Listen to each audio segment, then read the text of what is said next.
It is finally day 2 here in PMNC Kenya Grand Finale. And just to think about what happened here from day 1, we had an interesting start for teams like Rush Esports giving us 3 chicken dinners PTK. That's a really huge start. And not just 3 chicken dinners, that was 3 back-to-back chicken dinners, solidifying their lead in that first place. And also, we had Fallen Ruthless. Even though they had a very, very bad and awkward start, for the final game, they were able to get that chicken dinner. I mean, that was a really good push there coming from them. We were at first losing hope for some time because No Pressure was not really living up to their name, same to Fallen Ruthless. But we had them coming up and really trying to push their name on that leaderboard. And if we look at the overall results, FR just jumped from 7th to 2nd place. Oof. Now, day 2. Let's see how it goes. Which team will be taking that title home? Well, let's just wait and see how it actually goes. It began with a call to compete. Thousands of players, countless battles, one goal: to prove that they belong among Kenya's best. They fought through every drop, every rotation, every final circle. And now, Kenya's best PUBG mobile teams come together.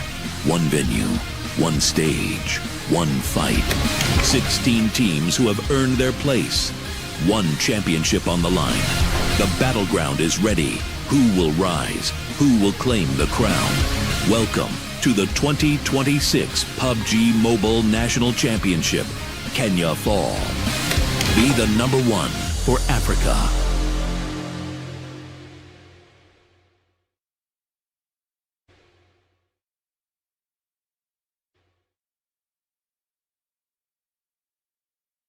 Be doing for the next 6 hours will have one common thread, and that is winner chicken dinner, live from the Mount Kenya University at the Mwai Kibaki Convention Center. You are now watching the PUBG Mobile National Championship. We segue nicely into game day 2.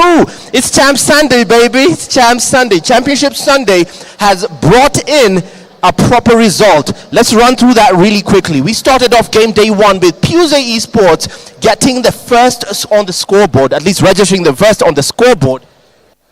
Sorry, a bit of a mic issue there, but they registered their first win on the scoreboard there, PMGO Esports, and then followed Rush Esports, who took the second on Erango. Rush Esports took a third as well on Erango, and we closed in on Miramar.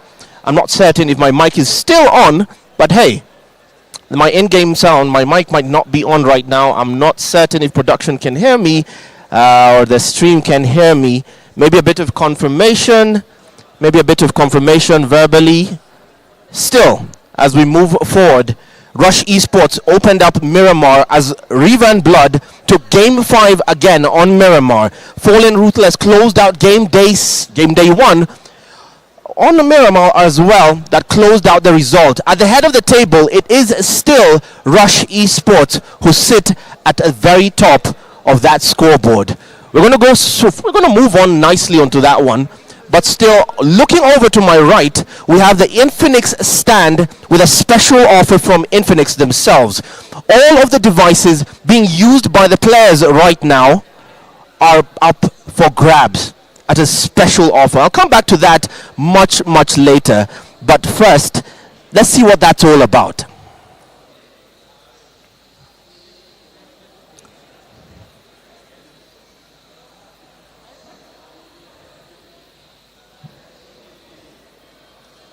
Sorry, a bit of it. All right, we might be back. Okay. All right. We're back. The house can hear me again. I'm going to just go through all of it again. Welcome to the stream. The name is Eugene Abudabi, live from the Mount Kenya University. You are now watching game day 2 of the PUBG Mobile National Championship Kenya. It's Champ Sunday, people. The scoreboard. This is your official African path to the PUBG Mobile Global Open. 16 teams stand before you. And over 9 hours yesterday, 9 hours, we pulled in a proper 9-hour shift. They battled it out to set the tone on the table. Currently at the top, Rush Esports sits dominantly, but I'll take you through exactly what happened all over again. We started the day off with PMGO Esports opening the scoreboard and getting their first win. They claimed first blood confidently and dominantly, but that was the last we heard of them throughout yesterday, because from then on, Rush Esports were driving angry at the wheel. They took on their first win on Erangel, the second Erangel to make it a double, a two-piece they'd be proud of. Then we segued nicely to Miramar. On Miramar, they opened the scoreboard and made history. The treble, confirmed. Call them Roman Reigns because they currently sit at the head of the table. We headed on to game number 5 with Revan Blood taking the 5th game in a row, and then Fallen Ruthless closing out game day 1 in confident fashion. The table is set, and PTK and Mitch will take you through that much later. We will take through that much later. For now, I'd like to speak to the team that's currently at the top there. All right, hey Viper. All right, Viper, where are your boys? All right, welcome again, boys. How are we feeling today, man? We're feeling good. Feeling good. The demeanor of champions, right? Well done. Viper, I'll speak to you. Come here to the front. So, how are we feeling on game day 2? We are confident because we have a lead, and we are trying to increase that lead more and more. Okay, you're trying to increase the lead more and more. The last we heard of you was the first Miramar yesterday, right? What happened for the last 2? Because it was a bit of a struggle. You're not going to lie. What happened there? To be honest, the gaming duration we played continuously, so the boys were even kind of exhausted. We had our late lunch, so everyone was quite tired. But I don't blame them. We put on quite a show at the start, and even though we played bad the last 2 games, the teams could not still catch up. That shows the dominance we kept in the first 4 games. Same thing right now. We'll try and assert our dominance, and we'll see. So you're attributing this purely to player exhaustion. There was nothing else, just straight player exhaustion. Yes. Okay, so we're expecting more dominance as we start game day 1. I'm a betting man, so I'm going to see you to that one. That's the last I'll ask. I'll let you guys take your seats and prepare for the next game. Cheers, guys. All the best. That is Rush Esports, currently sitting at the top of the table as we segue nicely to Championship Sunday. The name is Eugene Abudabi, TV broadcast journalist by day, video game guy by the rest of the time. Mitch and PTK will take you through the numbers and run it through. For now, we are going to talk about Pmnc, the people who've made all of this possible with that infamous GT50 Pro. That flagship device, that beautiful device being used by all the players you see here today. There's a special offer on the table right now, and we're going to see what that's all about first.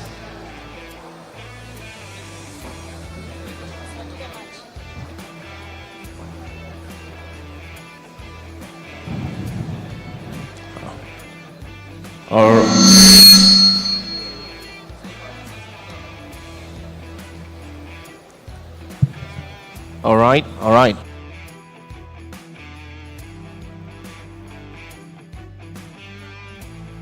Look at the table standings right there. Rush Esports, you can see that 87 points at the top. Rescue Esports follows suit in second place. Fallen Ruthless in third. No Pressure coming in fourth. Revan Blood in fifth. Excess Power in sixth. PMGO Esports, who did kick off our first win yesterday on Erangel, come in 7 because they went completely mute after that. Maybe they'll have something for us today, PMGO Esports. Let's see. Maybe there's a surprise in the running. Inhale Tempo come in 8th, and then in the 9th place, 4 Titans on page 2.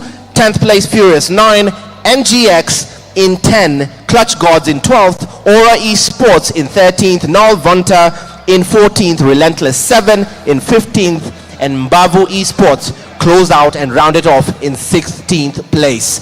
That is the table standings as they are. This is where we sit as we head into Championship Sunday. $3,000 on the line. This trophy right here. And this, do not forget, the PUBG Mobile National Championship is just but your all-African path to the PUBG Mobile Global Open. But before that, there will be the PUBG Mobile Global Open Africa Finals, which 3 teams from here, 3 teams from Kenya will move on to that Africa Final. Nigeria will have their say, South Africa will have their say, and there is the wild card region for the rest of Africa as well. Let's talk about Pmnc, the people who made all of this possible. The device itself, the GT50 Pro. Hopefully production is ready for me right now, because this phone has done wonders. It has set the standards for the gaming market or gaming devices on the market. We took a look briefly yesterday as to why and the 6 key features that define this phone. Today, we're going to have a look essentially at the deal. There's a special deal in play for the Infinix GT50 Pro. Let's have a look at that.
Camera is focused on me right now. Honestly, I don't know which camera is focused on me right now, but I'd want it to follow me here because this is where it's all at. Take note of all the players on the stage and what we're looking at here, right at the center of the stage. This particular stage will be the center of something special. All devices being used by the players right now, all devices being used by the players on the main stage are up for grabs on a special offer. The retail price for this phone is $59,999, right? 54,999. 54,999 is the special price set. The official price is 59,999. The retail price, or rather the price, the special offer here will be 54 for every device the players has. Every device the players have right now in their hands, those go for 54,999, while the brand new ones out there will be 59,999. You can only redeem this offer today.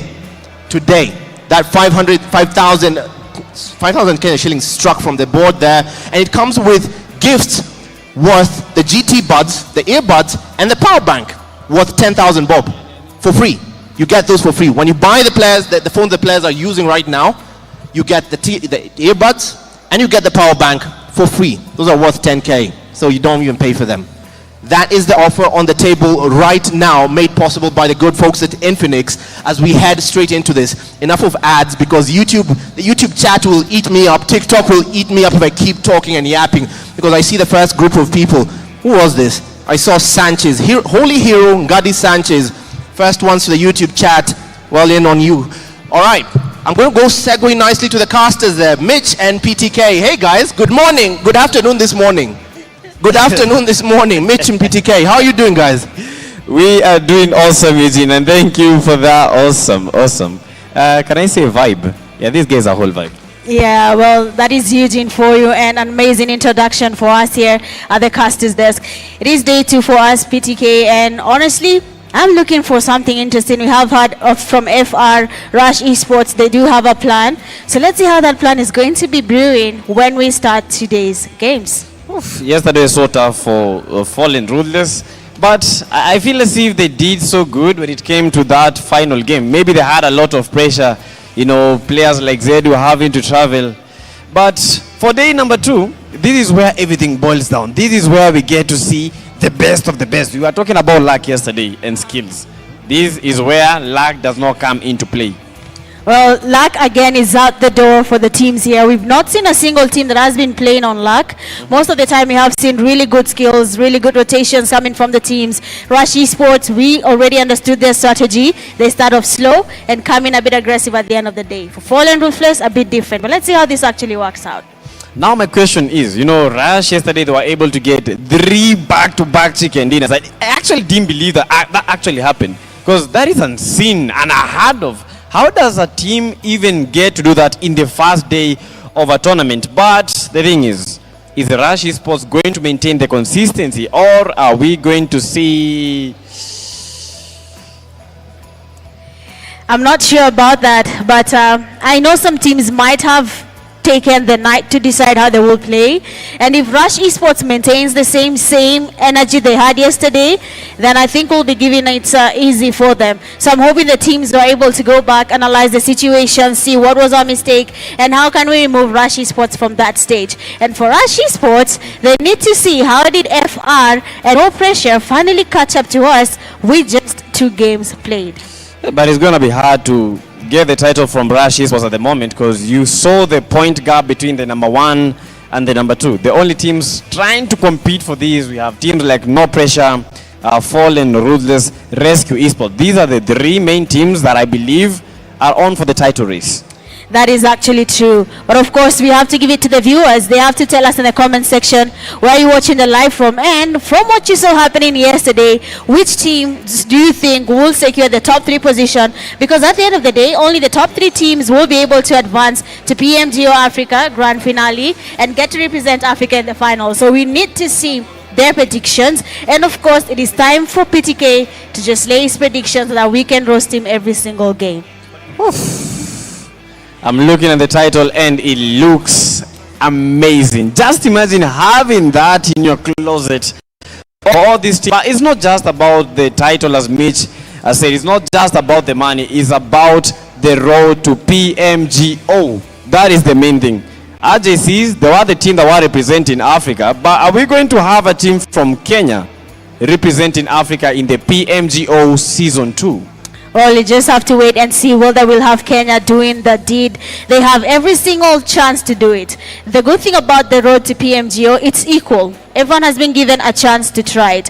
No one has been given one step ahead of the other. They've been told, okay, your qualification is direct because you're this team, you guys directly go to PMGO Global. That is not the case. Every single team in Africa has been given an opportunity. Kenyans are also trying their luck here. So they have, of course, a very strong sense of making it to PMGO Global, but getting there might be a while. But let's just give it time and see if we'll get to have them going there. Now, talking about RJC and the Kenyan team, we saw how Rush Esports was playing. Do you feel Rush Esports might be almost same place to where we have RJC right now? I believe they might be. They might be. Because in a final and get 3 chicken dinners out of 4 games, they might actually be a very high competitor when it comes to RJCs. That top spot for getting to PMGO. Rush Esports, they've been practicing. Players like Guns, the confidence to push while 0 HP. Was it 0 or even 1 HP? And he still made the push and got the 2 knocks. Imagine 1v2, 1 HP, and you actually get to clutch it. So I believe the Rush Esports, if they continue the same momentum, they can be able to match up to what the RJCs are giving to this African esports scene. Well, you had it that just from PTK's mouth, like that is exactly what he thinks about Rush Esports. You've talked about Rush Guns there. Yesterday he kept on wiping the sweat off his forehead. But before we talk about the sweat here, we have the prize pool distribution for this region, that is Kenya. 3,000 USD on the line. First place will be getting 800 USD to their name. Second place a 550, and third a 350 USD. The good thing about this is that from first place to 16th place, you get a portion of the prize pool, regardless of your position. But the higher you go, the higher your prize is. And for the MVP, the man of the match, 200 USD added to that player, even after their team. Let's say your team gets 800 USD. The MVP comes from your team, 200 USD. So the MVP will be getting a clean 200, and of course from the team's share, he might be getting something as well. And that I feel is a good portion for MVPs. That is a total of 1,000 USD. And you know, this is just the stage 1. You know, the PMNC, the national championship, then we have the African finals. They also have a chance of getting more to their pocket than the final PMGO. But for the points structure, for those guys that don't understand, 1 elimination equals to 1 point. Then for the placement, this is the position that you exit as a team in the game. First position, that is the winner chicken dinner with the 10 points. Second place with the 6 points. Third place 5 points. Fourth place we have the 4 points. And as you can see it, the higher you go, the higher you end up in that placement rankings, the lesser the points. So you need to be the only team surviving for you to get a chance to get more points. We saw that with Rush Esports, 3 chicken dinners, that replacement points in 4 games. That was absolutely insane, bogus. And for the tiebreaker, Mitch, this is where the real deal is. Yes, and the determining factor, the first part they will check is your winner chicken dinners across the games. So a team like Rush Esports, that gives them a good start. For if the chicken dinners are equal, they go ahead and check on your placement points. After they confirm the placement points, there is no margin it is creating. They go into the third option, elimination points. And if these 3 do not work, the last option is best placement ranking in the most recent match. That basically means from the last game the team just played. And I love this so much. That means a team that is getting chicken dinners is always guaranteed that when it's time to decide, they're very safe.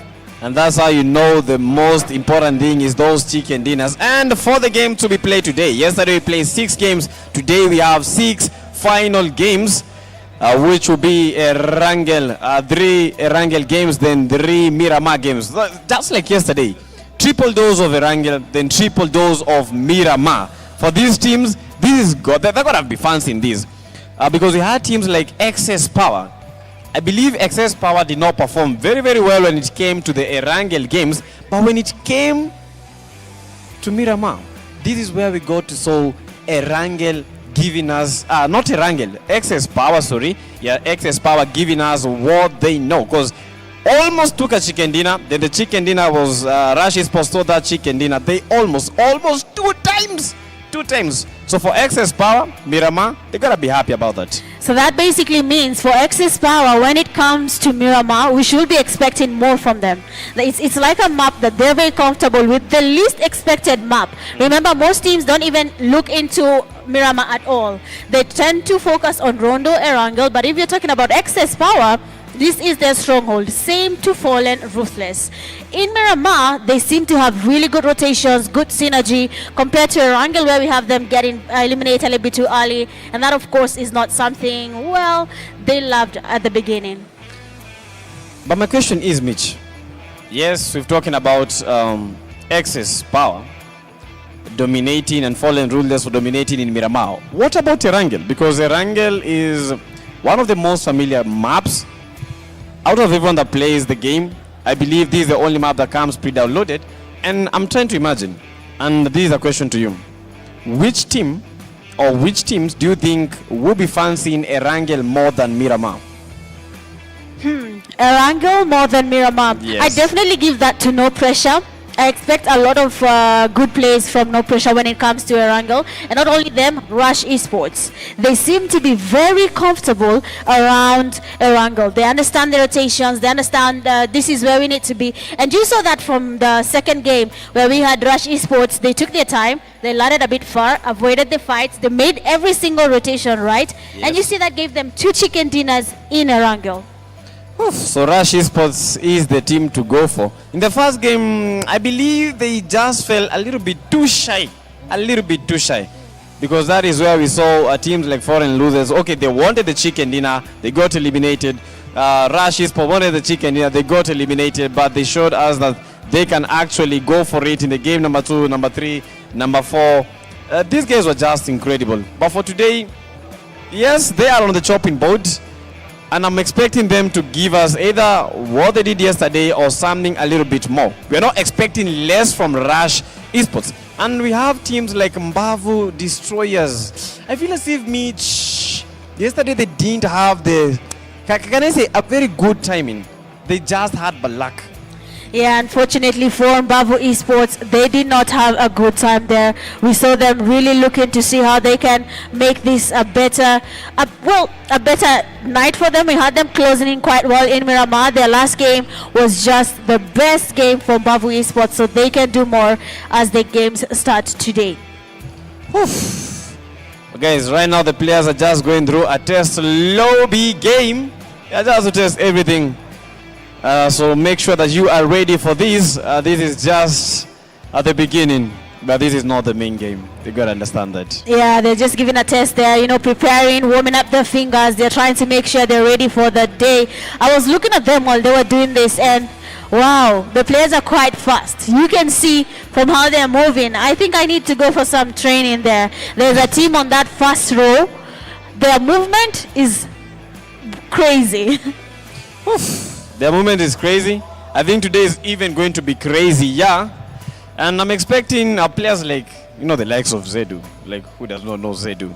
Yeah, the famous Zedu will be playing, and I believe today he has settled. I believe today he's giving us some clutches. I believe that today this is where we get to see the real Zedu. But I don't want to speak too much because yesterday Mitch showed us the caster's jinx, as you can remember, Mitch. No. I told you. No. I did not jinx Fallen Ruthless. Listen.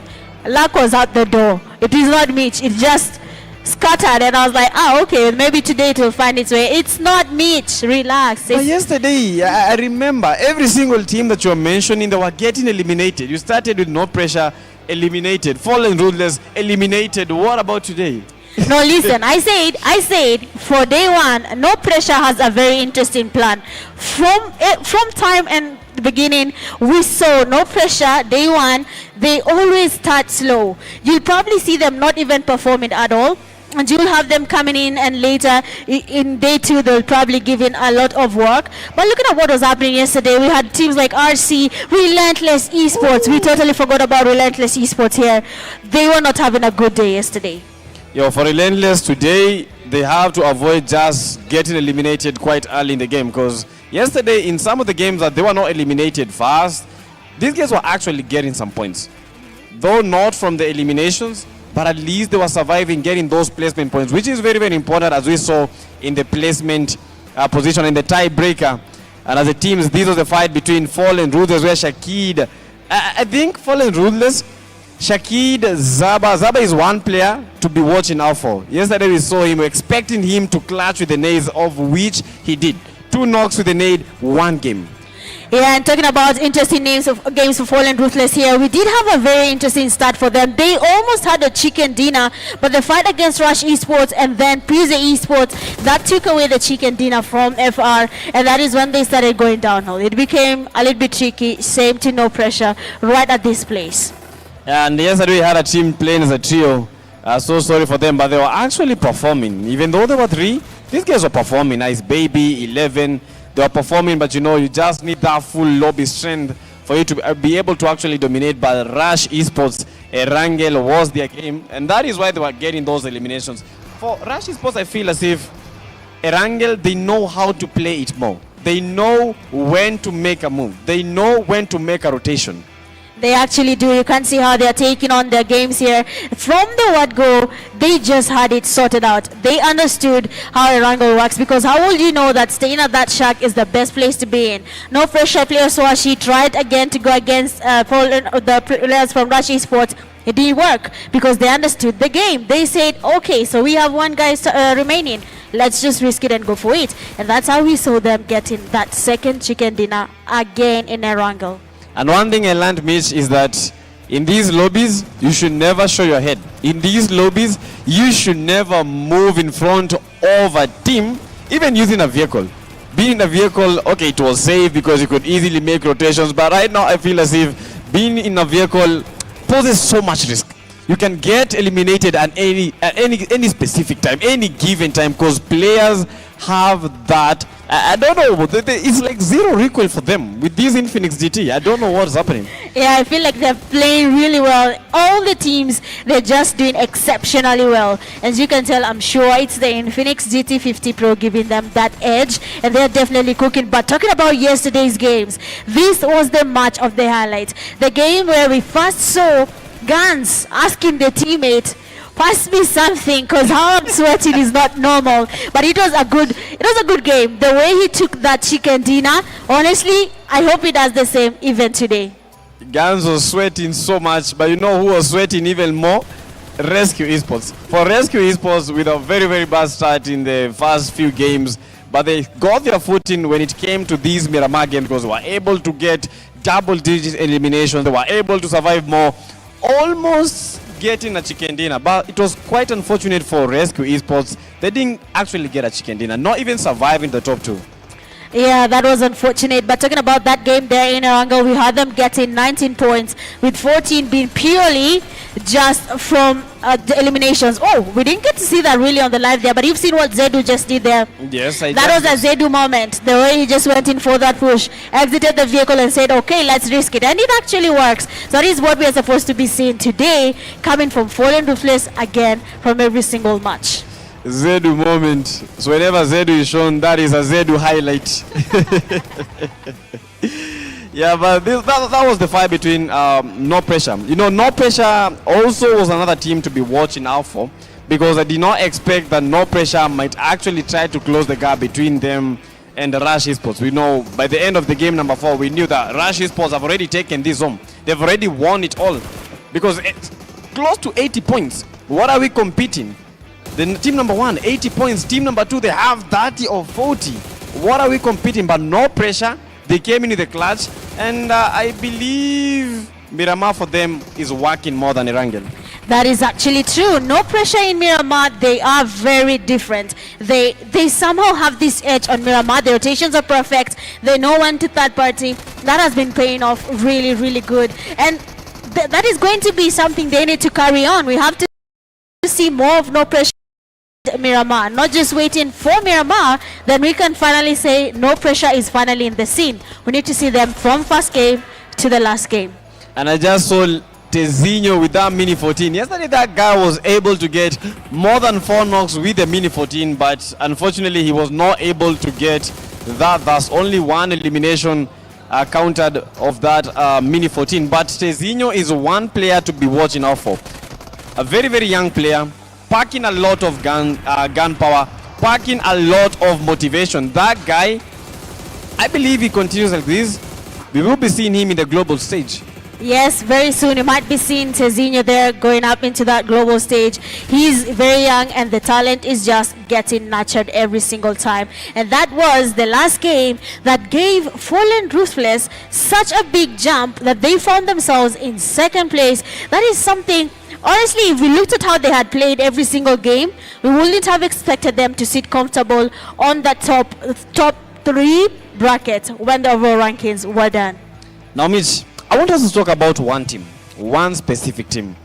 This team performed very, very well in the first game. They got a chicken dinner, but I don't know what happened to PMNC Esports. After a chicken, then a fumble.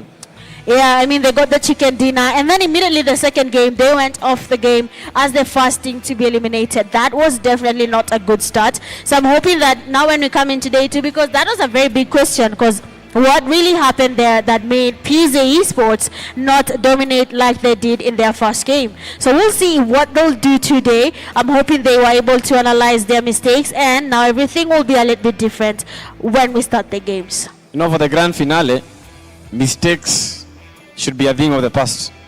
Players should be precise. If you are making a push, you need to be precise. If you are getting that chicken dinner, you need to be precise. It's all about precision power. Today, no chance for mistakes. PMNC, yes, they got a chicken dinner. They showed us that they can actually do this. They can actually clutch, get a chicken, but today they should not have any excuse. After the first game, second game, that game, fourth game, these guys were not PMNC.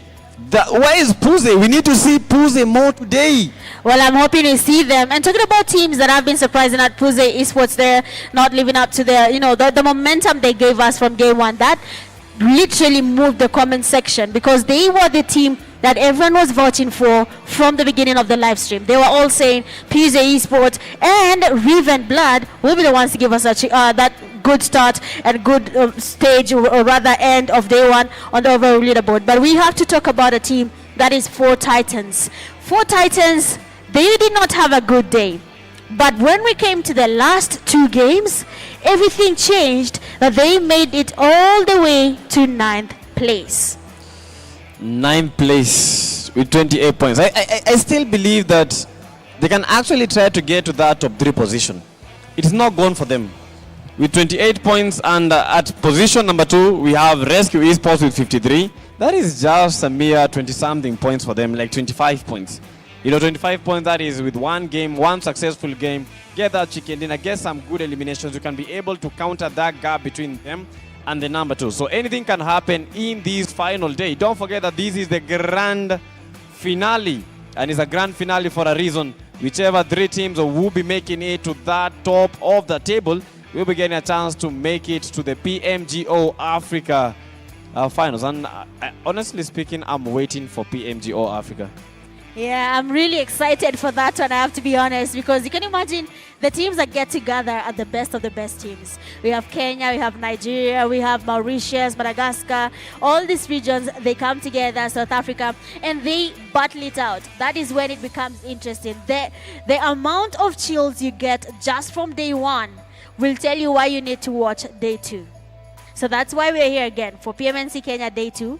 And I think it's going to give us chills because all these players are getting ready with their pillows. I don't think it is to sleep, but it's to get comfortable throughout the matches. True. That pillow is very essential for the man called Guns, as you have seen him on the screens.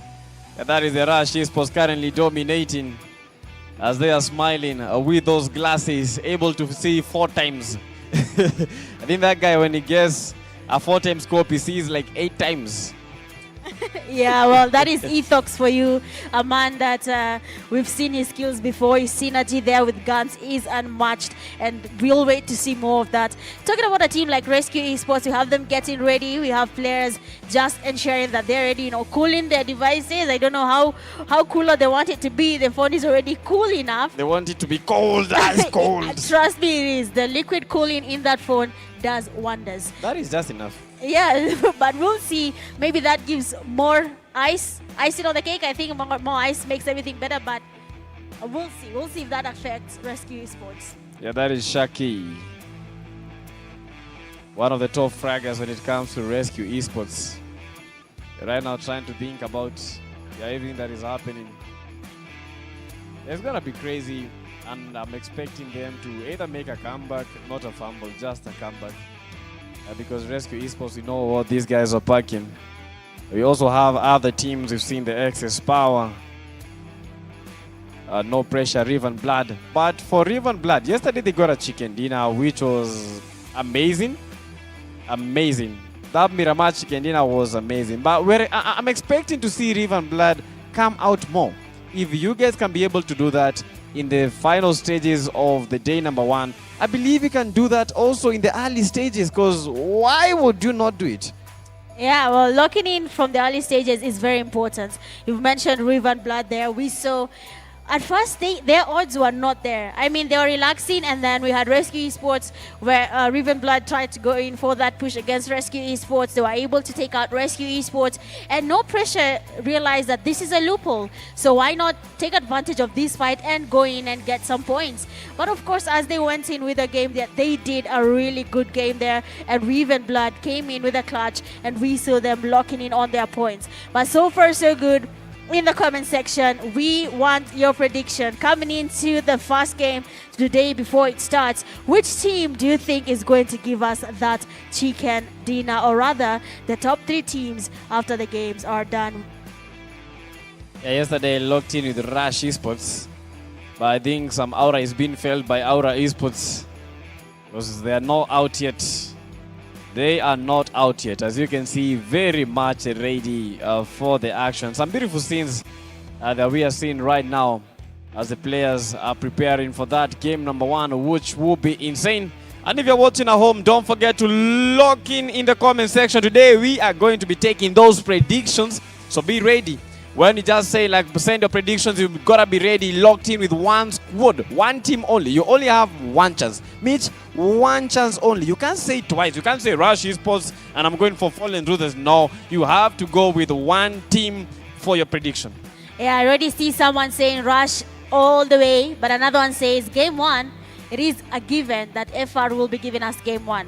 So a lot of predictions will be giving us an interesting start. So let's see which teams will be living up to the predictions here and who's going to be a very happy fan in the comment section while the games progress. Yeah, and don't forget, give the streamer like get your popcorns. You gotta have 2 buckets of popcorns, because 6 games, not just 6 games, 6 intense games. Games that will make you leave your chair. Games that will make you shout in your room. Get your popcorns, get some water. Yes, that is true. Get your popcorns, get your water. If you need an energy drink, go ahead and get it, because today, I will promise you the intensity coming from day 2 is something you'll want to see. But looking at a comment here, PTK, someone just said that 4 Titans are going to catch up and compete against Rush. Do you think that is going to be possible, or it might be a little bit of a tricky situation here? I would just say one thing that a very famous person once said. Yes, they can. And that famous person is me. Yes, they can. Anything can happen, as you have seen. We know remontadas can take place. If they play it good, if they know their ball, getting a chicken dinner. Let's say they get like 4 chicken dinners. Not necessarily in a row, but 4 chicken dinners. That is 40 for the placement. Then just a couple of eliminations, these guys can actually match up. But the gap between them and Rush Esports, I think that is close to 50. I think more than 50. 50? I need to confirm this, because I know the margin between 40. Well, Rush Esports is at 87, and then we have 40 at 28. That is at least 50 something points. How will they be 59. able to close in all those points in? Let's give them 4 games. That will take a lot. Maybe get eliminations and get as many placement points as possible. By many, I mean first place. Wait, let's do the maths. 87 minus 28, that is 59. I believe that is 59. For you to get 59 points, that means that you need to get 5 chicken dinners for the placement points, and then 9 eliminations, which might be impossible. For the chicken dinners, let's say they get like 3 chicken dinners. How many eliminations do they need to be able to get to where Rush Esports is at the moment? That is going to take a lot of work. We just have to say it. Unless they're looking to have every single game, if they cannot get a chicken dinner, if they get second place, 6 and at least 6 or 8 more eliminations, then they can close in with that type of play. But I don't want to say it's impossible. Anything in this world is possible. So let's see if that's going to be happening or not. But it will take a long stretch for 40 to do that. But I like how their fans are very loyal with this support. They're really saying that they know 4 Titans can do it. Yeah, you gotta support your team. You gotta go down with your team, because they say that a captain always goes down with his ship. But for 4 Titans, if our math is correct, they need 59 points to get where Rush Esports is. And that means if they are to catch up to Rush Esports, they need to pray and hope that Rush is eliminated in all the games. Well, they have to pray so hard, but Rush Esports have a plan. So we'll see what that plan is going to be. And so far, so good. It seems like the players are definitely getting ready. We have them just looking very comfortable. TZ up with the smiles. I hope he keeps up the same energy throughout the game. That is basically by their performance being good. At the moment, it's just tick, tock, tick, tock, tick, tock. The time is ticking and we are talking. And I know some of you guys are asking, why blood? Stop! Stop! We just need to see the game. Let's be patient, guys. Let's be patient. Once the games begin, you are going to enjoy. Once the games begin, everything is going to change. I think I'm going to unbuckle my tie, because I believe today we are going to be shouting so much. As you can see, also Mitch is ready for that. Just one zip tie and that is it. I'm okay. I think I'm okay. But yes, today is going to be a good day, and I cannot wait to see how that goes. We are as anxious as the viewers. We just want to see how it's going to all unfold. It is the last day, and anything could happen. I'm being serious. Anything could happen. Any team could just come up and get that win. So we'll just have to give it time. And at the end of the day, we'll only have 3 teams advancing from Kenya to PMGO Africa Finals. Right now, I want to talk to the comment section. I want to talk to the chat, everyone that is watching at home. Before we embark to that game number 1, we need to know in the comment section, which team do you think is going to take that game number 1? And be confident with your team. Be confident. If you're supporting Aura Esports, just say Aura. Don't switch teams. Don't switch teams. Just be confident with your prediction. Be confident with your team because anything can happen. So in the comment sections, I want you guys to lock in which team you think is going to be winning that game number 1 this afternoon. And it's quite hot. I don't think it's because of the sun. I think it's because of the players. These guys are so ready. They are so crisp. And I've seen, I think it was one player from No Pressure. The guy almost took out the shot because he's feeling the pressure. I don't understand, but hey, the lobby today is not looking nice. Yeah, I mean, today is going to be different. It's going to be too hot. We are going to be feeling it here on our seats with the people in the audience. Everyone is going to feel the heat coming from these games. And I'm pretty excited. I like it when now it's time for your skills, your trust in your IGL to finally come to play. And that is something I want to ask you. A team is as good as their skills, or a team is as good as their IGL? Pardon? Is a team as good as their skills or as good as their IGL? As good as the IGL. The IGL is everything. The IGL calls, that is what determines if a team will win and if a team will lose. So the IGL call, that is why he's the in-game leader. If you don't have a leader, you become confused. Because who will start leading you? A team without a leader is a team without a sense of direction. That is actually true. A team without a leader is a team without direction. So I'm hoping all the teams that are playing today will be trusting the IGL, because if you don't trust your IGL, a lot has come to play. There will be a lot of confusion and there won't be enough synergy for the team to move on to the next stages.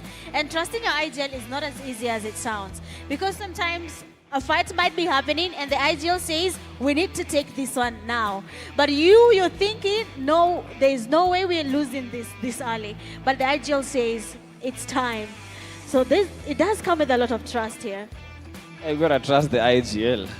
You gotta trust the IGL. But at times it becomes so tough. And you feel as if, I've seen players like arguing with the IGL. So if you argue with the IGL call, he knows he's done his maths.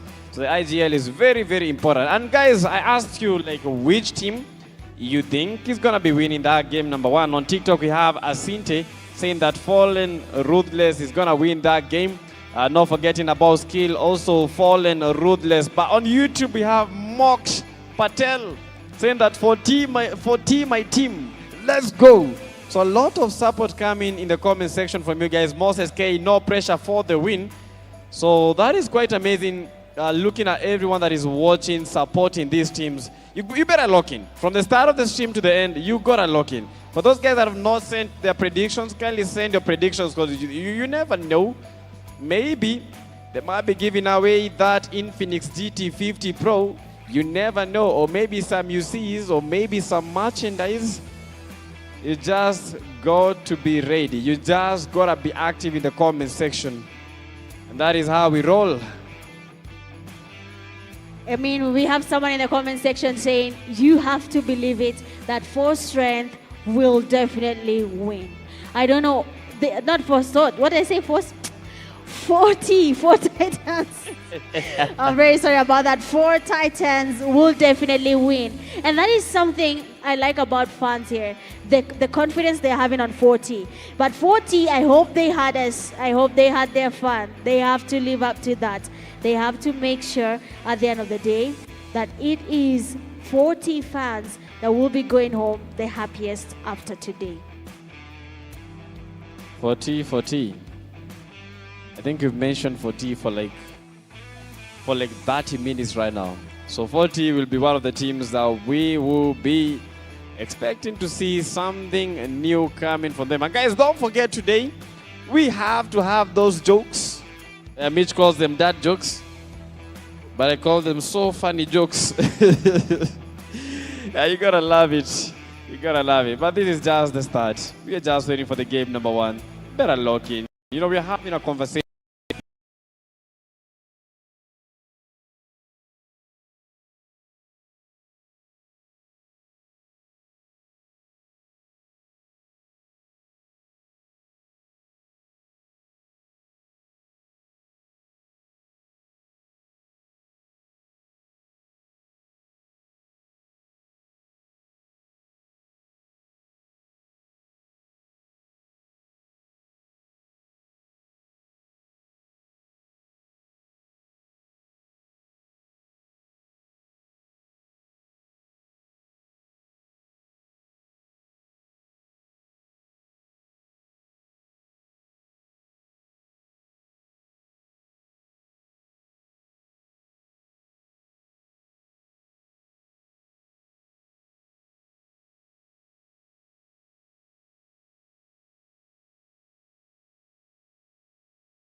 they will be realized so that we can. But I'm very interested. I was looking for the MVP. We have held the race for the MVP to look at how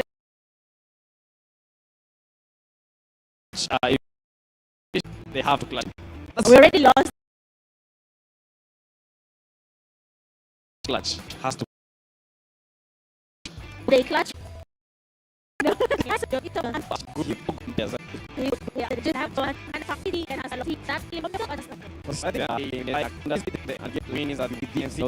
well. The demand going to go up.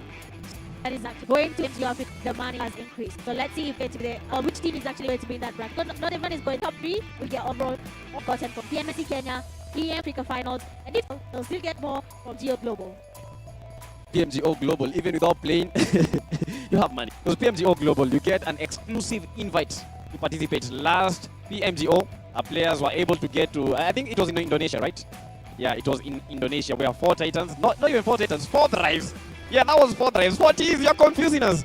That was 4 drives from Pakistan, the ones that are able to win the PMGO. But I feel as if we need to see Africa there. We need to see Africa actually winning something tangible.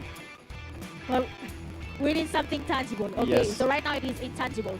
We're just getting some. No, but in the real sense here, we actually have Africa leading to that stage. And it is a nice thing that we're finally having this, Pmnc Kenya, Pmnc Nigeria, Pmnc South Africa, Pmnc Wildcard. And that is a way for the players to get something. And of course, just like you say, once they get to PMGO, they're going to be having even better opportunities on their side, because that also exposes this team to the global stage. So now their mentality changes, they become a different team. That is something we are hoping all the teams from Africa will actually get to experience with PMGO Season 2 that is about to begin soon. One thing I would say, Africa, our time is coming. They will have to acknowledge that Africa is the esports hub. It's just that the opportunities didn't come a little bit sooner. They did come a little bit sooner. But for now, we work with what we have. And currently, as these teams are trying to get to that PMGO position, I'm looking at the comment section, and we have Prince Raval saying that Rescue Esports is going to be winning that first game. Mr. Jmo, Fallen, Ruthless John, Fallen, Ruthless Prez, Blood. No, I'm not playing. Prez, I'm not playing. I think some people think that we are playing. Yes, we are not playing, guys. Yes, we are not playing. If you are playing, you will be getting the title. Yeah, not PTK, but I will be getting the title. Easy. What? You see the thing, we don't like, I told you, we don't say lies. So if it's coming to who is going to win, if both of us are in the tournament, it is a given that it's going to be Mitch. Easy. No, I don't believe the chat agrees with that. Honestly speaking, yesterday, I don't know what Mitch gave you. I don't know what she gave you, but I felt as if that was cheated. That was so biased, that was so one-sided. Guys, let us speak facts. If you are watching the stream, it is either PTK's team or Mitch's team. Let's say we went for a 4v4, or we participated in an esports tournament between Mitch's team and PTK's team. Which team do you think is going to be dominating and winning? Not just dominating, winning. Yeah, let's see. Mitch, this time round, I don't believe you're going to steal this. I'm not going to steal it, but the facts will speak for everyone. The facts will be there, and we'll just wait. When we have that promise that I'm going to win, even the chat said the one winning.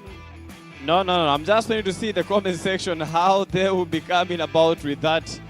But we're still preparing the game number 1. We'll be on in just a few seconds. Let's lock in. Today, YouTube, I want us to get more than 200 likes. Even 300 likes. So if you're watching right now, I just want you to do one thing. Just do the Lord's work. Like the live stream. If you are watching on TikTok, you got to tap the screen. Because this is how we get Africa out there.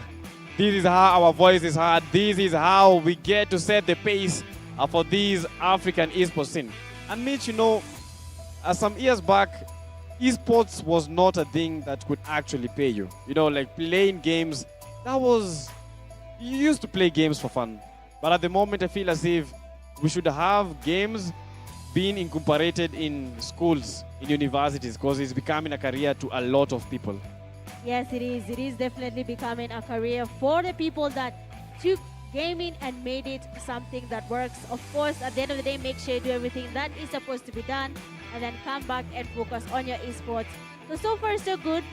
Looking at how the predictions have been, we have seen constant names from Rush, Rescue, 4 Titans, Fallen, Ruthless. We need to see more predictions. We need to see maybe a different team being mentioned as well.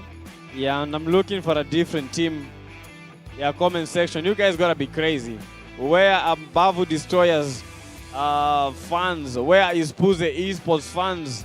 We need to see them relentless 7. We need to see you guys that are supporting these teams, because I know for a fact they are here in the chats. They just don't want to say, you know, just imagine this. We don't have a table. Just support the team. Forgetting that they played yesterday. Yeah, just support without looking at the table. Support them willingly. Yes, willingly and confidently. If you are Puze, you are Puze. You will not shift. How are you shifting? You just shifted. you just shifted the mind, but you know the heart knows it. The heart knows it and it feels it. Whenever Puze is fighting, you get to feel the intensity. You get to feel the tension. So make sure that you support the teams, and don't forget Mitch versus PTK. Lock in the comments.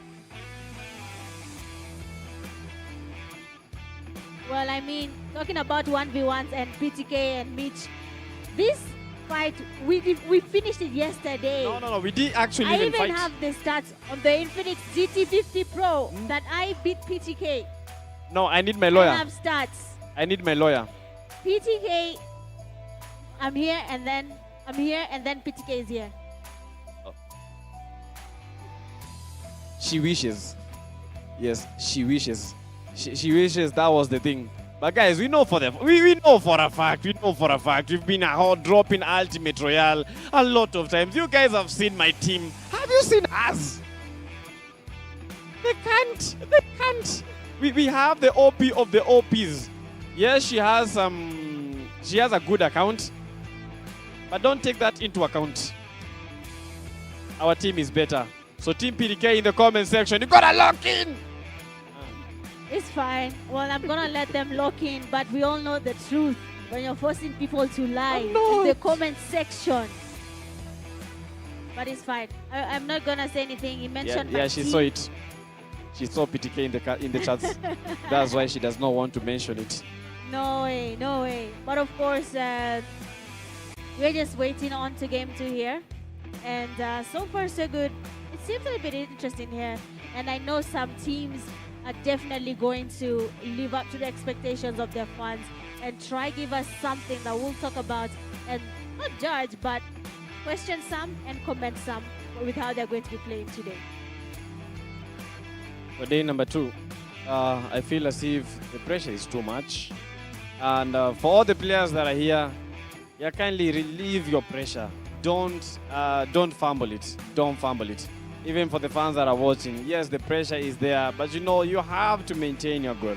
You have to maintain your goal. If you want that cup, even though the pressure is here, you just have to try and maintain your pressure. Do players have training for pressure moments? Like, they have training.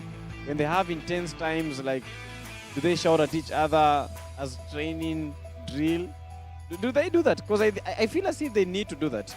Let's say someone messes up, they need to shout at each other to be able to know how far can we go when it comes to pressure. How far can we go? How far can we maintain this pressure? Because they need to. I think we should have some training. And I think I will be the teacher. You're basically saying anger management. Yes, anger management. Yeah, but for me, shouting at them. There is sportsmanship in every single tournament where we have teams being nurtured into how they should behave in certain situations, but reacting is totally out of being human. Sometimes the game doesn't really go as planned, and you find yourself reacting. You find yourself getting angry and just putting your emotions out there. So they do get to have, I won't say anger management, but they get to have sessions where we can call that therapy, where they get to get their emotions in check and they're told how to handle such situations, which is a good thing. But if you don't have that, you can always do something, find an extra hobby when you're playing the game, combine with that and everything will be okay. And talking about emotions, yesterday we had a lot of emotions in the air. Yes. What do you think is going to be today? Are we going to be seeing more calm, composed, or is it going to be a little bit like yesterday where we had some people really in the game and they were feeling that they are not doing the best that they should be doing. When it comes to the final day, the pressure is up here where you guys cannot see my hand. That is where the pressure is. Because you can't, the pressure cannot be low. Because today is when every team knows if they are going to be making it to PMGO Africa finals, you know. So the pressure has to be insane because these teams will be competing to get that top 3 position to represent Kenya in the African stage, then probably represent Africa in that global stage. So for today, I'm not expecting chill moments. Yes, if you're expecting chill moments, I think you're in the wrong stream. But today, we're not expecting chill moments. We're expecting carnage. We are expecting these teams to go all out. We're expecting teams to go rushing in. If we think that we had no pressure, no pressure is just a team. Today, the pressure is going to be increasing. Today, the pressure is going to be insane. That is actually true. Today's pressure will be off the charts. Teams will be feeling it. Viewers will be feeling it. The audience will be feeling it. And as the casters will be feeling it as well. Everyone is going to see what's happening. I even saw someone in the comment section saying the more they wait, the more they get anxious. And I understand that they're getting anxious with their support for their specific team. They don't know if their team is going to qualify or not. At the end of the day, they just want to qualify. For LAN tournaments, the dynamics are very, very different.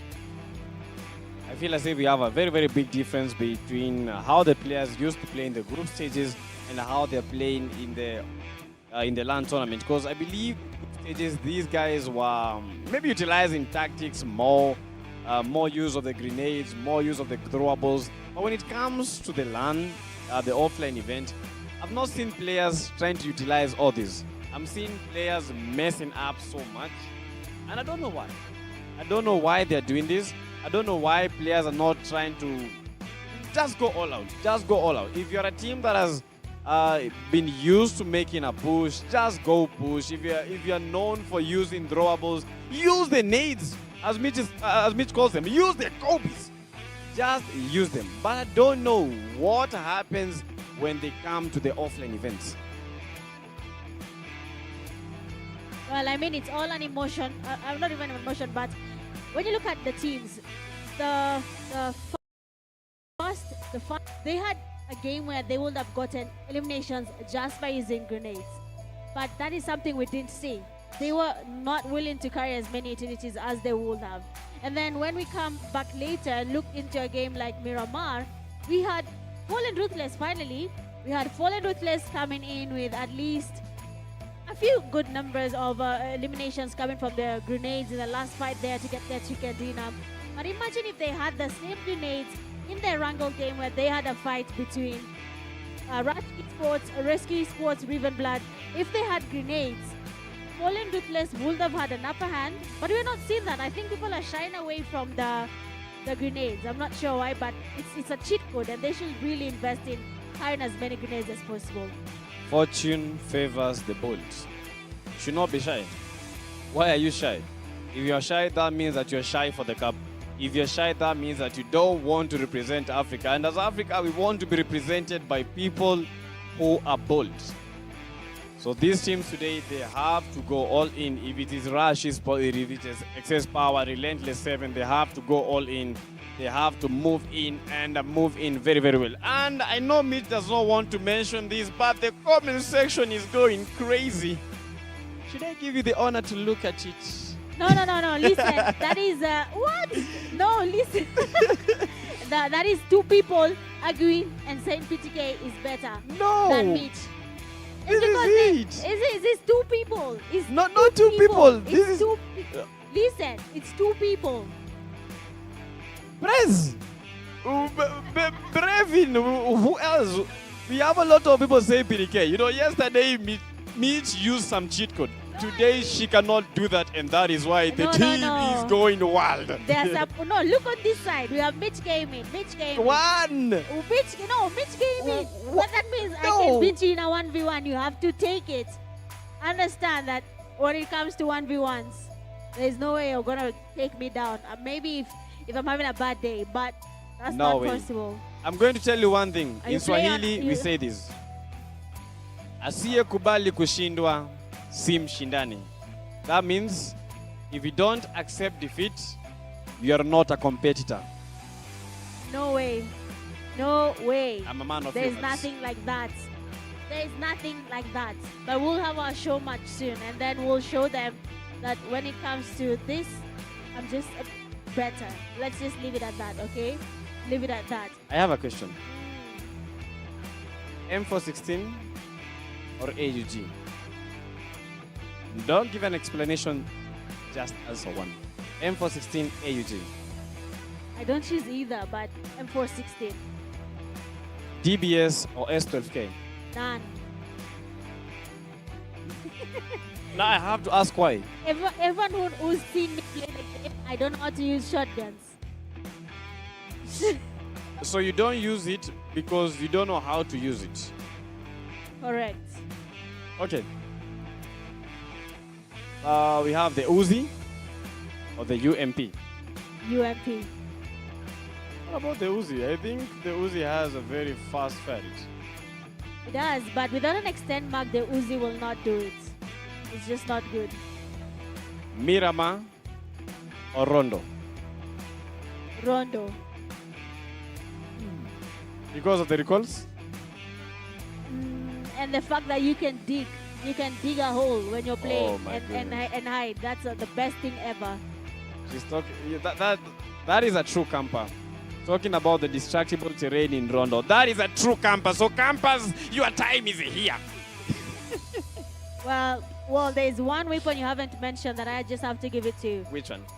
AKM will always be the best weapon, regardless of the situation. I will not argue with that. I also prefer the AKM. I also prefer the AKM because you can use it at close range and you can also use it at long range by tapping. But I don't like it when players are using the AKM against me.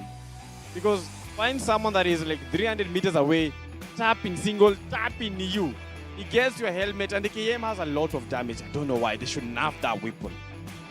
That is true. But no, if they do that, they have destroyed me. If they I mean, it's fine. They can nerf it for a while, but not for too long. Like one season and then bring it back to the normal space. And I was looking at the comment section here, and someone mentioned that it is going to be impossible to take on RJC. Looking at their lineup, and I'm thinking, have you seen the teams from other regions? They also changed their lineups, and they're looking to make it even better. Impossible is a very, very big word. Impossible is a very, very big word. You need to understand. Teams improve. Players improve. Players become better. Yes, today you put me down. Yes, tomorrow you also put me down. The other day, after the second day, okay, you also put me down. But that does not mean that you'll always put me down. I want to tell you one thing. When it comes to things that require skills, skills can always be improved. Impossible is a very, very big word that should be out of your dictionary. Nothing is impossible, everything is impossible. If RJCs are to represent Africa, that means that they are the best team. If we are going to be getting new teams replacing RJC, that means that they are the better team. Not by luck, by skill. Not just by skill, by improvement. Because they have shown the grind and they have lived in the grind. Yeah, well, that's true. And I'm hoping that we'll see teams live up to the expectation, because with this exposure everywhere, I mean, they have different stages. They've been playing Pmnc, PMGO, PMAC. They're all getting exposed to how tournaments are and what they require to dominate and win a tournament. So I'm hoping with all these experiences that have been presented for the Africa region, that we'll actually see more teams live up to their name, try to build the expectation and what we want them to do when it comes to global representation. Yes, I want RJC to have a run for their money. I love RJC, but I want them to have a run for their money. If they have a run for their money, that means that Africa will have made it, because they will not be comfortable. You know, being at the top sometimes it's so lonely. Sometimes it's so lonely. And maybe you enter every tournament you get to win. You know, I need to see a tournament where RJCs are feeling the pressure. Maybe 5 or less points separating them from the number 2 team. Because most of the tournaments that we've seen RJCs, they've been really putting up a very, very big gap, as we are seeing here today in the PMNC Kenya finals, with Rush Esports putting up quite a gap between them and the second place. I think that gap is almost... they are sitting at position 1 with 87 points and Rescue Esports at 53 points. Mitch, you know the maths very well. I know you said you know this, but the margin is basically at 35, which is really not. It can be breached. It can be closed, and we can have the players from Rescue Esports or even Rush Esports there. Not even Rush Fallen. Sorry, trying to get to where we have Rush Esports, and it will take a while. But imagine if one game where we have Rescue Esports or our Rescue Esports are not having a hard time getting eliminations. They're just having a hard time with their placement points. Yes. So if they can match their placement points with their eliminations, then it will be so easy for them to close up that margin. That means that Rush Esports should get eliminated first. That is, if they are to get to number 1, they should pray that after each game, Rush Esports, they only get 0 points, which is impossible. Because yesterday, even though they were eliminated, they didn't even get a placement point, they got 6 eliminations. So in each and every game, Rush Esports is so ruthless. We saw it was a 2v4 versus No Pressure yesterday. I think that was the final game. But Rush Esports, they played it composed and they got the win. So Rush Esports, even if a duo, a trio, we are expecting in each and every game, they can be able to pull and give us something amazing. And I saw a comment section, someone asking, do we have a second chat? Yes. Yes, we have a second chat. The live YouTube, TikTok, and I think also Facebook. Yeah, so 3 platforms, Facebook, YouTube, and then TikTok. So if maybe you saw that we didn't read your comment, that is probably because we were reading another platform's comment. Or maybe we read a comment and you were asking, wait, are they making up things? No, we're not making up things. That is just the way it is. That was the YouTube comment. And I think I was responding to a TikTok comment. Well, they just have to watch us from all platforms so that when we're answering someone on one side, then they can go ahead and also hear or understand what's actually happening. But so far, so good. I think we're about to kickstart soon now. We're going to be having a few minutes here with you. And then we'll be heading into the first game that is going to be Erangel. And I want to know in the comment section for Erangel, we saw PMGO and Rush Esports being very comfortable in Erangel. So big questions for you, our viewers. Do you think we're going to be having same thing, PMGO and Rush Esports? And for PTK, will we be having PMGO and Rush Esports, or the game has changed completely? If our host was here, I would really want to know what Eugene, really, which team is he really supporting? I don't know where he is, but Eugene, wherever you are, I need to know, what team are you supporting? What team do you think might get these, not just the winner chicken dinner, the whole cup? Because yes, you guys know from my take, I said the Rush before the games even began. Mitch, you locked in with No Pressure. Yes, I remember very, very well. She locked in. I have not made any prediction, but if you insist, No Pressure works fine. Was it because they made a comeback yesterday? No, even before the game started, I told you, day 1, No Pressure will be different, and then day 2, they will do something different again. So a lot of things are going to be happening today. Yeah, but I would really want to know what our host was thinking. And as soon as we see him, we gotta let him know. He has to let us know what team he is supporting. But at the moment, don't forget, we keep on rocking. This is PUBG Mobile Africa. And do you have any other comments that we need to be checking out? Because we are having a conversation with you guys at home. And the Coogs, she is in the comment section, very, very supportive. A big shout out to her, a caster, a streamer, and she loves horses. Well, she does. Big shout out to you, sitting pretty. Nice to see you with us in the comment section. But so far so good. A lot is about to happen. I just need for game 1 to start. That is where my head is right now. Game 1 needs to be that game. I need to see action. I need to say, wow, this is This is what we were talking about. I am just fired up, PTK. I just want to, I want to talk about the Kobe's. I really need the Kobe's. I just need to see, did you see what happened in PMWC? A team 40 was wiped with grenades. So if we can see that happening here, a team getting wiped using grenades, hands up, best game ever. A whole artificial red zone.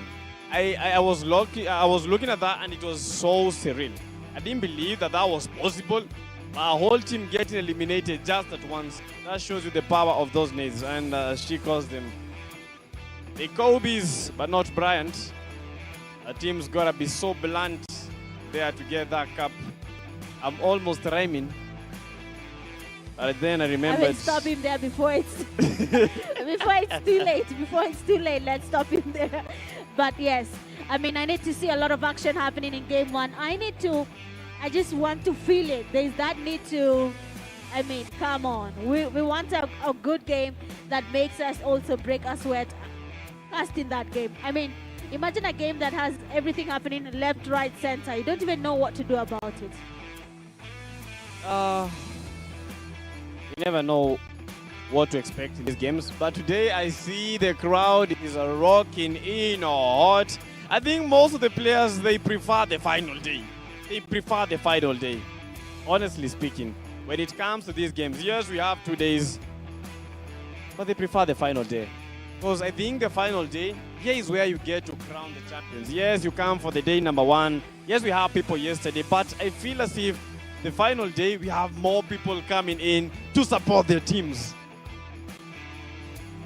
Well, that is what happens in day two. It is the grand finals. It is the last day and your chance in that 300 USD prize pool to get something big or just let it be.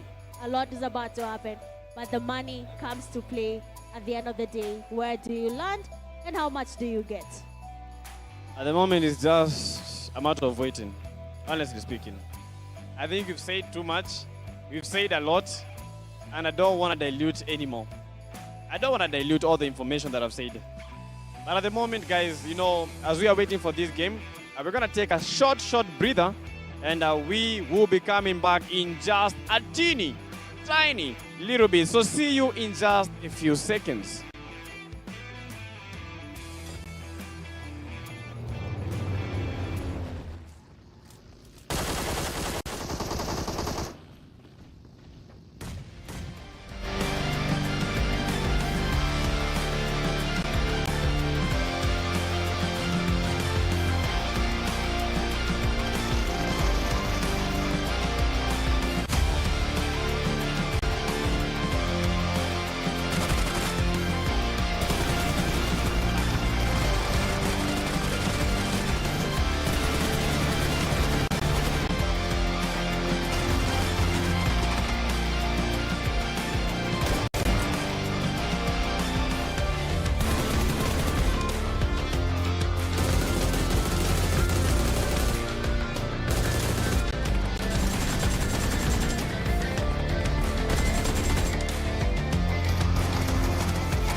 officially back, and I believe game 1 is about to begin. We're about to head into Erangel. Before we do that though, I've seen the teams are looking ready, they're looking fresh. There's a team that said they're going to win game 1, but I don't want to say it. No, which but you team? can guess it, you can guess it. No pressure.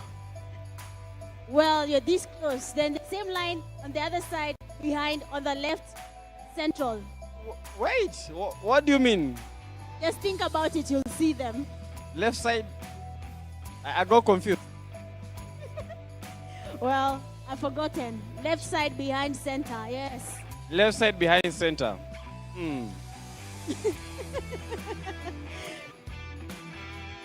Okay, we don't have a central position because we have two roles. We have 2 rows. Which is a central position? Mitch, be specific. I'm not saying the team, but I'm sure whatever they're planning, I'm being honest, they just said it to my face that me to watch out for game 1. So I think it's about time. We're going to see if they're going to live up to the name or not. I believe that might be Puze. Yeah, Puze might be the team, but I'm not sure. Maybe Furious 9. But you know, we are almost beginning that game. We have been waiting all over, bro. Anxiety building up, not just for us, even in the comment section. Anxiety building, and this might be the game that removes that chill, cold vibe that is in our stomachs, and I feel it. Mitch, do you feel some butterflies? Well, I was feeling them, but I've told you that team has made me relax.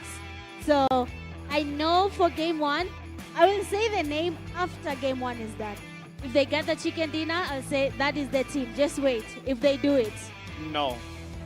That would not be very, very accurate, because let's say a team like Furious 9 gets the chicken. She'll be, oh yes, that was the team. Exactly. That might have been the team. You see, you don't know the team. No. That is not accurate. Okay, let's say Puze gets the win. She'll say, oh, Puze, that was the team. Like, the odds of her being right, 100%. That is the odds. Of her being wrong, 0%. So that is tactical, but that is not going to work for me. I know she's afraid of mentioning the team because of yesterday. Well, you see, that's the thing about being smart. You cannot tell if I'm saying the truth or not. But, I mean, we just have to wait and see. I am excited. I am pumped up. Game 1, finally day 2 is about to kickstart. And it is going to be really good. I can feel it. I know it's going to happen. It's going to happen indeed. And for the game number 1, I think we read a couple of comments asking you guys to send in your predictions. And you never know what you might be walking away with. You never know who is watching. Maybe we asked a question like, who do you think is going to be the MVP? Then you answered it right. Maybe there's something small for them. Yes, there's something small for everyone. And there's something on my desk that's looking very nice. Oh, what is that? What is that, Mitch? Okay, let me act surprised. I think it's a box. It's a box. What box is that? I'm not sure what it has inside, but can you see? Do you want to do an unboxing? I don't want to spoil the surprise. But first, I'll ask them to guess the color of the phone in this box.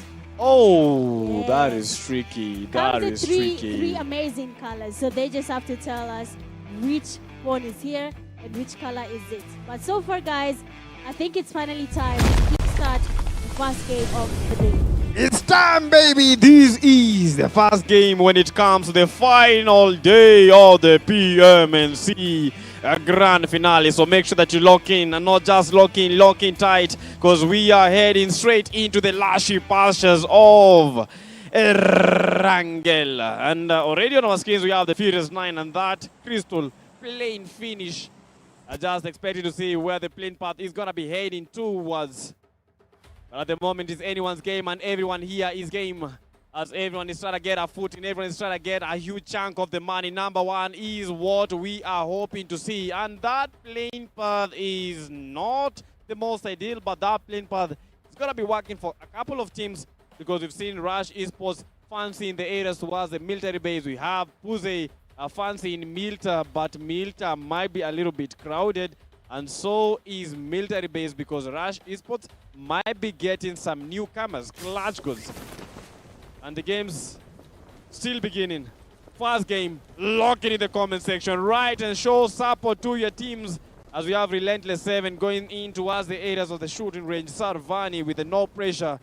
This might be a very rough start for some of the teams right here. Fallen Ruthless will be one of the teams I will be watching out for because they have the capacity, they have the players, they have the intention, they want the chicken dinner, they want it all, they want the cup. So Fallen Ruthless, we're going to be watching out for you. Are you going to get the win? Well, they have to get that win if they're looking to be up on the leaderboard and get Rush Esports from their comfortable place. Yes, Napoleon looking a little bit crowded there. We do have Nalvanta Esports, 4 Titans. They're all in as Napoleon. They do have a chance here of taking on some early fights, but might be a risky game. If 4 Titans is looking to make their fans happy in that comment section, this is not what they're supposed to be doing. That first early fight will definitely get them off guard, and they might go back to lobby earlier than expected. Yeah, and the Erangel being one of my favorite maps. I've said this a couple of times. It holds a special place in my heart, and I'm looking forward to be seeing a lot of action. I think that is what everyone is expecting to see. And already a fight is brewing between the CG3s and the Aura Esports. It's anyone's game as Loki trying to lock in on Aura Omega. We don't know where the Alpha is, but definitely the Omega is here. The beginning and the end. No, Omega is the end. And oh my goodness, still waiting. Glasgow's got to be careful because yesterday, this was the same exact thing. Glasgow's, they go into a fight. The first seconds of the game, they might win, but most of these fights, they were losing. So they got to be careful because if it didn't work yesterday, I don't know the chances of them working today. That is true. If it did not work yesterday, what are the chances it will work today? And for our esports, they do have clutch gods. They are getting closer. The push might be happening. Our esports, one of their teammates are not in a good position. Their numbers are not looking as safe right now. They do have everyone on ground, but the backup for one of the players might not be able to happen. For Sato, though, already getting some damage. Someone from our esports is applying some pressure. But for how long will they be able to keep them in this one room? Yeah, for our esports, they are playing a little bit safe because as you can see, the players, we have Aura Omega, the ones fighting against CG3s, and the rest of the Aura players, they are trying to make a wide approach, not try to approach CG3s from one end. They're trying to approach CG3s from all the ends in such a way that when the CG3s decide to make a push, they will be able to sandwich them and get those elimination easily. But Sato Clash goes. CG3s are just lying in wait. With that Tommy gun reminds me of the Peaky Blinders. And I think they're going to be picking up a couple of knocks, but the fight is still not yet on. It is about to get very interesting here. Our esports grenades are being launched towards clutch codes. No one is getting damaged just yet. They know that there's someone here. They do not want to go in for that push, but they're using their comms. They're looking for the nade to connect. And that is what we're talking about. For the utilities, though, on Clutch Code side, they do have very little utilities and no grenades, no smokes on their side. For our esports, though, they do have at least one grenade there that they can use. So we'll wait and see what will actually happen here. Will our esports take down Clutch Codes? But this is a fight that has been happening for a while. It's not really doing something yet. They're just grenading back and forth. And if I'm being honest, I feel like that is a waste of their utilities. Yeah, might be a waste of utilities, but at the moment, you just have to attempt. Just attempt. And for this fight, if Aura Esports is able to win this fight, that means that Aura Esports might be joining the Clutch Gods or even overthrowing Clutch Gods at that position 12. So this fight is really means a lot when it comes to the Aura Esports. And for the Clutch Gods, if they are able to dominate in this fight, that means that they might be heading to that top 8. So both of these teams, they know what this game might bring to them. Both of these teams, they know the intensity of this fight. They know that they gotta make a clutch, and they know they gotta do it right now. Because when else? Yes, they do. They have to do it right now. The time is not on their side. The clock is ticking. They need to get moving as fast as possible. But so far, our esports might be able to get some damage towards CG3. Loki, they're getting really damaged. But they're still running away from the fight here. They do not want to engage. They're moving around the building, assessing the situation. But that's what I'm saying. They're assessing the situation, but not much is happening. But once we get that entry knock, I think we might be able to see our esports and Clutch Codes give up a good fight happening right now. Yeah, but Loki is very low. But this is how you need to be approaching fights. Don't approach a fight without intel. And I believe that is what these two teams are doing. Yeah, just wait it out. If you get that opening knock, you're trying to get the conversion, it becomes easier for them to be able to attempt a push. But as it stands, they just have to wait. They have to wait for the right timing. They have to be patient enough, as we saw yesterday from Rush Esports. But a fight right now is inevitable. None of these teams can avoid this fight. No running, no backtracking. They have to go all in because the blue juice is there. And it is time for them to make the rotation. This was, like I said, a waste of utilities. No knock has been registered. The grenades are over in their backpacks. They do not have enough meds as well. Loki has nothing to heal up with right now. He has to make his way into the zone. His teammate MS as well. The utilities are really low. And I feel they took on this fight a little bit early. It was too mature. And it was immature to take on this fight. It was not really as a good of a call coming from the IGLs. But of course, anything will happen there. Finally, it seems like Aura Esports finally taking on some fight. And this is how you do it. Sato is down in Aura Esports. And that is an M762 trying to get a mess. And no zero recoil sensitivity. That is definitely some plus sensitivity. But clutch goes losing. Sato Aura Senior is down on his knees, but they are getting that revive. And the fight's coming in very few seconds. We just started the game, but already seven minutes in, and the fights are already brewing. The fights are already happening. Aura AQ, Senior back on his feet. But for the Clutch Gold, they just lost two very incredible players. A fight that almost went their way, but unfortunately, they went the way of the Omega. That is the end. I mean, it is the end there. It is deja vu. Talking about yesterday's first game here, Clutch Gods. First team to be eliminated, and they seem to be having same play happening today. They are already getting some damage. They're getting teams going in towards them. Players actually from our esports. But right now, MS as well has been forced to use the esports, taking on the breach. The cover coming from Shomi is so good that MS will be knocked with that zone. And the Clutch Gods, like we just mentioned, a whole deja vu just happened all over again. It feels like yesterday, but only is today. But CG3s are out of the race in the first game of the final day. That is the match number 7 of a total of 12 maps to be played. And for Rush Esports, they've been moving a little bit too safe, taking the areas, taking the bridge into Asprey Moss, Feripaya, moving all around Pochinki, and they are trying to enter the play zone unnoticed. But who will not notice the ring leaders when it comes to the final table? And that play zone moving in towards the areas of Stalba haven't been modified. Yet again, Stalba has to be one of the most strategic points for these teams. If a team can be able to get Stalba, they can be able to make the fights be advantageous to them. Yes, that is actually true. And I keep on saying, I have mastered No Pressure's game, and I can tell you for a fact, No Pressure is the only team that has 2 exact landing spots that never change. Either they will take on Georgiable, Town, or we'll see them landing around Stalba. They do not go anywhere.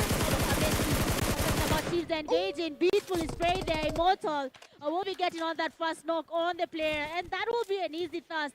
I mean, 4 Titans, they do have the fun saying they will do something, but they just have to keep it going. If they're trying to impress us, this is just the beginning.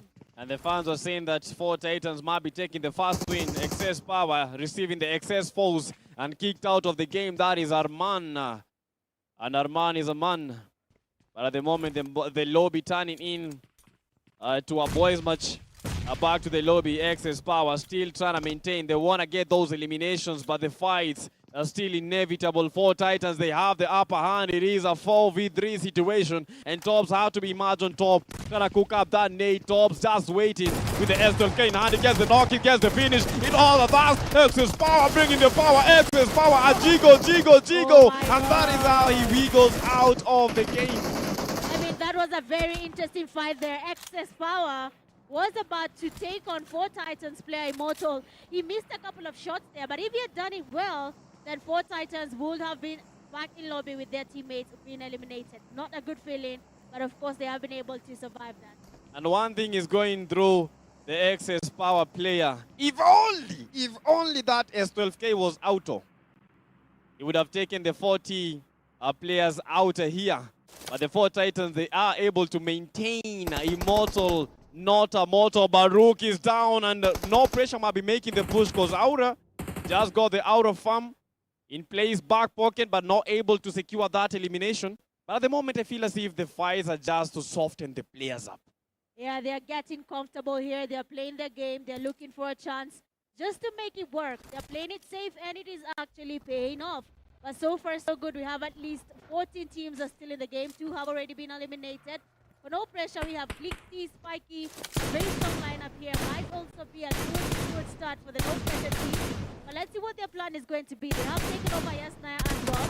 That means 4 Titans have been exposed, and somebody on the other side of Yasnaya got good damage on one Kuz Aura.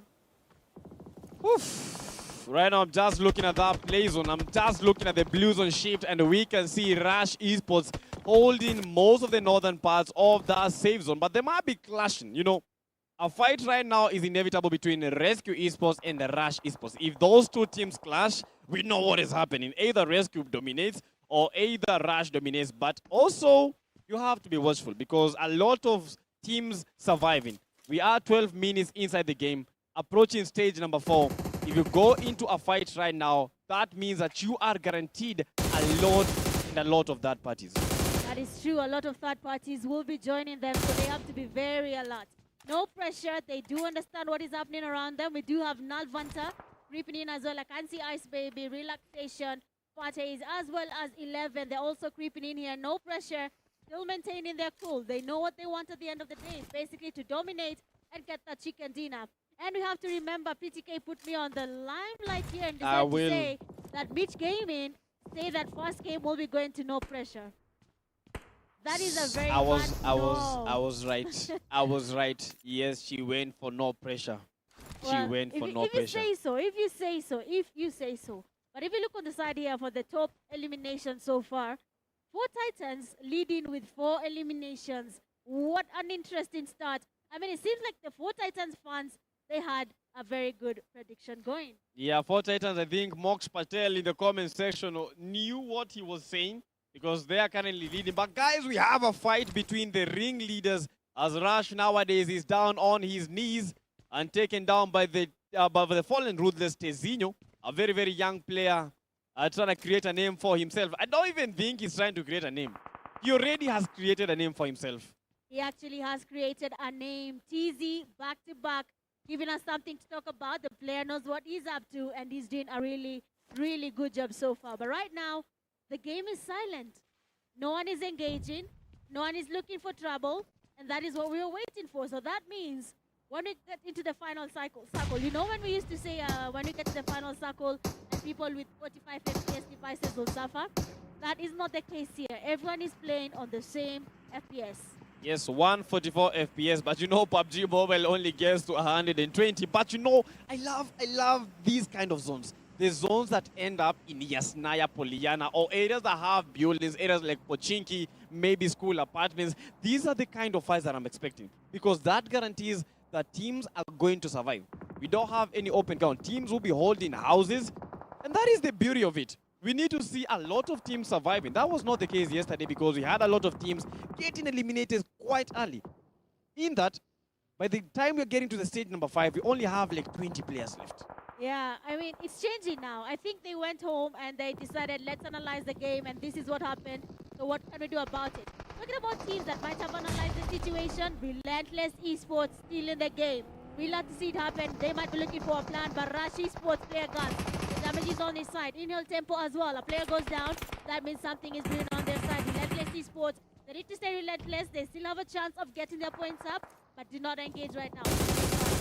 And bullets raining on the vehicle, but not quite hitting the mark. A relentless 7. Yeah, quite relentless, but they might be going straight into a fight as they are trying to secure that apartment. S12Ks, no, that is a pump shotgun. They're trying to secure that building. You know, the apartment is mine, and I don't want anyone here. That is what the Relentless players are saying. And as they are moving, Relentless Esports have been able to survive. I think this has been one of the longest videos that Relentless Esports have been able to survive. But the fights are still brewing. And look at these knocks getting registered. Aura Omega, the team that got the clutch, goes 2 players. They are in a very heated confrontation. Well, let's see how this actually works out. But for Fallen Ruthless, they have Rush Esports, a nice grenade coming in. No one has been damaged just yet. More is happening. A lot is happening right now from Bavu Esports. Relaxation. They want to go for that Tushon with the P-Fires. Nicely done. The damage is good. The Relaxation is not stopping just yet. Journey trying to get away in the space are there. Somebody spotted. And Relaxation still thinks about it. We have Bavu Esports still deciding whether this is a fight they want to take or they'll just leave it to be null and void and go back to another place. Null Vanta does not want anything null and void. They want those eliminations coming to their lobby, to their pockets. Look at the push. Null Vanta, Ice Baby, feeling the chill. Ice Baby trying to bring some hot things. I don't know why, but they are just waiting for their opportunity to strike. They are waiting for that opening knock. They are waiting because at the moment things are just not looking good for most of these teams. With 14 teams in the stage number 5 of the play zone, 49 players surviving. Yes, Naya Poliana looking like a whole hodro.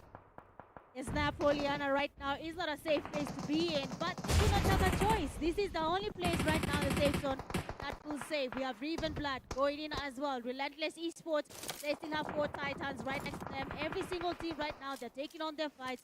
But somebody is about to be taken down. Aura Esports, the damage is good. No pressure. Swashi cooking up a grenade as well. Something is happening somewhere, but Fallen Ruthless will be eliminated and going back to lobby very early in the game. After a chicken dinner yesterday in the final game, right now they just beat the dust. I don't believe for Fallen Ruthless, they need to start avoiding it because making mistakes quite this early might be so detrimental for them because we're going to be having a high shift when it comes to that final table. And you know the goal is get to the top 3 position and you have a chance to represent Kenya and Africa in the global stage. But Rush Esports are able to make a conversion and shots still raining, but no one has been able to get anything counting. But Mbavu Esports, that is how much they leave and they are escorted out of this game. Bavu Esports will be exiting the game here a little bit early. Rescue Esports, the numbers are dwindling. At least 2 of their teammates are already, not actually 2, but 1 player has been revived. Null Vanta, 3 players back in lobby, 1 still standing 11. A grenade is in his hand. Uncle Weiwei getting the healing happening. Quite lucky that that grenade bounced off the wall, but he's still trying to get that going. Fuse Esports, grenades on their side. Kelly has get damaged. A nice stop on Hakim. And Fuse Esports player Lord is also getting closer to this fight. I mean, NGX, their star player Hakim seems to be back in lobby, leaving just Kelly and the rest to continue. And we're not going to talk about that push. I don't know how he made the push. Yes, they got the knock, but that was quite ambitious for him. But Kelly, being one of the players yesterday that got the first ever 1v4 yesterday for the NGX, put the NGX on that front line. But Kelly is knocked, and that is a wonderful nade. And Dybala. Leo want to make that thus. He is going for that push, and they have the upper hand. This is Puze versus the NGX, and Norway with Norway to run. Norway still trying to get that revive, but Puze might be making the push because Dybala is back on his feet. They have a full lobby. This might be the moment that Puze might be coming back. They need to get their comeback here. They had a chicken dinner, first game of the day yesterday. They need to get going. Grenade. Use Esports. They are applying the pressure, and NGX is not having a good one there. Norway getting damaged. We have not even a third party. Leo was able to spot Norway, getting some damage there, knocking and thirsting.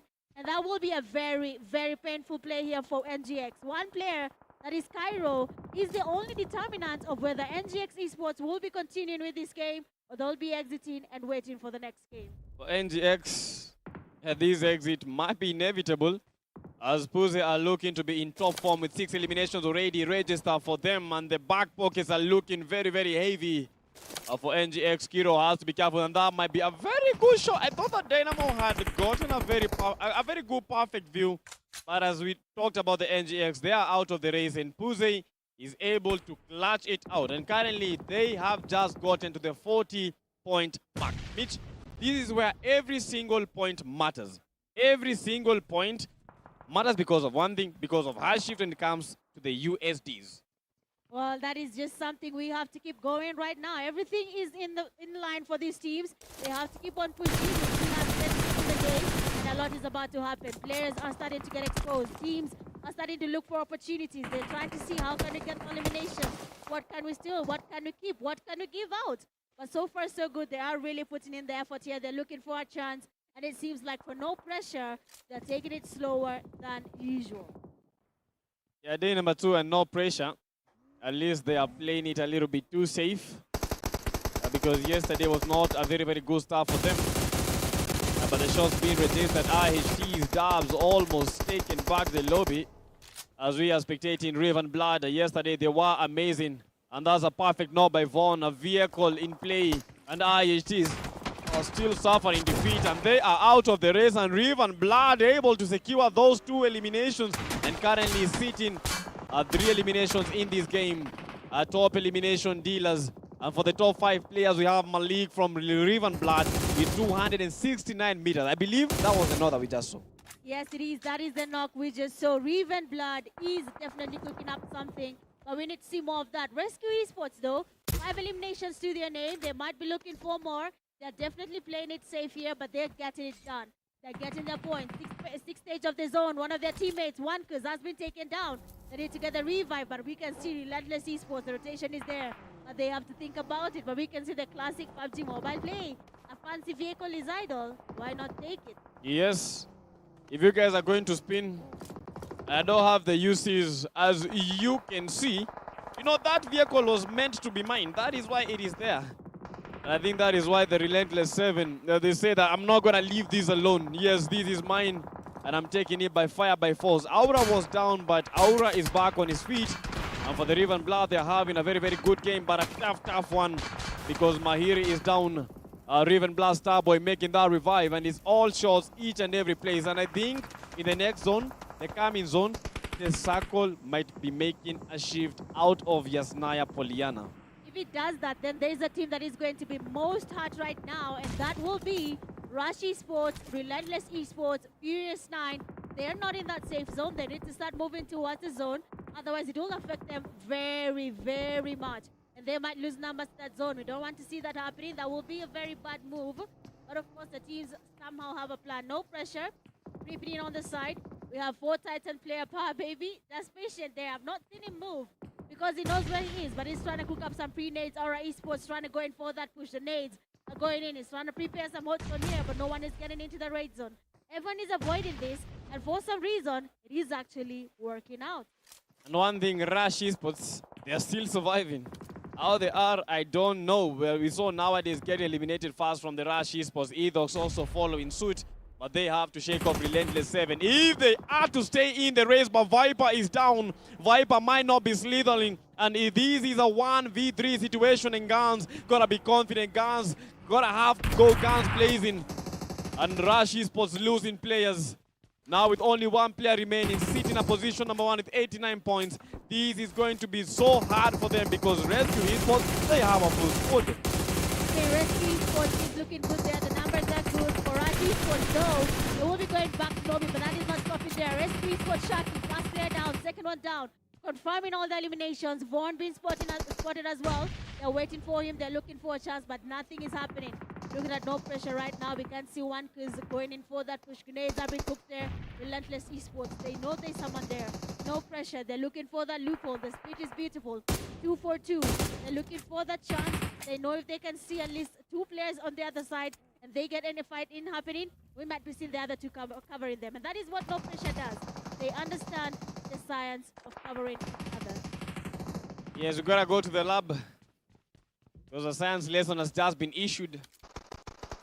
But these are the teams that have been dominating with R7, Relentless 7 going for the push. Rush Esports is out of the race, and that would create a very, very tiny gap because Rescue Esports, they have a full squad. No pressure with a full squad. Raven Blood, only 1 guy remaining, but Puze, they are not coming in lightly. Knocks being registered. Relentless Esports trying to make that push, and they do get the knock. They do make that knock come to their end. And Relentless 7 currently having a very, very good game. 4 eliminations already registered.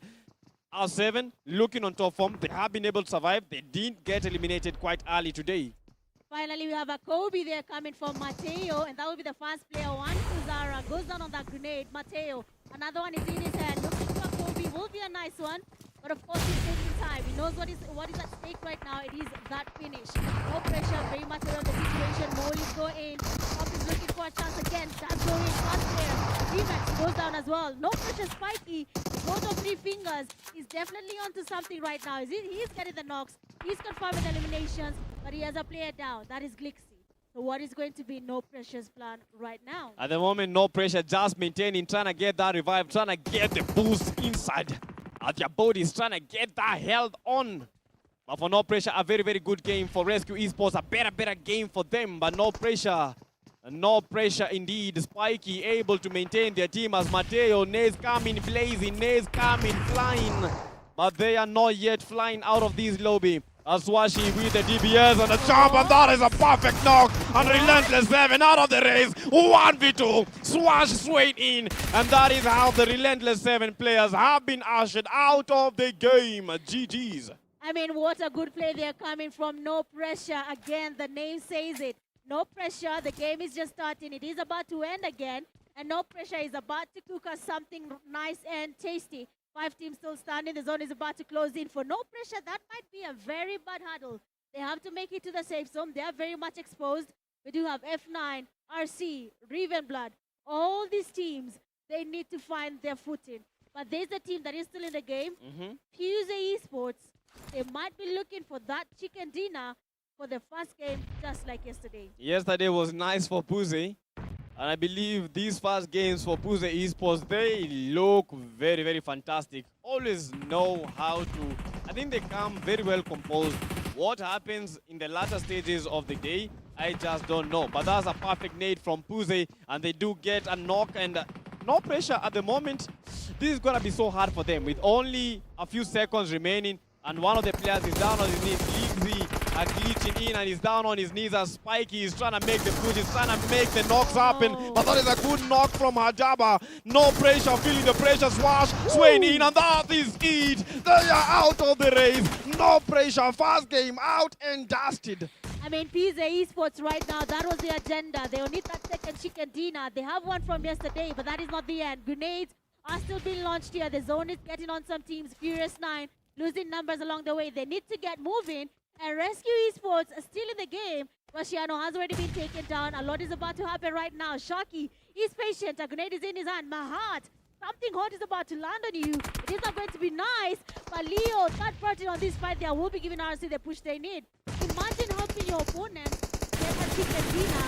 The same thing as trying to get. It is anyone's game. And as I always say, it is and anyone here is game. And now, as you can see, PMGO Esports already is at 15 eliminations. Am I seeing my own things?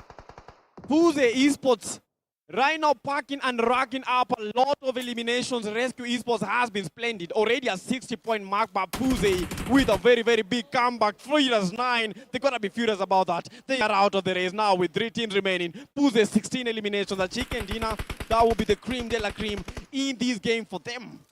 I mean, PMGO Esports, how are they at 16 eliminations? Now the tables have turned. 3 players on PMGO and 4 players on the players from Rescue Esports. Shaki very much exposed. Hadaba watching on the fight here. Shaki is very much exposed. If only they had grenades, but they do not have that. Dybala has to be careful. Nice one coming from Hamilton. Almost a Kobe on Dybala. But Leo is also exposed. Hamilton looking for another grenade. He needs that nade to be a Kobe. Leo has to be very careful.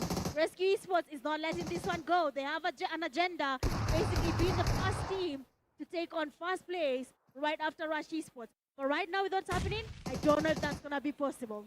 That might be possible, but Rescue Esports, they are packing up the numbers. Hamilton almost eliminated. It is a 4v3 battle, Dybala. And funny thing, this is state number 9. That means that we don't have any circle.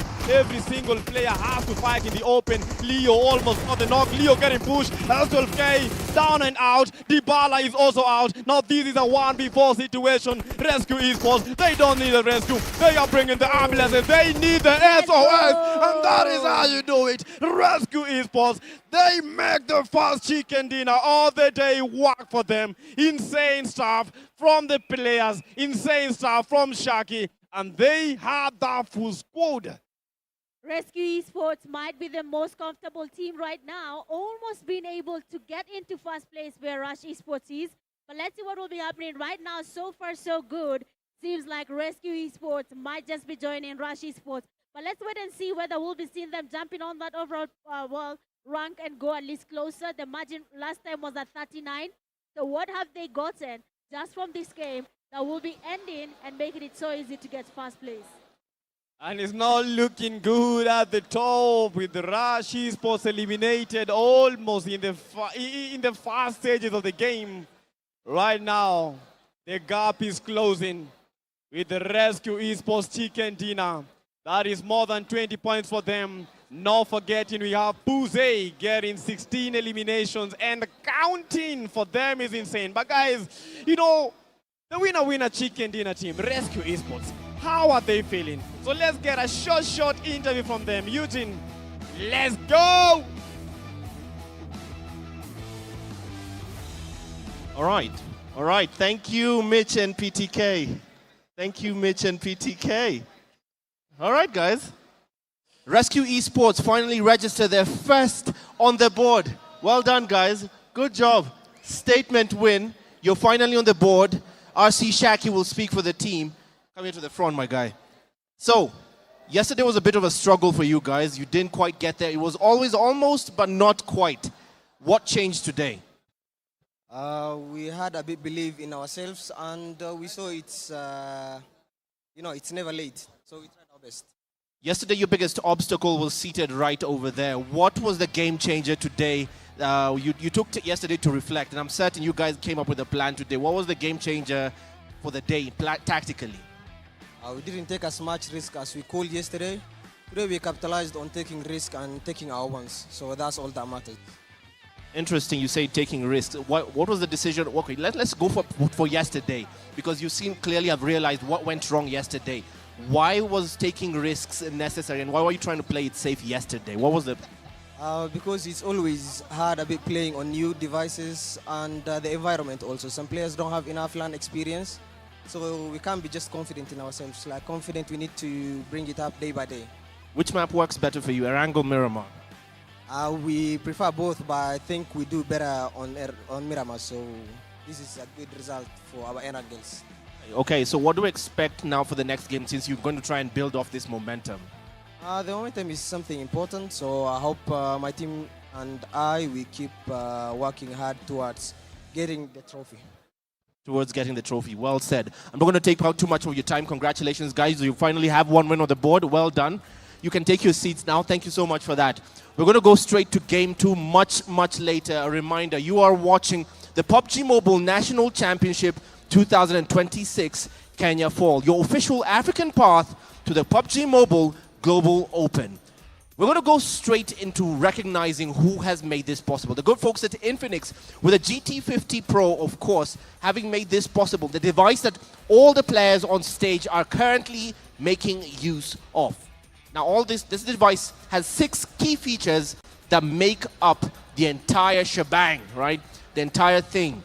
And we're going to take a look at what that's all about before we head straight into Game 2. Let's just see what that's about.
Is the Pmnc GT50 Pro.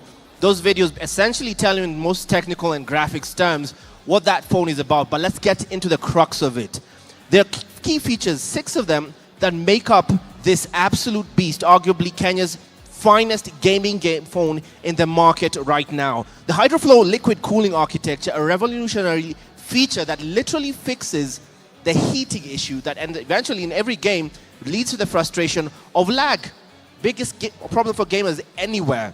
The 144 frames per second, anyone who knows anything about gaming knows every digital pixel, every moment matters. and the Dolby Atmos sound, essentially, you have a cinema in your pocket with the Pressure Sense GT trigger. Well, Infinix heard me yesterday crying and whining and granted me access to the device right now.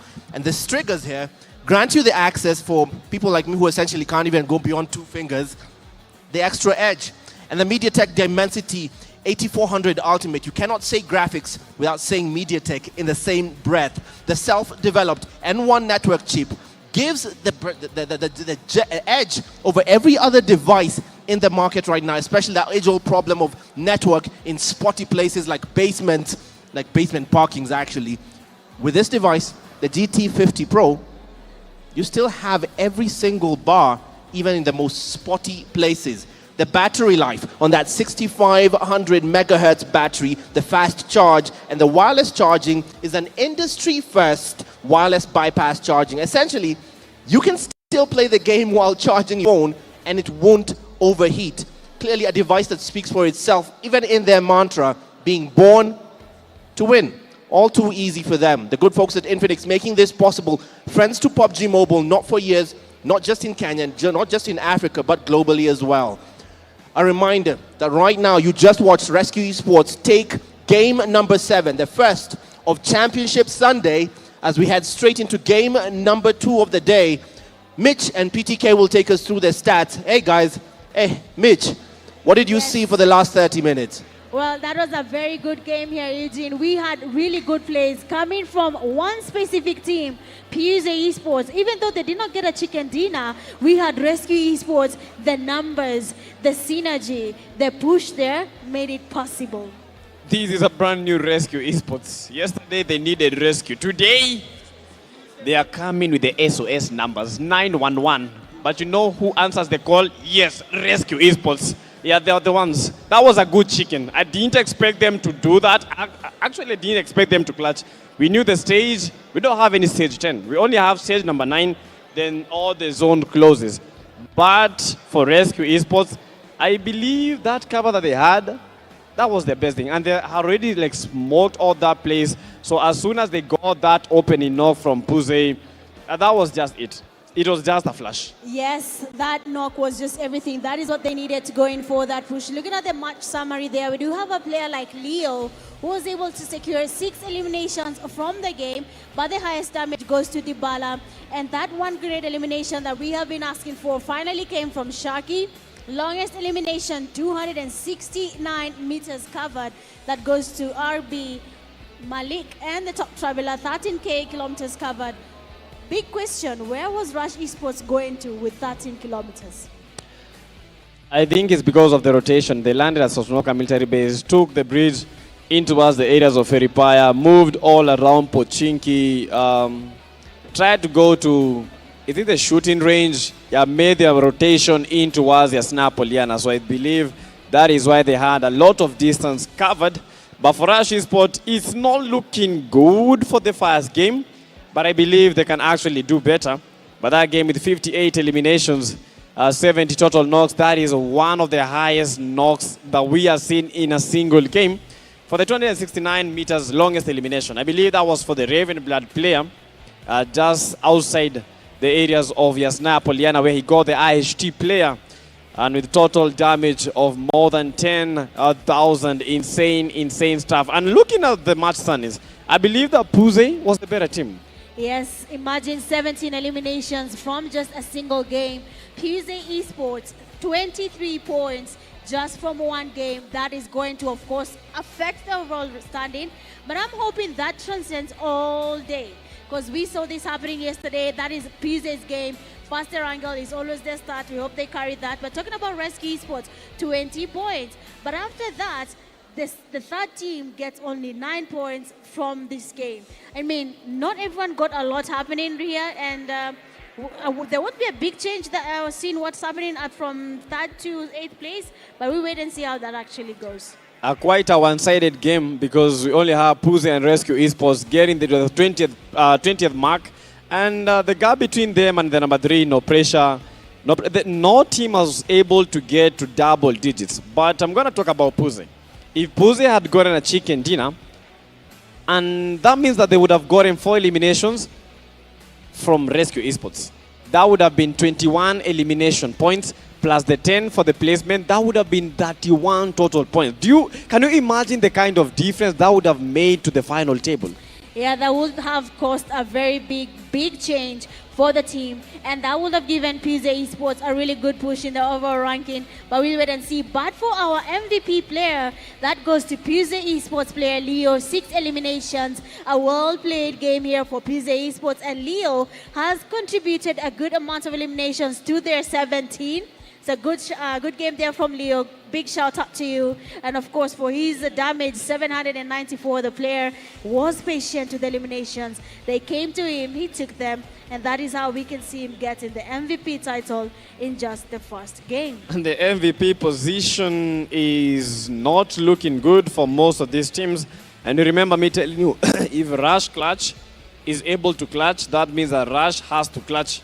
And that didn't happen, but Rush Clutch still able to maintain, but the gap is swaying very, very bad for him, with Clutch getting 21 elimination. And don't forget that all these players are trying to eye out for the 200 USDs for the MVP title, but Clutch with 21 eliminations. We have Swashi moving in closer with 16, and Rashiano finally. This is a player that we've seen for as long as we can remember. At the moment, Rashiano straight to the number 3. Rashiano is definitely coming in strong here. 14 eliminations to his name.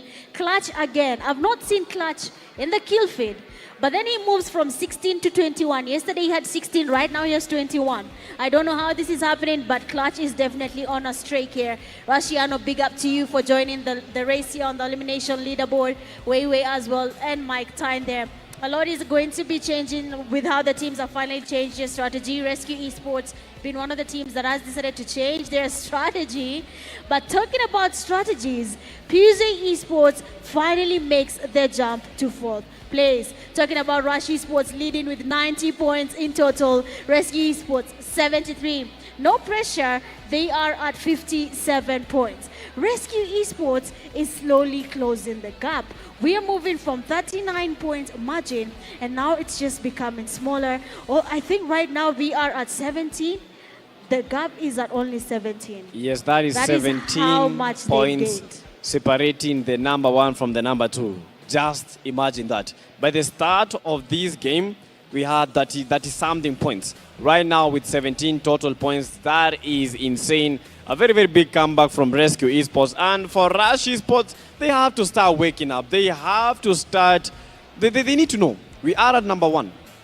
So what we need right now is not just maintain, we need to get eliminations. We need to get position that will give us good placement points, of which they have not been able to, because only 1 placement point for them is not enough.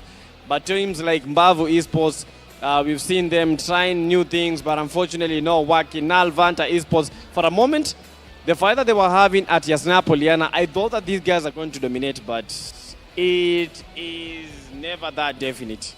That is true. It's never that definite. Anything is...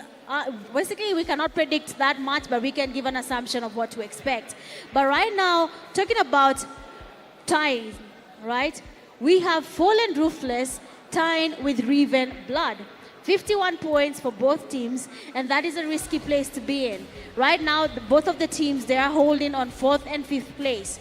They are still trying to get to 3rd place. They want to be in the top 3 and make it to PMGO Africa. But big question is, who will take that from the team that is already in 3rd place? Everything is looking so bad for some teams, but so good for most of these teams, because that means if the Rush Esports is slowing down, that opens up everything for teams like No Pressure, Rescue Esports, not forgetting, what was the name? Pmnc. I think Pmnc has a lot of potential. It's just they are too shy.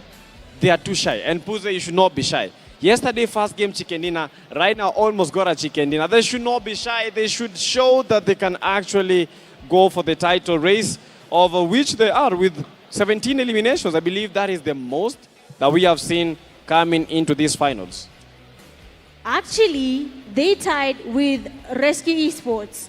The last Erangel, Rescue Esports had 17 eliminations as well. Yesterday? Yes, yesterday Rescue Esports had 17 eliminations, and now we have players coming in from PMGO Esports with the same direction. Honestly, now it's becoming any team's game. Everyone is now putting their cards on the table. They're saying now it's all in or we're out. So that is what is happening, and I believe Rescue Esports right now is taking that part really serious. They know that they only need a few points and they can actually clutch this. For Rush Esports, they need to know that they have to start waking up. With only 5 games remaining, it's gonna be so insane.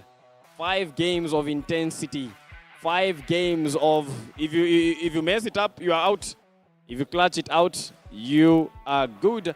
But the goal is getting to that number 1 position. Because number 1, you get to get recognized. You have the trophy and you have the money. What more do you need? Well, you need the title, right? You need Yeah. to be the best of the best of the best in Kenya. And that is all up to you and your teammates to do something about it. We're about to head into the second game here at Erangel again, where we are going to be seeing almost the same rotation. Because I realize teams are maintaining the same rotation. Either it takes Saverni, Yasnaya Poliana, Stalba, Kameshki. Because no pressure can go to Kameshki. That has never stopped them. But we are going to be seeing something similar. So right now, my prediction was not it. I accept. Now, PTK, it is time for you to sit on the hot seat and tell us which team is going to be giving us that chicken dinner when we get into game 2. What I can say is the team that I'm going to mention is going to dominate, get the chicken dinner, as I locked in yesterday. You know, we had our predictions yesterday. I locked in on Rush Esports. Yes, I locked in on them. I don't want them to hear because they'll be so excited that, you know, they know. Whenever I support a team, they get to dominate. And Mitch, they're going to see this. In the second game, I believe that Rush Esports, they might be getting that win. Wait and see. Well, Rush Esports, I mean, we have seen them being very comfortable around Erangel, and it seems like PTK is capitalizing on the fact that Rush Esports knows how to play Erangel. That's totally okay. So we'll wait and see. Will we see if Rush Esports is going to give us a chicken dinner? Yes, they are going to give us a chicken dinner. I can smell it from all over here. Can't you smell it? No. I smell the chicken. These guys are definitely toasting something, and that is it. Yes, that is the chicken. So for the second game, you know, I think the mentality that they came with in that game was, okay, let us show them that they can try to get to where we are. Then, after that, we will show them what we are really about. For Rush Esports, I know them. I know Guns. Yesterday, the 1v2. Yes, that is the man that I know. That is the team that I know that might clash and they're going to get the win.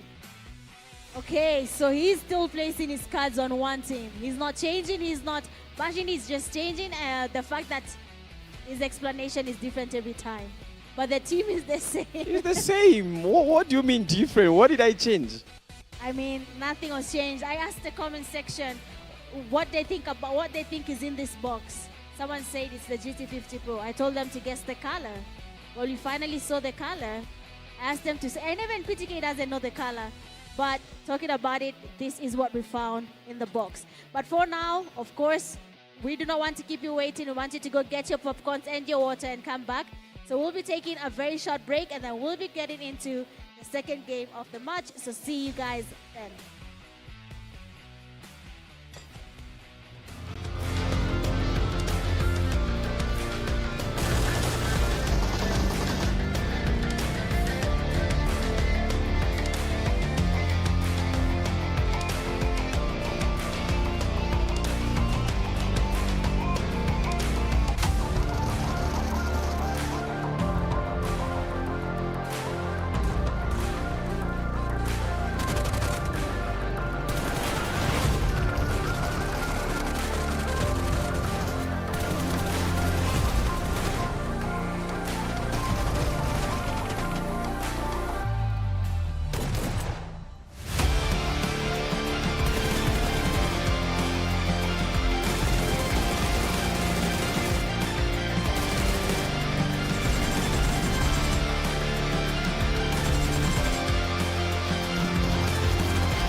It began with a call to compete. Thousands of players, countless battles, one goal, to prove that they belong among Kenya's best. They fought through every drop, every rotation, every final circle. And now, Kenya's best PUBG mobile teams come together. One venue, one stage, one fight. 16 teams who have earned their place. One championship on the line. The battleground is ready. Who will rise? Who will claim the crown? Welcome to the 2026 PUBG Mobile National Championship. Kenya Fall. Be the #1 for Africa.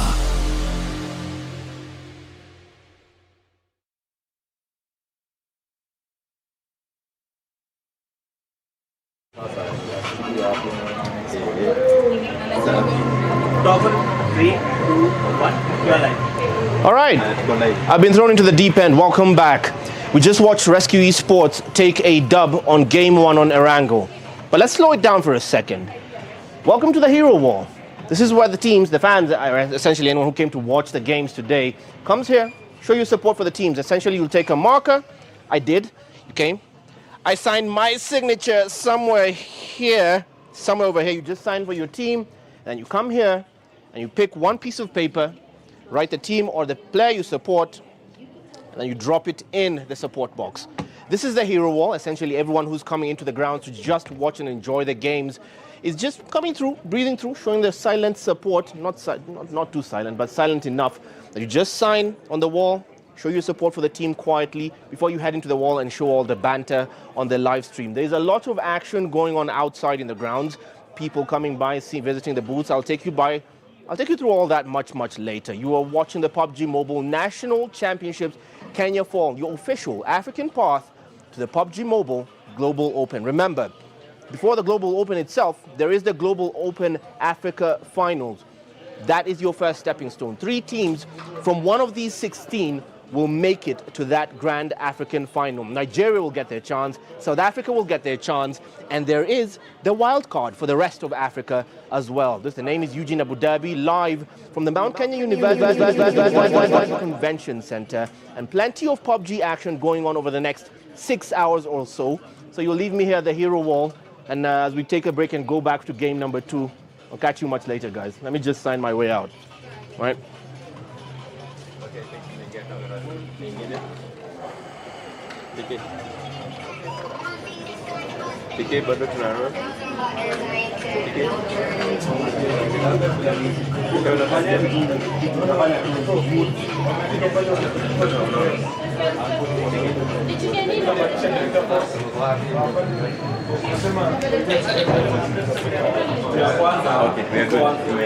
You're good? Yeah. All right, cool. Nice. We're clear.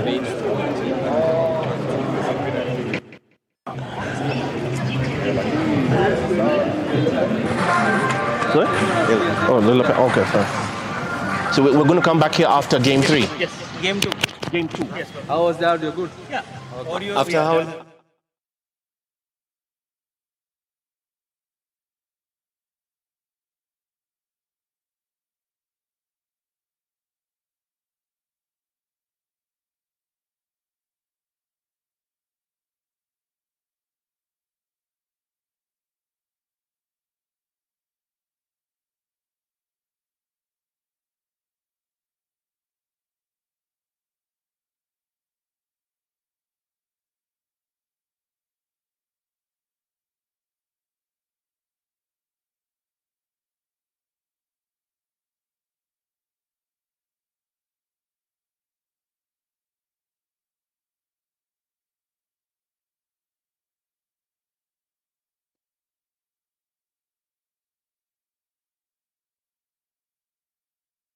PTK just decided to use my phone instead of unboxing his own phone to try and... Anyway. I have to do mine live. Okay, at the moment, let us use your device. Yes, this is the Infinix GT50 Pro. This is the best gaming phone in Kenya, by the way. So for you guys that don't have it, wait for me to clutch. That will not happen. Yours is a skill issue.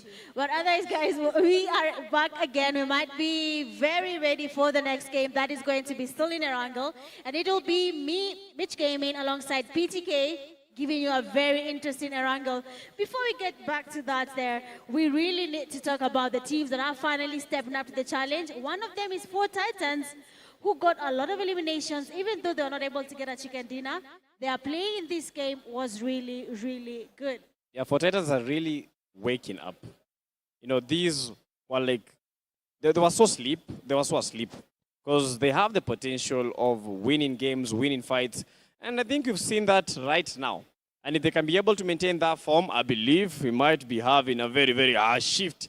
That table might be changing. But, you know, with just one game, we don't know if they're gonna do that again. But I don't think that was luck. They won the fight fair and square. They were able to counter and get some very, very good placement points in that game. But for Four Titans, they gotta keep pushing. Yes, we have a lot of people supporting Four Titans, but they gotta keep pushing. They gotta maintain the grind. They gotta not listen to the crowd because, you know, the pressure is so much. I don't even know, Mitch. When the crowd is there watching you play, what goes in your head? Like, do you fumble? What goes in? How will I know? Maybe, okay, you've never played. Oh, I have. I've played in a tournament, have you? When? That is a story for another day. All I can tell you is my team almost won. Yes, almost. No, listen, at that time I was just starting PUBG Mobile and I've been on that stage before and I know how it feels to be in front of a crowd. There's that feeling that you need to perform because right now, all eyes are on you.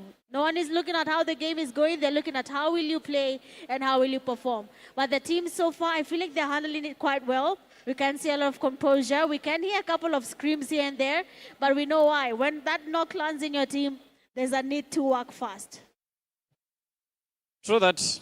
Yeah, she's played in the international stage. Yeah, here in Kenya. And yes, I've also played a tournament, and I can understand what these players are talking about, you know. I can understand the kind of pressure, people watching you. And one thing that I realize is that people don't judge when you're winning. They only judge when you're losing.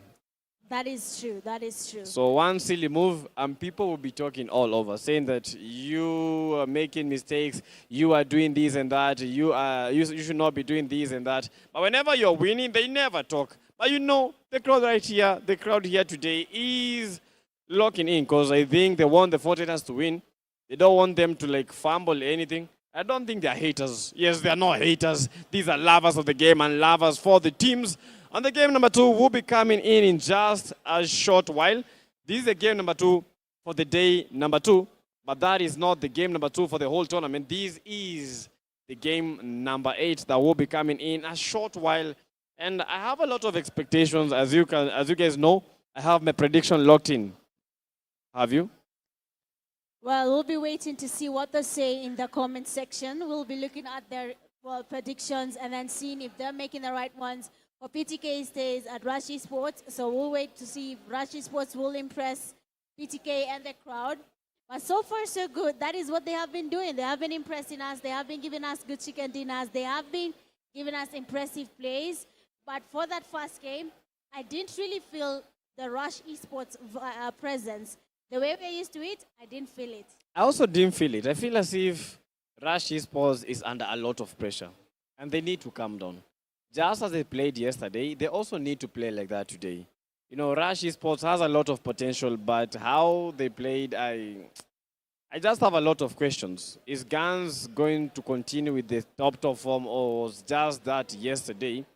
Or are we going to see them making a comeback? You know, we need to have a comeback from them. You know, they're the ring leaders, and them getting like even 10 points right now, for them, it's a plus. But you can't tell me the Rush Esports getting 0 eliminations, 1 elimination, 2 eliminations, then getting eliminated so early. That is not them. That is not them. They need to do something about everything. They actually do. Rush Esports can do more. We know of their potential. We know how they can dominate a lobby. And that is what we are expecting to see. as the game progresses. We are about, of course, to kickstart game 2.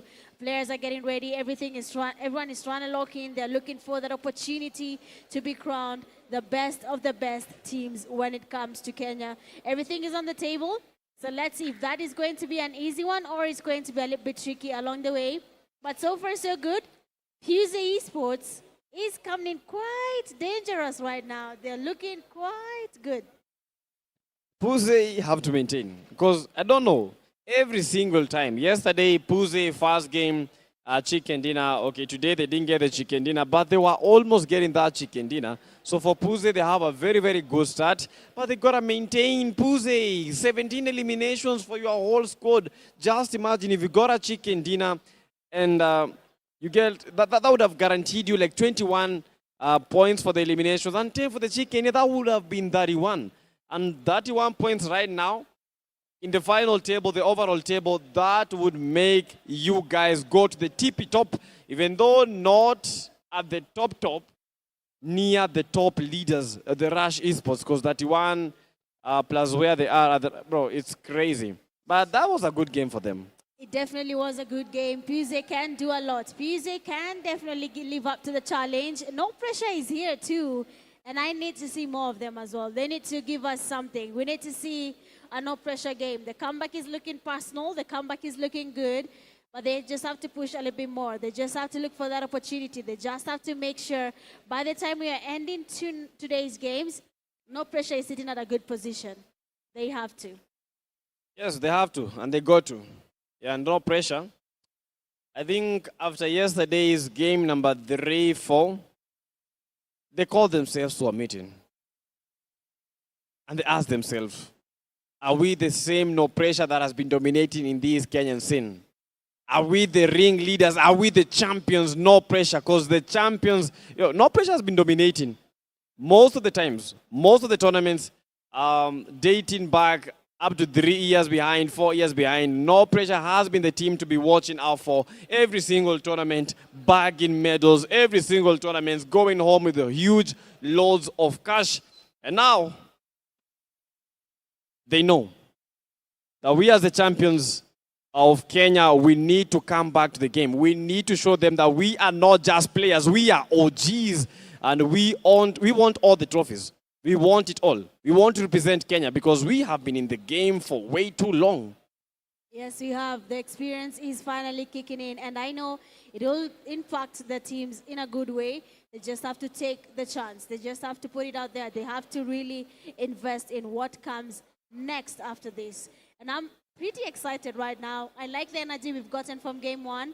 I like that we saw good potential here coming from PMGO Esports. But honestly, that lineup is a lineup we know, but I'm not sure if people know it, but this is a lineup that we have seen before. We know how good they are, and we know what they bring to the table. Yeah, a very familiar lineup, but you can see Boyka on the other end for PMGO Esports. He's trying to think of new strategies. He's trying to think of how they did not get that chicken dinner. Yeah, Boyka. But that's a very, very good and strong roster by PMGO. And they're not losing fights. You know, NGX was almost taking them out. But I don't know how they were able to maintain and shake them off. Hakim was going for the push. But then PMGO was just waiting for that. For them, that was an advantage because with this kind of space that they are possessing, NGX Hakim did not even stand any chance against PMGO. So PMGO, a very strong lineup. As you can see, Dybala still waiting, trying to spray around because he feels the heat. You can feel the heat. You can feel the intention. He wants to get the win. And for PMGO, a chicken dinner, I think would change the whole narrative for the game. They just have to keep on the same energy. I think they're just, it's like they're thinking about what's coming. Are we looking to win this? Are we looking to play it safe and then come back later with a better strategy? A lot is definitely coming to play. But of course, we'll just give them the grace to figure out if that is a type of play they're going to be using from first game to the last games. But so far, that is game 1, game 2, 3, 4, 5, 6. All for today are about to be very interesting for our viewers, for the people in the crowd. I hope every single team that they're cheering on does not disappoint, and they end up being the top 3 teams that represent Africa in the global stage.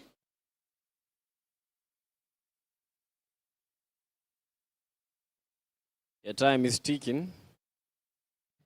And we are just waiting as the players are preparing themselves. Just waiting to see if they will give a good game. As you can see, all of them are in the lobby. You're just waiting. And in just a couple of few seconds, we will be getting the second game of the evening. It's all about dua. It's all about inshallah. It's all about good vibes. It's all about that prayer. I'll make that prayer because at the moment, the players need it. Make that prayer because at the moment, it's all about to boil down. And it's all down to these. Kenya's moment is here. And PMNC is the grand stage. For Kenya, this is the moment for the players to showcase their skills. As we can see, Kelly are still preparing, very much locked in that suit. Very suited for this function, very suited for this game. And the NGX Esports are still preparing. Yes, it is you. Yes, you are the NGX. And things are looking so nice for them with Kelly yesterday, 1v4. Just waiting, but you can see the hard tension that these players are experiencing. We have excess power, but even Blood, the man himself, Von, the Don, avoiding the Dons, trying to fly players out of the lobbies.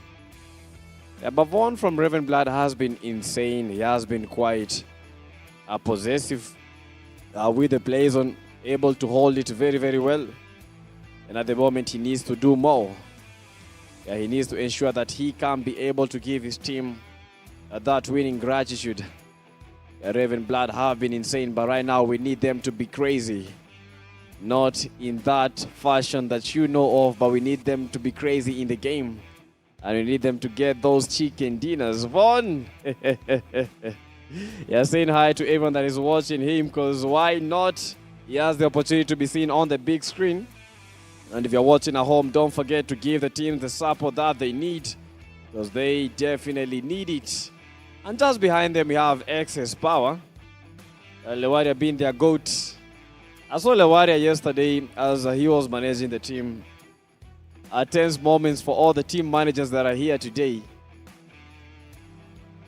But it's quite a surreal thing to see and watch your team as they try to represent Kenya and Africa on the international lobby. Yes.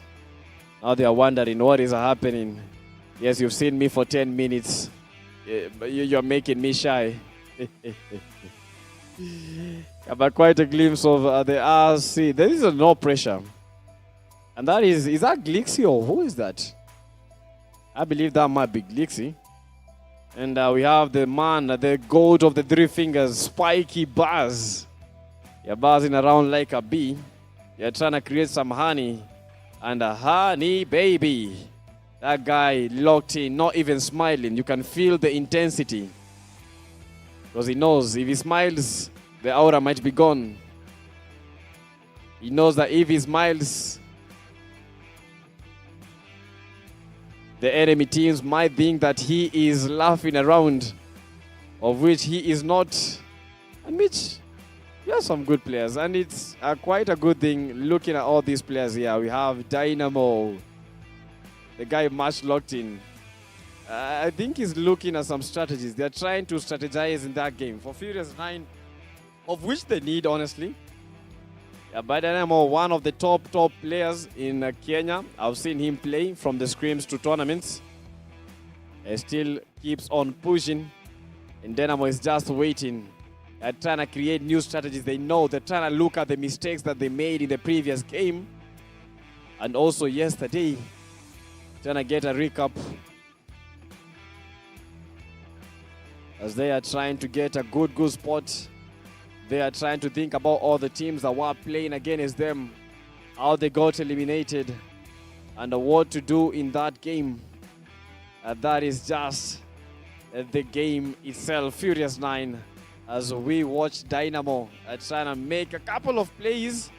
But the game is looking so good. Mitch, today we are expecting a lot, but what is that one thing that you're expecting so much? I'm expecting some teams to come up that table. I'm expecting something to change in the table. I mean, a team like Fallen Ruthless right now, they have a very good chance of going into top 3. They just have to make sure they make it to top 3 before today ends. Because I know I'm not the only one with the expectation here. You're probably one of the people with the same expectation as I have.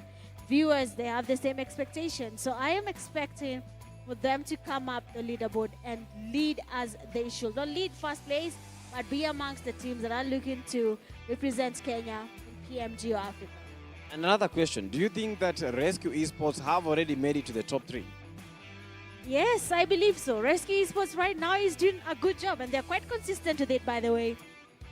They're somehow focusing on what matters.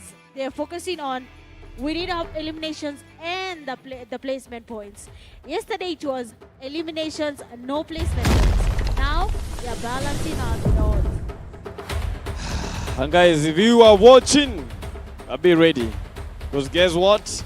This is the game number 8 out of the 12 games to be played. So make yourself ready, get your popcorns, and make sure that you have a friend with you. Don't forget to give the stream a like. This is PUBG Mobile Africa, and this is the PUBG Mobile National Championship Kenya with a beautiful, beautiful plane path moving in from Nova Paya. Cutting aside like a Nova Paya military power going in towards the area of Jojopol and Zaki. But I don't think the teams are going to be changing any landing position. I think they might be maintaining. We might be seeing a maintain of the landing spots here. We do have teams going towards Prison, though I did not expect that. Other teams are moving towards Milta. School is looking quite safe here. No one is looking to go there just yet. But Rush Esports is maintaining their landing spots. They are going to military base, and they're just going to stick there for a while. So let's see if it's going to be helpful. Remember in the previous game there, we had Rush Esports still landing in the same place. So if I was someone who was looking to eliminate Rush Esports, I will start with going to military base. Rush Esports still maintaining their landing position, and I believe it's doing wonders for them. For Puze is still on Milta. We have the Furious 9, but that is a very, very nasty circle for teams like Raven Blood, for teams like Rush Esports. We have teams like Puze. That means they have to make the push, and they have to try and attempt to get the play zone as early as possible, because as you have seen, the teams that get to the play zone fast, they call the shots. That is true. The teams that make it to the play zone fast call the shots, but not all the time. There might be a team that is looking to change their position, and they're quite aggressive. So if you're occupying a compound that they feel is safe for them, we might be seeing, such teams going in for that push, trying to apply pressure. But so far, so good. It seems like most of the teams have played it safe. No pressure, like I told you. 2 landing spots, they never change. Georgetown and Kameshki. So if I'm looking to eliminate NP, I will choose Georgetown on the northern side, and I'd pick Kameshki. If I'm looking to eliminate Rush Esports, I'll go to Sosnovka military base. So you see, these teams are similar pattern. You only need to understand why are they going there. Why are they going to that same spot time and time again? I think probably because of the loot. Yeah, but Relentless 7. Yesterday we were talking about them taking on these early fights, and already they are taking in another early fight, and RHTs versus Relentless Esports. RHTs losing players, and they are getting battered, bruised like bread and butter. They don't know what is happening with no loot.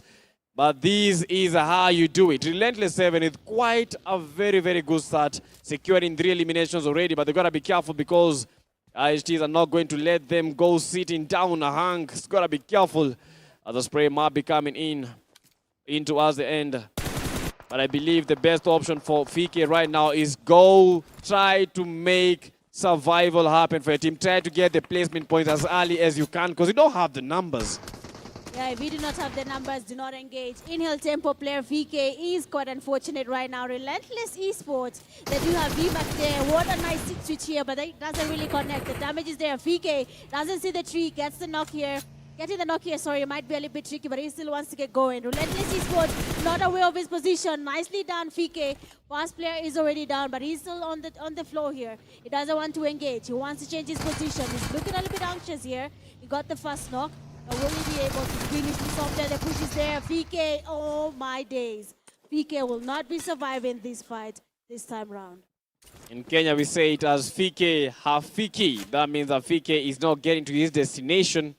And he is led out of the game. But we have another fight between Ice Baby, 11. They are getting pushed. This is Nalvanta Esports. Relaxation is out of the race. Fateh is out of the race. And these will provide some this will give them quite some fatigue. But Raven Blood with the third party. And they get a knock. Vaughn being the player leading the Raven Blood 11. Are still rocking that pump shotgun. It's got to be careful because Aura Esports are not joking around. Mahiri on the backside. They want the third party to work and they know they have the manpower. Ice Baby feeling the chill and he is out of the race. And Raven Blood trying to go for that rotation. Malik almost eliminated. Ice Baby is out of the race. And the game is not looking good for Nalvanta Esports because they are already eliminated. They are out and rescue for Aura Esports. Might mean with the wow for them, but Raven Blood, the third party, quite successful. I mean, if the third party works, go ahead and use it there. Vaughn is also getting closer. Players from Aura Esports, they do not have the best plays right now. Beautifully done there by Mahiri. As usual, that is Mahiri's play. Always risking it all. He wants to go in for that pick, but Aura, last player, will be going back to lobby as well. Raven Blood, they saw an opportunity, and they decided we will be capitalizing on that before it's too late and we cannot get points along the way. And this is what I was saying, PTK. If you see a fight, because that is a call from the IGL. The IGL said, okay, this is a fight we're taking. If you trust him, you get the eliminations. But if you don't get the elimination points coming to your side. Yeah, always starts the IGL. He is the IGL for a reason. And for Raven Blood, with those eliminations, currently they are sitting at position number 4 with Puze falling in shy. But they are tied up by the placement points. Raven Blood, they have the better chance. No pressure, still at position number 3. And all these teams are looking to clutch it out. They are looking for the opportunity to shine, but the opportunity not being handed to them. And CG3 is fighting against Access Power, bringing the Access for Sato. Has to be careful. It is Sunday, and Sato's got to be aware of that. By Access Power, Ali trying to cook up a nade, and Ali trying to get CG3 Sato as early as he can. As early as he can, Ali with a grenade there. Nicely done. Might be a nice go. The nade has been brewed quite well. It does go in. I don't see anything happening on the clutch codes just yet. Access Power player tops though. Very low. The damage is there. The players are still applying pressure. Clutch gods, they need to live up to their name. The clutch has to be done. But for how long will they hold it out before we can have another third party like Raven Blood joining the game? But of course, the convoy is here. Clutch gods, they know what they need to win this. They need to be together. They need to get the push going. But Sato, first player, goes down. Tops trying to get the cover here. He confirms the elimination. He doesn't hesitate. He knows what's at stake. But the grenades, they're coming in. And someone is about to be damaged. And that might be someone from the CG3s, but Access Power, they are still on the upper hand. Low-key, not low-key with the nade. Access Ali almost eliminated, down on his knees. He is not praying. He is begging for mercy. Tops, on Tops, they are going for the elimination. CG3 is getting rocked. And MS being one of the players surviving. It is a 2v3 situation, and Tops is down top, on top of the lobby, back, low-key, getting that elimination, securing it, trying to heal up. And Access Power, they brought the foes, but the power is being felt. Leo, the only person remaining. Leo trying to get the cover. Leo trying to get that elimination. That is a good molly, but no rescue. Not it. That is not it. Access Power, how the hell did he get the knock? I thought that Access Power out. MS, the only player remaining, a 1v1 situation. Who's got to win these? It is all depending on how the game is going to unfold. Leo getting damaged. MS just spot him. And that will be an amazing clutch from MS. Their amazing save. Access Power, unfortunately for them, they will be going back to lobby. That does have at least 4 teams eliminated. We are in the first phase of the zone, and we have already lost 4 whole teams. It is given day 1. It is given day 1. For Clutch Gods, it is given day 1. For Access Power, it is given day 1. That was a good fight, and honestly, that was a good 1v1. That was a good 1v1. If you understand the game, 1v1s will always be nice. But of course, that was a really nice one. I mean, MS there, big shout out to him for getting that save. Otherwise, Clutch Codes, I'm not sure. That was a very, very, very strenuous start for them. For Fallen Ruthless, though, this is the only team that I've not figured out their landing spot. I don't even know Fallen Ruthless landing spot in Erangel. Or you can tell us, PTK, where do they actually land? I don't know. I've been trying to get the trail. I've been trying to understand, but I don't actually know. But Furious 9, the fight against Rashiano from the Rescue Esports, and that is a good strike. And oh my goodness, Shark is shocked by that knock from Mahat. And Rescue Esports right now on the blink of despair. These are 2v2 situation. Furious 9 versus the Rescue Esports. Switches to S12K, tries to reload. F9 Kido almost eliminated Dynamo, trying to heal up, and he has already healed up. And this is the 1v1. Rashiano holding UMP in hand for Dynamo. And this is going to be good here, PTK. Right now, Rashiano already taken down. Rescue Esports. Hamilton trying to get the revive for the Furious 9. They still have the numbers. They have to apply the pressure. Rescue Esports, though, I'm not sure about them here. They're not looking good. The numbers are dropping one at a time. But as they try to go in there, Hamilton spotting Kido. He tries to go in there. What? Nicely done. He by himself fumbles that knock, but we have the Furious 9. Of course, they know what they're doing. Dynamo, a grenade is in his hand. A Kobe is about to be launched. The nade is looking beautiful. He goes, but we don't see a Kobe, and he still wants to apply the pressure. But big question, will RC actually survive? No, unfortunately not. Answered by Dynamo. That is the man from the Furious 9. Dynamo. And he puts the Furious 9 on that top spot. But at the moment, that has just opened up opportunities for the Rush Esports, because the pressure has just decreased. And Rush Esports already 2 eliminations for their end. This is looking to be a very, very good game for Rush Esports. Remember, I told you, my prediction was Rush Esports. Well, Rush Esports will be living a very good day right now. They know that Rescue Esports are no longer in the race. We can see from their faces, the players from Rescue Esports are not happy with that play. But we'll know more about that later. For the Furious 9, they're feeling proud about this 4 eliminations. All of them coming from Rescue Esports. What a good play. That is all about tournaments. There is a good day and there's a bad day. Just pray that all your days are the good days. Otherwise, we'll be feeling a little bit tricky or a little bit heartfelt. But right now, PTK, Furious 9 are feeling happy. But FR might be in the hot seat right now against Rush Esports. Oof, this was a fight that I was not expecting to see this early. I believe the best thing for these teams, try and avoid that fight. They are very, very good teams, and the best for them, if you're Rush Esports, right now the only thing that you need to do is try and survive. Don't go for the fights quite early. Wait for your opportunity to strike, and then you can go for the strike. We have the Fallen Ruthless, we have Tizinho, but at least they avoided that fight. And for them, this is a winning chance. Because if Fallen Ruthless are able to give us a very, very good game, that means they might be making a shift into our second place, because not a lot of points separating them from No Pressure, not a lot of points separating them from Rescue Esports. So this is their chance to close that gap. It is their chance to close in that gap. We do have the Riven Blood. They are somehow creeping in towards the players from Fallen Ruthless. You have seen a nice scouting happening there. The comms have already been given to the team. So they know that there's a team there. For 4 Titans, they are still moving around looking for the perfect compound. Rush nowadays also scouting up the area, looking for the perfect compound to occupy. But that will not be easy. MGX Kelly getting spotted. The sprays are there. Rush Esports not shying away. The driver, give us your license, because you almost cost your team a knock from NGX Kelly. Yeah, take the license. And don't forget to remember the face of the player. Viper wants to move around, but they have to be careful. Kelly just holding, waiting in the shadows, not even in the shadows, in the grass. Rush Esports got to avoid this fight. Kelly is down on his knees. They got the knock, yes. They're trying to get the Dash Kelly. Trying to get that revive, because he is still down. Calling for the NGX players as Edox is moving around, trying to get a very, very good spot. But all the sports have players, all the sports have teams with nowadays. We saw him getting eliminated fast, and look at that play zone. Puse landed a Milta, and at the moment they might be going against Ravenblood. These are 2 teams that if one team wins, they go on top of the other.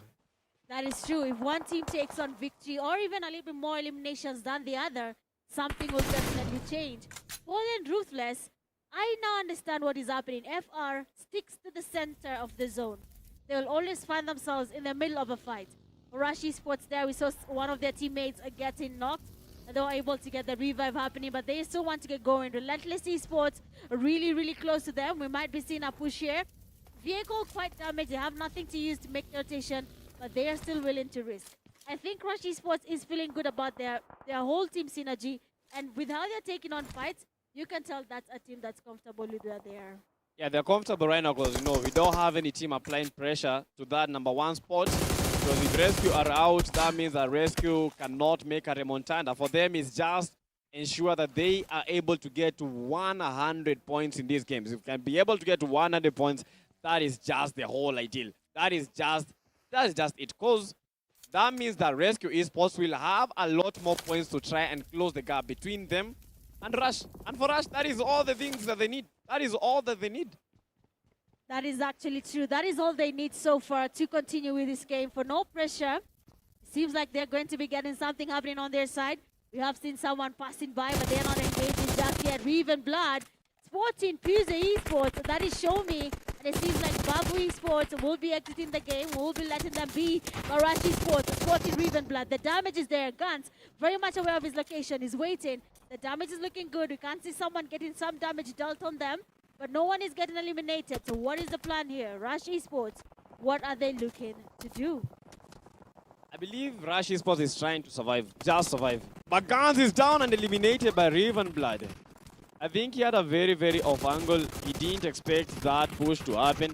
But fights are still happening. This is Raven Blood. Puze was just in the midst of that attraction, almost caught in the crosshairs of the Raven Blood. Relentless Esports Show Me from Puze, very, very low. And this might be a knock, and Dybala is down, Dybala is out. RB, Raven Blood, they are coming in, guns blazing. They just got the guns and they got the ammo, they got the ammunition.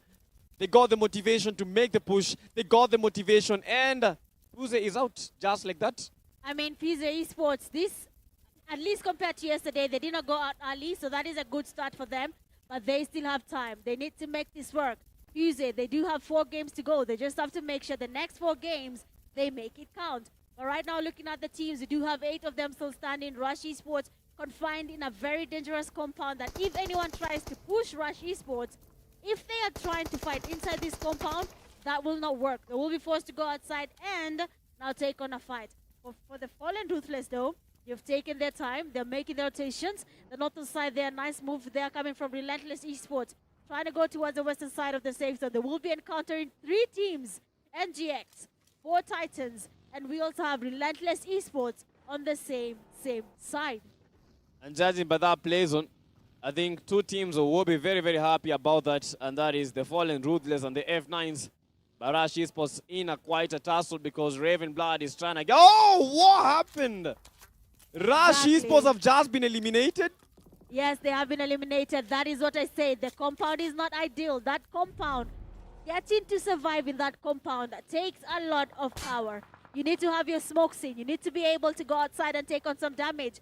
That is not an easy compound, but Raven Blood took advantage of that, and we have that going. Talking about fights right now, Relentless Esports player Hank trying to get some grenades towards the players from 4 Titans. They will be exposed to the fight, but they have to think about the next steps. Are we willing to take it, or are we going to go away? Yes, they have to think about the next step. But one team that is looking to dominate these games so much, that is Raven Blood Esports. At the moment, they are just dominating, getting eliminations after eliminations. Fallen Ruthless Shakir is down on his knees and eliminated, and they are just reducing the numbers. They are just creating that advantage, reducing players from teams, making sure that these teams have duos, have trios, so that they and be able to instill that final pin to the coffin. But Raven Blood, they have the opportunity, they have the chance of a lifetime to take a win and make sure that they close the gap between them and Rush Esports. Not just Rush Esports, also Rescue Esports. They're not the one, the number 2 or the number 1. At the moment, they're not letting go of anything.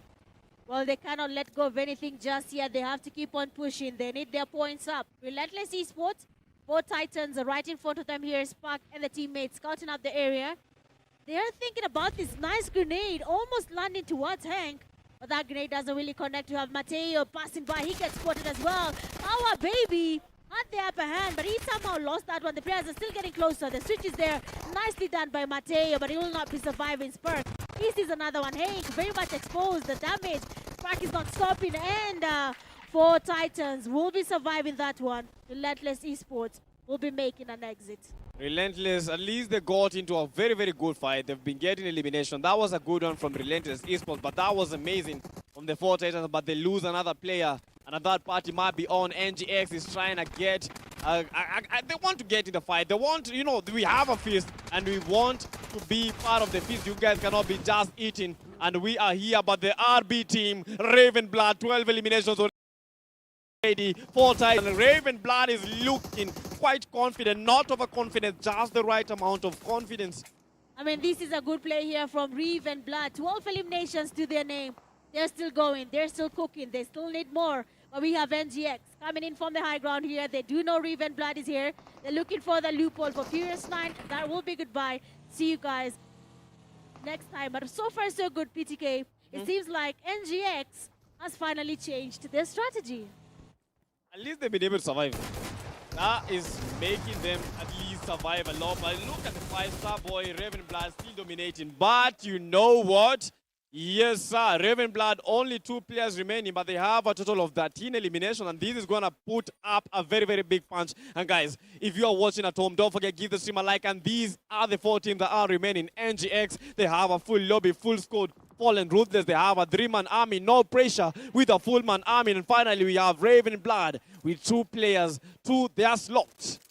They have to take advantage of the fact that they have a compound, but the numbers are not looking good. They have to wait. They do not have to engage if it is not important. But the no-pressure team, the flank is diabolical. They know that Raven Blood is right where they need them to be. They just need them to make a mistake.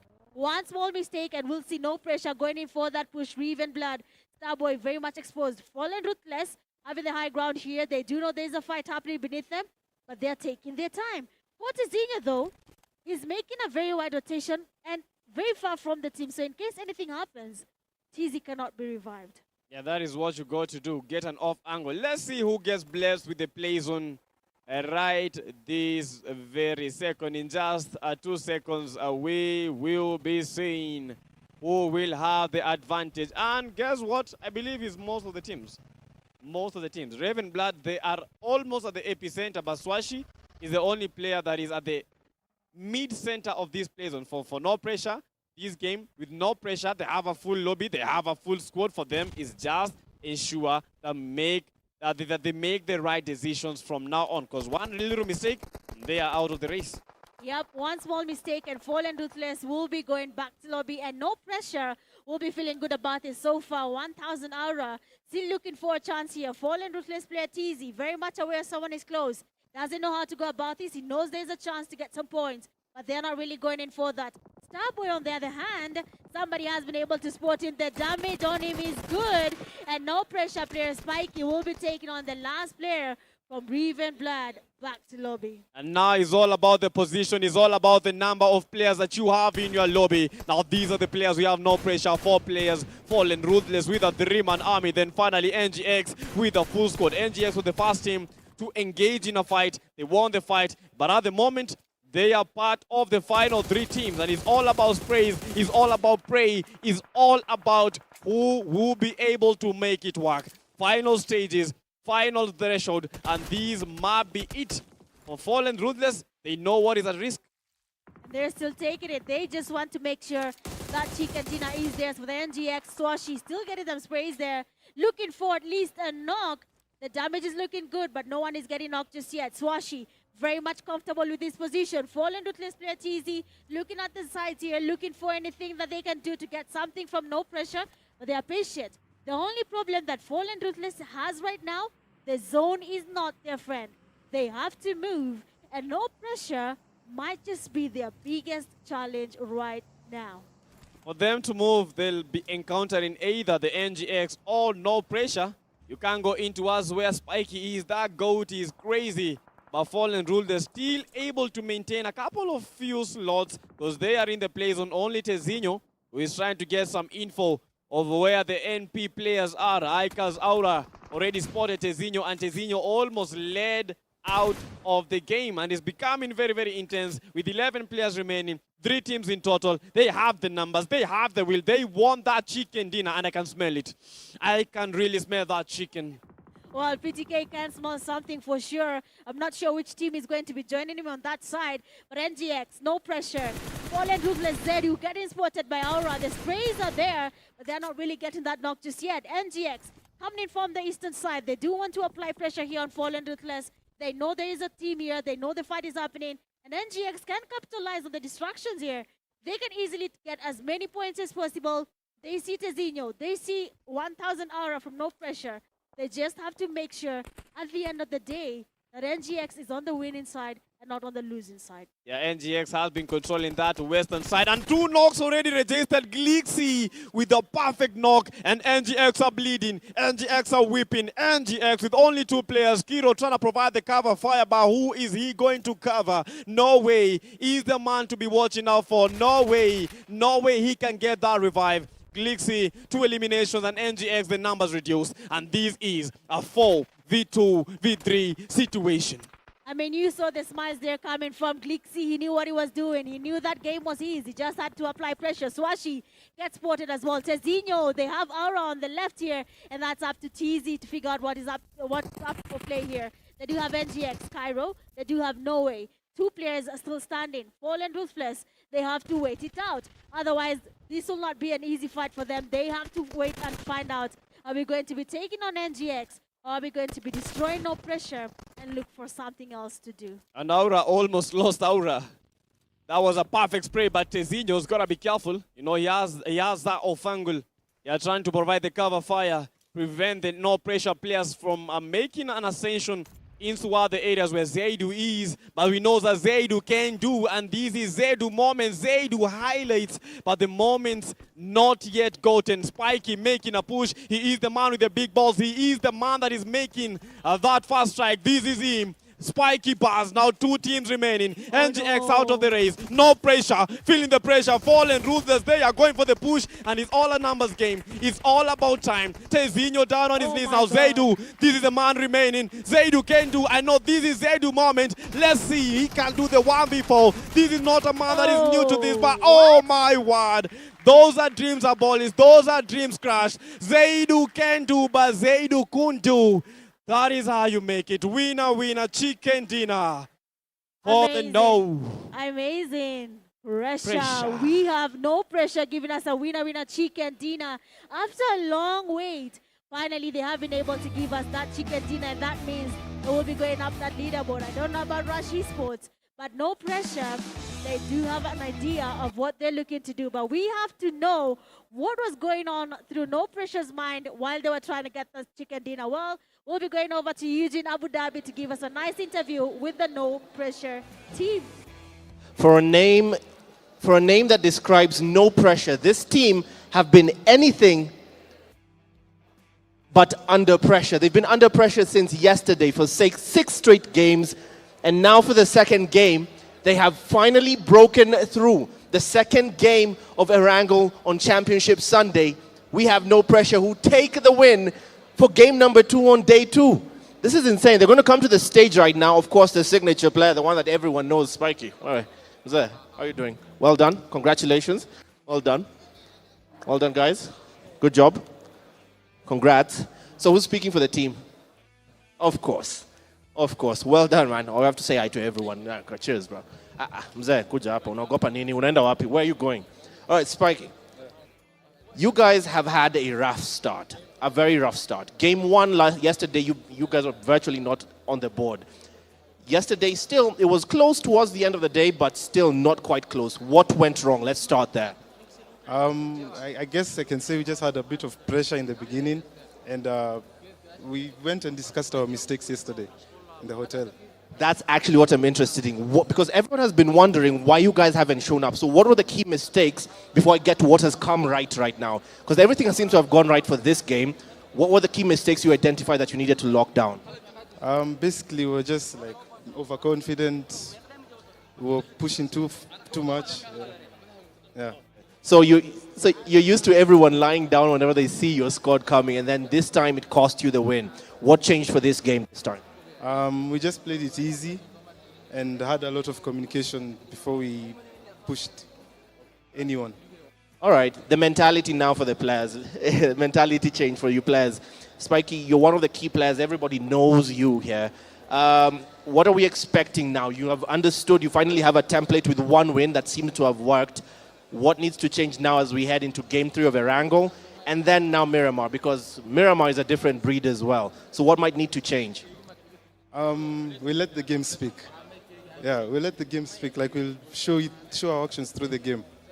Yeah. Okay. All right, Spiky, a man of few words who have put him on the spot here. He doesn't really like this part of things. He lets the game, the lobby, his gameplay speak more than anything. Congratulations, man. Won't take up more of your time. Well done. Go prep for Erangel 3. As his teammates just keep jabbering in the background. Congratulations, boys. You're finally on the board. This is the no pressure that everyone knows. Well done. You can have your seats now. That was no pressure. They're finally on the board. The team that everyone in East Africa happens to know. The celebrity team. Let's call them the celebrity team. They are finally on the board. And I'm not just going to just toss it to PTK and Mitch. Guys, we're going to chat for a bit. Mitch, PTK, did you see this coming? That is a celebrity team. Can you imagine that guy uses 3 fingers? Yes, that is Spiky Goat. The goat of 3 fingers. And we saw that come to play. Again, PTK has nothing to do with how many are on the screen. Yeah, that was amazing. But I was expecting a chicken dinner by Fallen Ruthless. Honestly speaking, I was expecting it. But unfortunately, that chicken did not come into play. Better gameplay from No Pressure. But at least we are having these kind of teams dominating. You know, yesterday No Pressure was not that... They did not have a word. They did not have a say when it comes to these kind of games, because we saw Rush Sports dominating so much. No Pressure didn't have their moment. Fallen Ruthless also didn't have their moment. NGX getting eliminated quite early. But at least we've seen No Pressure finally getting that chicken dinner with Glixi 5 eliminations. I mean, Glixi there did put up the work. We saw him give NGX a hard time. Spiky coming in the 2 eliminations, Swashi and 1 Kuz. 1 elimination each. Now this team of course had a lot happening. Swashi with the almost highest damage, just right next to Glixi who had 5 eliminations. That tells you a lot about what was happening across the team. But we saw Swashi trying to get as many points as possible. But most of the time, the points were always stolen by someone else. Yeah, that's painful. But you know, with a winner chicken dinner, that's amazing. Yeah, for the match summary, we know we had Glixi with the most eliminations, 5. Also, Glixi again with the highest damage expected because of the number of eliminations that he had. Swash with the grenade eliminations, just 1. I don't know, but we don't have a lot of players that are using these throwables. But Sostrashi with the 1 elimination by the grenade, that was amazing. From RB, Malik with the longest eliminations, 314, amazing. And the Starboy. Unfortunately, not the Starboy when it comes to eliminations, but the Starboy when it comes to movement. Covered 14k kilometers throughout the game. 57 eliminations for this game. Longest elimination, 314. I am still amazed by that spray. And 10 headshots, 0 vehicle eliminations. I am still very much worried on the grenade eliminations. I really need to see more. 1 elimination just from the grenade doesn't sit well. It's just 1 player who was able to get some nice Kobe's going along. But I'm sure if they can get enough for their team, something could definitely change. FR again, I looked into their backpacks here, and for the utilities, the grenades were quite lacking. Oof, and that is looking so nasty. The damage graph is nasty. Glixi putting the no pressure on that fast spot with Vaughn on 2nd place. But you know, Vaughn is a very, very good player. We saw Vaughn giving us quite some good clutches. Although Raven Blood, they still need to get a good chicken. They're surviving, but they're not giving us a chicken. Relentless 7, how are they on these top 3? Well, you can see from how they've... Actually, this is more of their damage levels, and with no pressure leading there at 1800, and we have Relentless at 1200. I'm still trying to wonder how this is happening, seeing that we are not seeing much of Relentless Esports, but they are really doing a lot in terms of damage when you look at the overall performance. Even for the CG3, that tells you after match 8 that they did put in a lot of work just for this game. And for teams like the Clutch Girls, I believe that is so because these guys have been having a lot of early fights. But you know, after that game, we gotta admit it. We had some teams that were on top form, and none other than No Pressure, the team that got the chicken dinner. They had 9 elimination and 10 for the placement points, making it a total of 19 eliminations. But you know what? 19 total points. But you know what? Teams like Ravenblood, they didn't actually even get to the top 4. But they've been able to almost match up to the total points that No Pressure has. They have 17 total points. Well, that is the power of elimination points. 13 to be exact, and Ravenblood does get 17 points in total just from match 8. That will again give them a really huge jump. No Pressure, second time we are seeing them trying to dominate throughout the leaderboard. This again will affect where they're standing right now. But I need to see what will happen to Rescue Esports. See that Rescue Esports did not get a lot of eliminations in this game, and they did exit the lobby as well very, very early, just at the beginning of the fights. And after almost taking a chicken dinner, PMGO Esports in the game number 2 got 0 points. I think for PMGO, they are making it a trend. First game performed very, very well. Then the second game, you just make their dip. So 0 elimination and 0 placement for PMGO. This is something that they need to call themselves to a meeting. Try and talk it out. What is really happening for PMGO? But for the MVP of the game number 2, none other from No Pressure, Kibaki. Expected 5 total eliminations, 4 total knocks, 1 assist. This man has been a complete player, and this is how you get the MVP. This is a complete player, honestly speaking, because he has elimination and assist. Yes, he did everything for the team. Got the elimination, saved them when the time was right. But when we're talking about that leaderboard for the eliminations, we have Rush Clutch 21, stuck there for a while now. Swashi making it to 17, Rushiano at 15, Kibaki 15, and then Vaughn joining the party as well as 13. But getting to where Clutch is might be a little bit easy here. See that we have a player like Swashi. The only difference for him is that survival time. The damage almost close to what Clutch has. The survival time almost similar as well.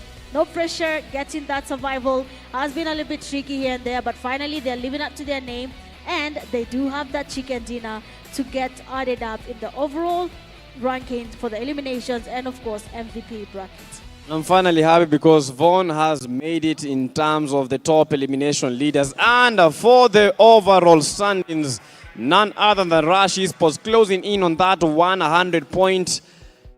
No Pressure following in suit. With just one game, they've been able to turn everything around. They are currently at second place with 76 total points. Rescue Esports, they didn't give us a show in that game, and that's why they fell a little bit shy from number 1. And currently they are at number 3 with 75. If Rescue could have gotten the chicken dinner, just imagine what would have happened. That margin would have been smaller than what we are seeing right now.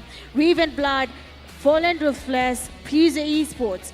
These 3 teams can easily find their way in the top 3, but they need to do more. Elimination points need to count. For the teams already in the top 6 bracket, they already have chicken dinners. They just need to push their game a little bit more, get a little bit more elimination points, get the placement points, survive throughout the game, get your chicken dinner if you can, and that is how they will be able to get to Rush Esports. But I'm really amazed with what's happening. The margin is becoming smaller and smaller. For Rush Esports, they have to start rushing. You can't tell me that a whole game you only get 4 points. Yes, it is good, but that is not enough. For teams like Rush Esports, they know that we are the team that most of these teams are looking out for. Because whenever they say that we've eliminated a Rush player, they'll just go for the full send. We saw that when they were going against Ravenblood. As soon as Ravenblood got advanced, yeah, they knew. Okay, they knew. Okay, that is Rush Esports. Let's make the push. Let's make the rush. Because if we get to eliminate them, that means that they're not going to get the title, and that would increase the chances for us heading over to that top 3. And that is what Ravenblood did. Although they're not yet in the top 3, I think at the moment they're playing better than they have been playing. Yes, they are playing better. They just need to get more placement points. They're getting eliminations, I mean, getting 13, getting 16, getting 20. That is a good thing. But your placement points do play a big part as well. You're not surviving longer in the game, so all you're depending on is your placement points, elimination points. Your placement points, very wanting. So for the team like Riven Blood, they still have a lot to put in when it comes to their placement points, and that is the only way they can make it to the next stage without having to sweat it in terms of their overall ranking. But it's quite funny. I was looking at the overall standings. Mbavu Esports, they still have 9 total points. Yesterday they finished the day with 9 points. So that means that today, out of all the games that have been played, Mbavu Esports have been averaging 0 points in all the games that they've played. Well, that is unfortunate for them. If they can just work on their points here. 9 from, you say that is 9 points from 8 games? Yes, wow, 9 points. So basically 1 point, or maybe a 2 point from another game. Oh, they have to do something about that. They should maybe try change if it is their landing spot, if it is their rotation that is compromising them every time they go somewhere, they have a team there. They should definitely look into that so that they can try and change their overall performance and even their place on that leaderboard. but this is just by the day number 2, but not just the day number 2. This is the grand finale. Yesterday was the day number 1 where 6 matches were played. Today is the day number 2. 6 matches will be played and already 8 games total played. Now only 4 games remaining for us to crown the champion of the PMNC Kenya final. It's crazy. And the top 3 going to the grand stage, PMGO Africa. After that, we have the global stage, PMGO itself. And that is what we are eyeing for. Honestly, I wish the best for all these teams. Yes, we do wish the best for all the teams that are trying right now to make it to PMGO Africa. We have to remember, you have to first be the best in Africa to finally go and represent Africa in PMGO at the global stage and be that one team that every single team in Africa is trying to be. But of course, we have seen anything can happen. The table is still changing, some mixing happening here and there, but for Rush Esports, still sitting pretty, but they cannot rest. They're becoming too comfortable. The margin is getting smaller. The fights are finding their way to them, and they end up losing either 1 or 2 players, which of course is definitely affecting the team as a whole. Yeah, for Rush Esports, that has been quite a disease. Losing players, because most of the times, Rush Esports is not losing because they don't have the skills. They are losing because they don't have the numbers.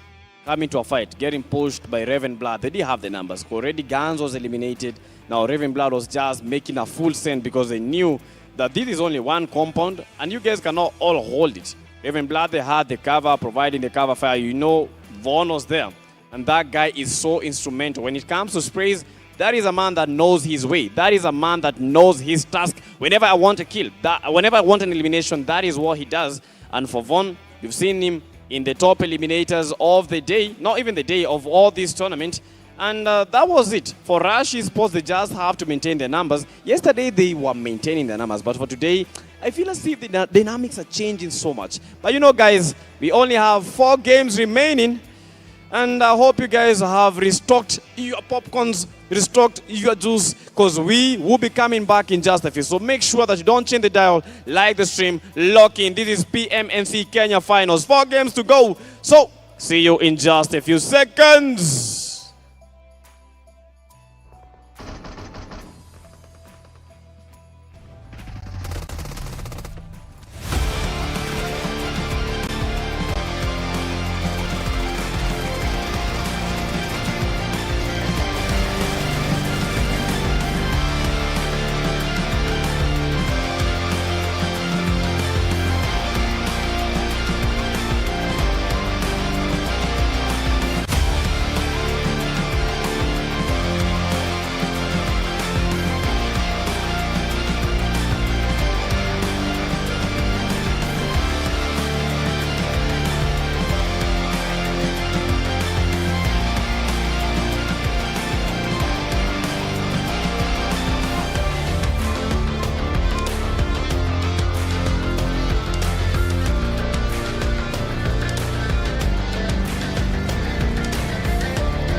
Una upgrade nini kiasi?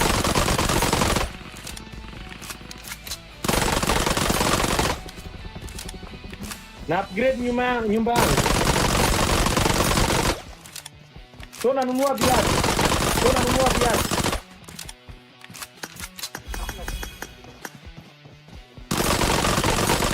Molo Todino Gambino.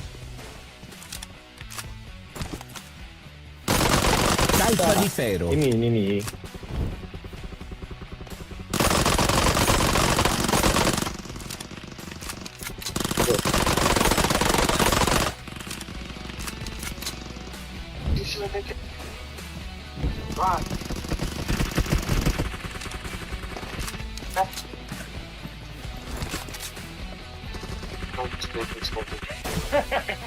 Oya, we, kwani siwezi stop mtu from kuiba?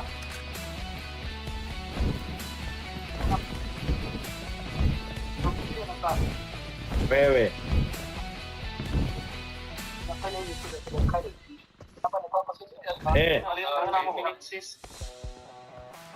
Unaona jamaa anadai kuiba huyu, mwizi. Sasa nafunga aje? Na ndio huyu anakazana kuiba walai.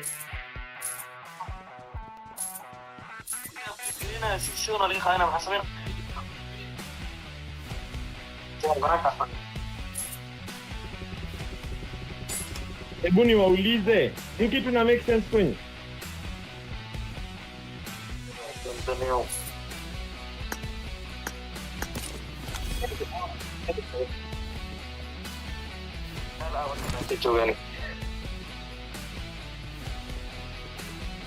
We, so hii kitu inanisaidia aje mimi kwa hii game?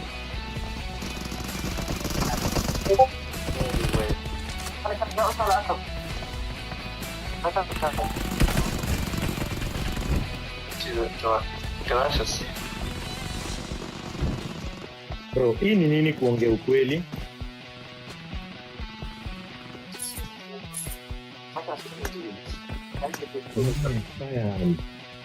So naweza upgrade ama wait, na upgrade aje? Upgrade.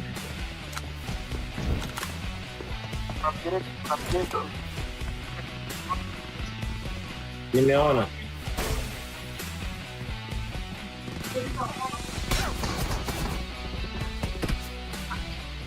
Hizo ni gani? Kama hata mimi nashangaa.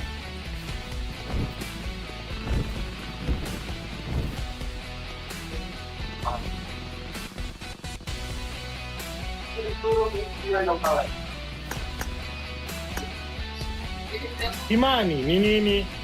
Hebu Kimani anisikiliza Kimani peke yake.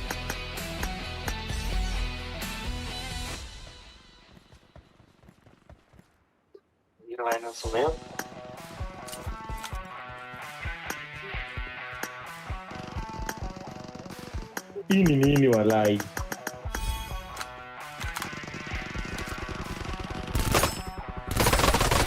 Molo Todino Gambino.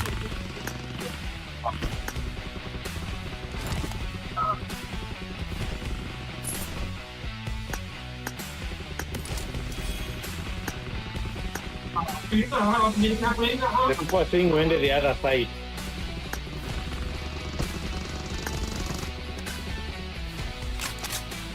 Wait, bully!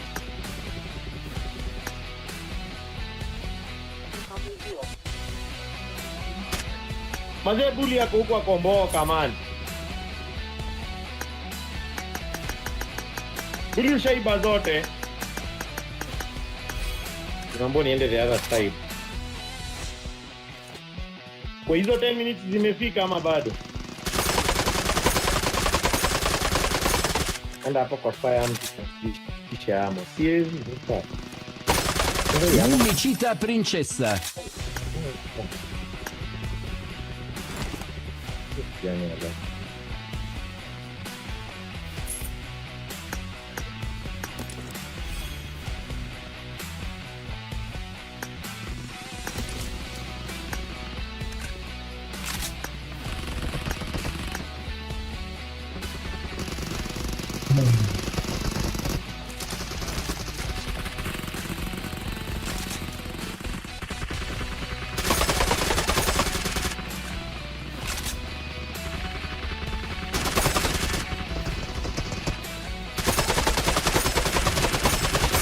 Abracadabra. Nilifika aje hapa man.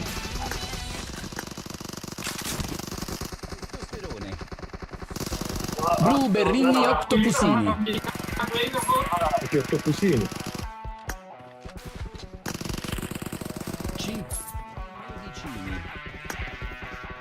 Maambiwa top right. Upgrade weapon. Wapi top right? Ndio hapa. Ndio hii. Na upgrade nini? Haya hapa kwa fire oni upgrade hii. Ndio hiyo nime upgrade. Stellina Padellina.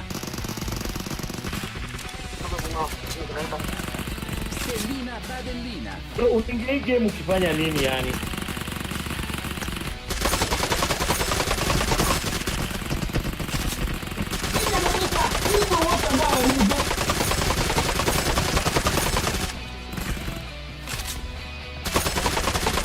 Rickshaw Tuktukini.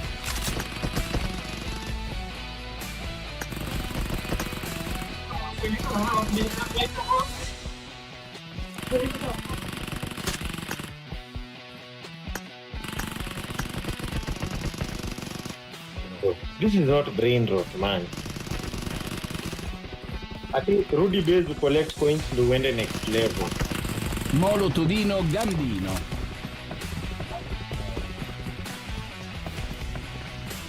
Kiona kuna fish red, flash red unaibiwa. You are not making any progress. So nirudi kwangu. Kwangu ni hapa. Stellina Padellina. Molo Todino Gambino Taurino. Capi Barello Cocosini. Nifanye nini? Niko level 1.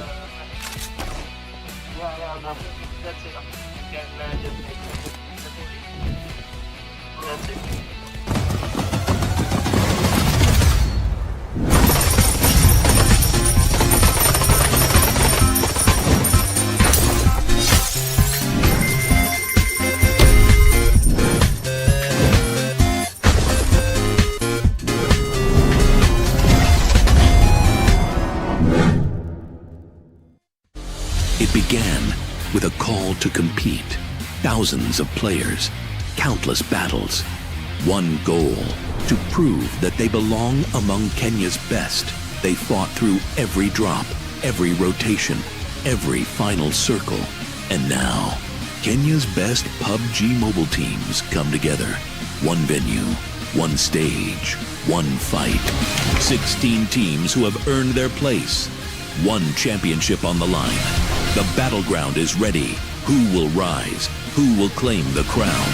Welcome to the 2026 PUBG Mobile National Championship.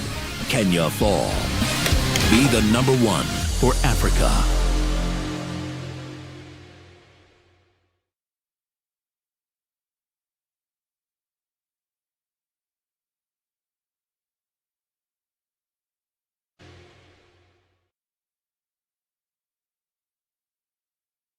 And the name is Eugene Abu Dhabi, live from the Mount Kenya University in the Mwai Kibaki Convention Center. When we last left before that very long break, No Pressure had finally broken the pressure that was laid on them for 7 straight games and took their first official win. It happened to be a wrangle. Can they do the same as we close in on Miramar and the final last set of games of this entire tournament? The PUBG Mobile National Championship continues from here. But before that next game, we're going to do something very, very quick. Because for everyone seated here, everyone exclusively on ground right now, and for the players, there's a special offer that Pmnc has for you. Let's see what that's about. Okay, apparently they're not ready yet. But still, just a quick recap. Let me just go through here. No Pressure, the team you can see right here. They are usually local celebrities in the PUBG scene. They had a hard start.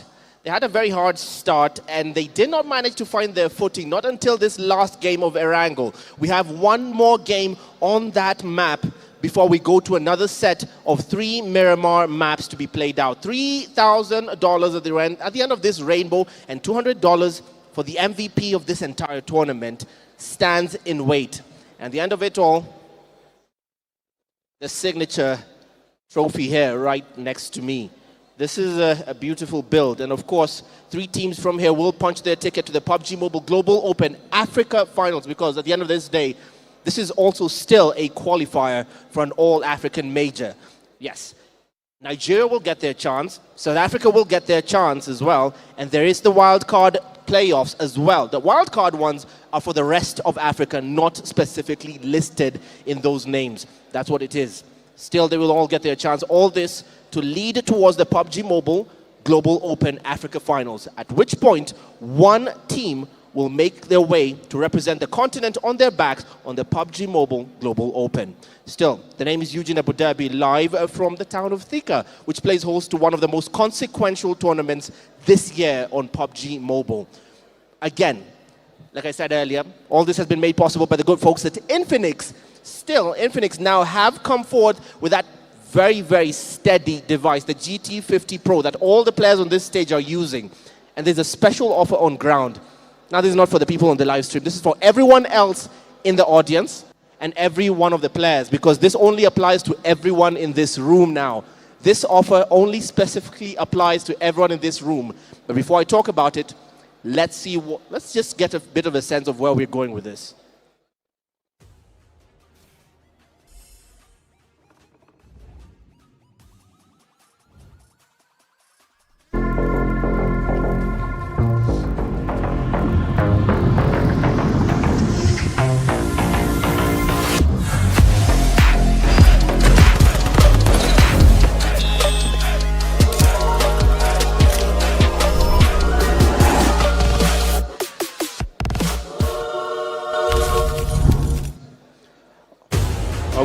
Okay. Now here's what I'm going to do. Finally, I asked Infinix, and I really pleaded with them because I didn't have one of these.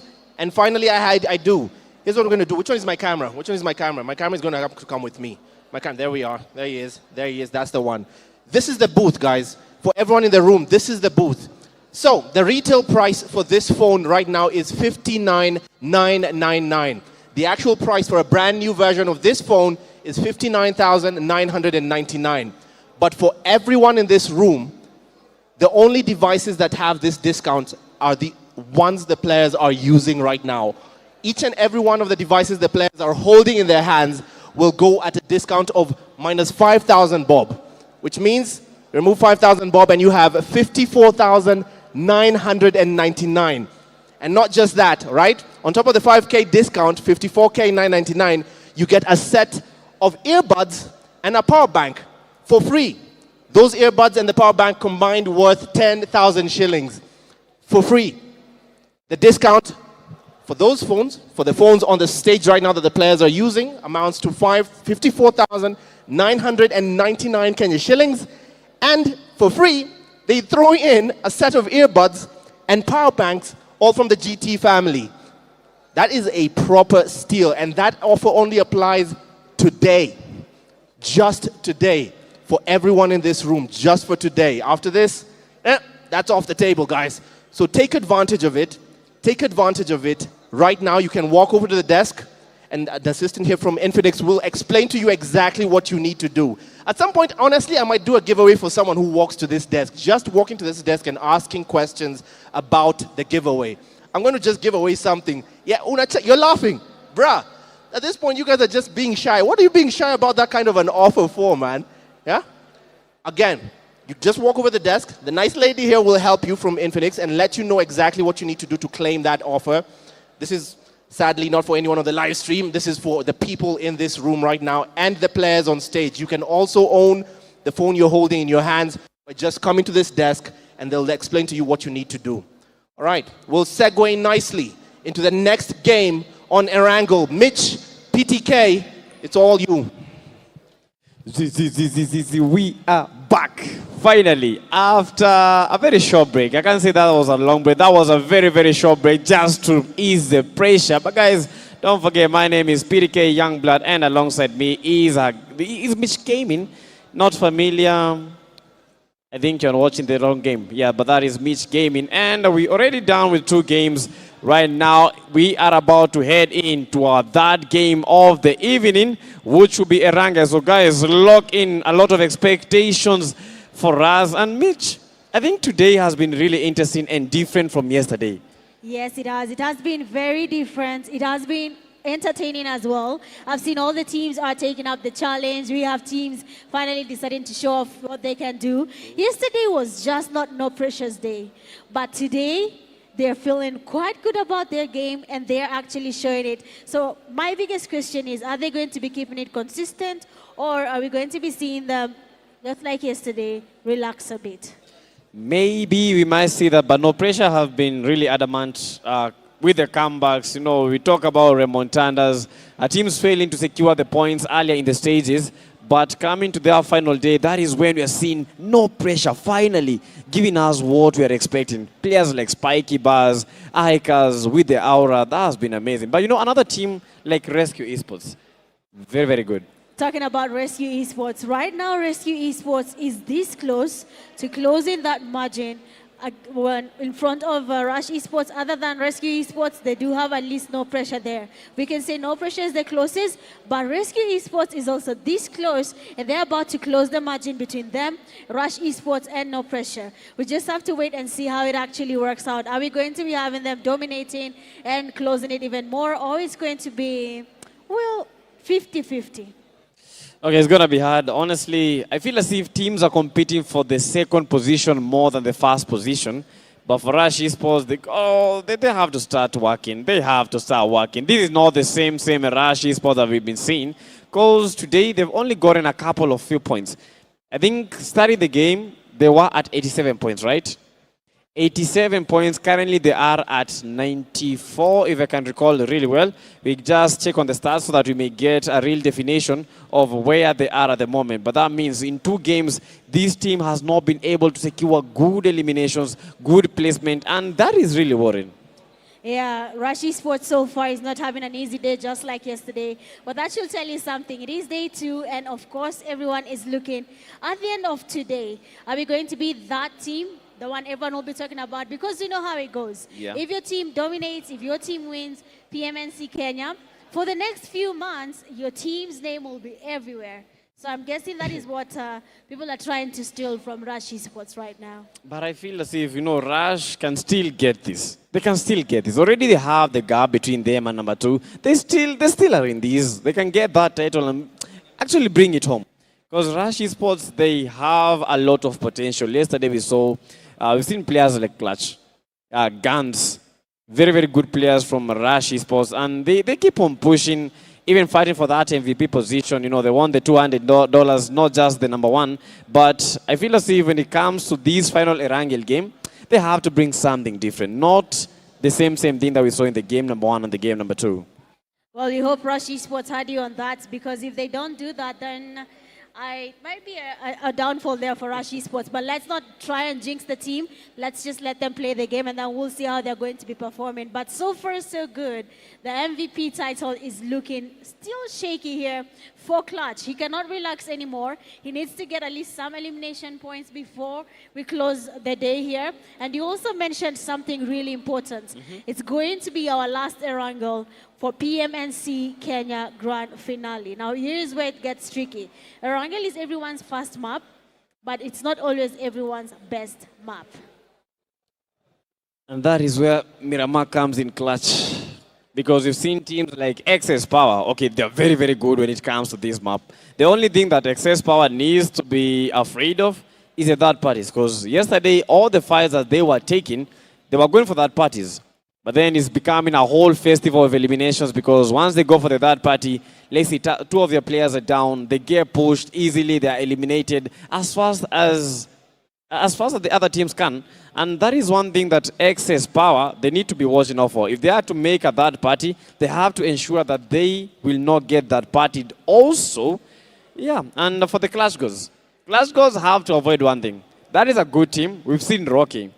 But most of the fights, today, yesterday, most of the fights, they've been the ones initiating. And they're not really going very, very well. They're losing numbers.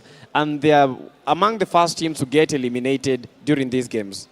Yeah, that is actually true. For the Clutch Gods, we have seen them every single time they engage in a fight. They are the ones initiating, just like you've said, and they're the ones going back to lobby. That becomes a very unfortunate situation for the team, and they should really look into it and try change that. At the end of the day, how you take on fights determines what happens to your team after that.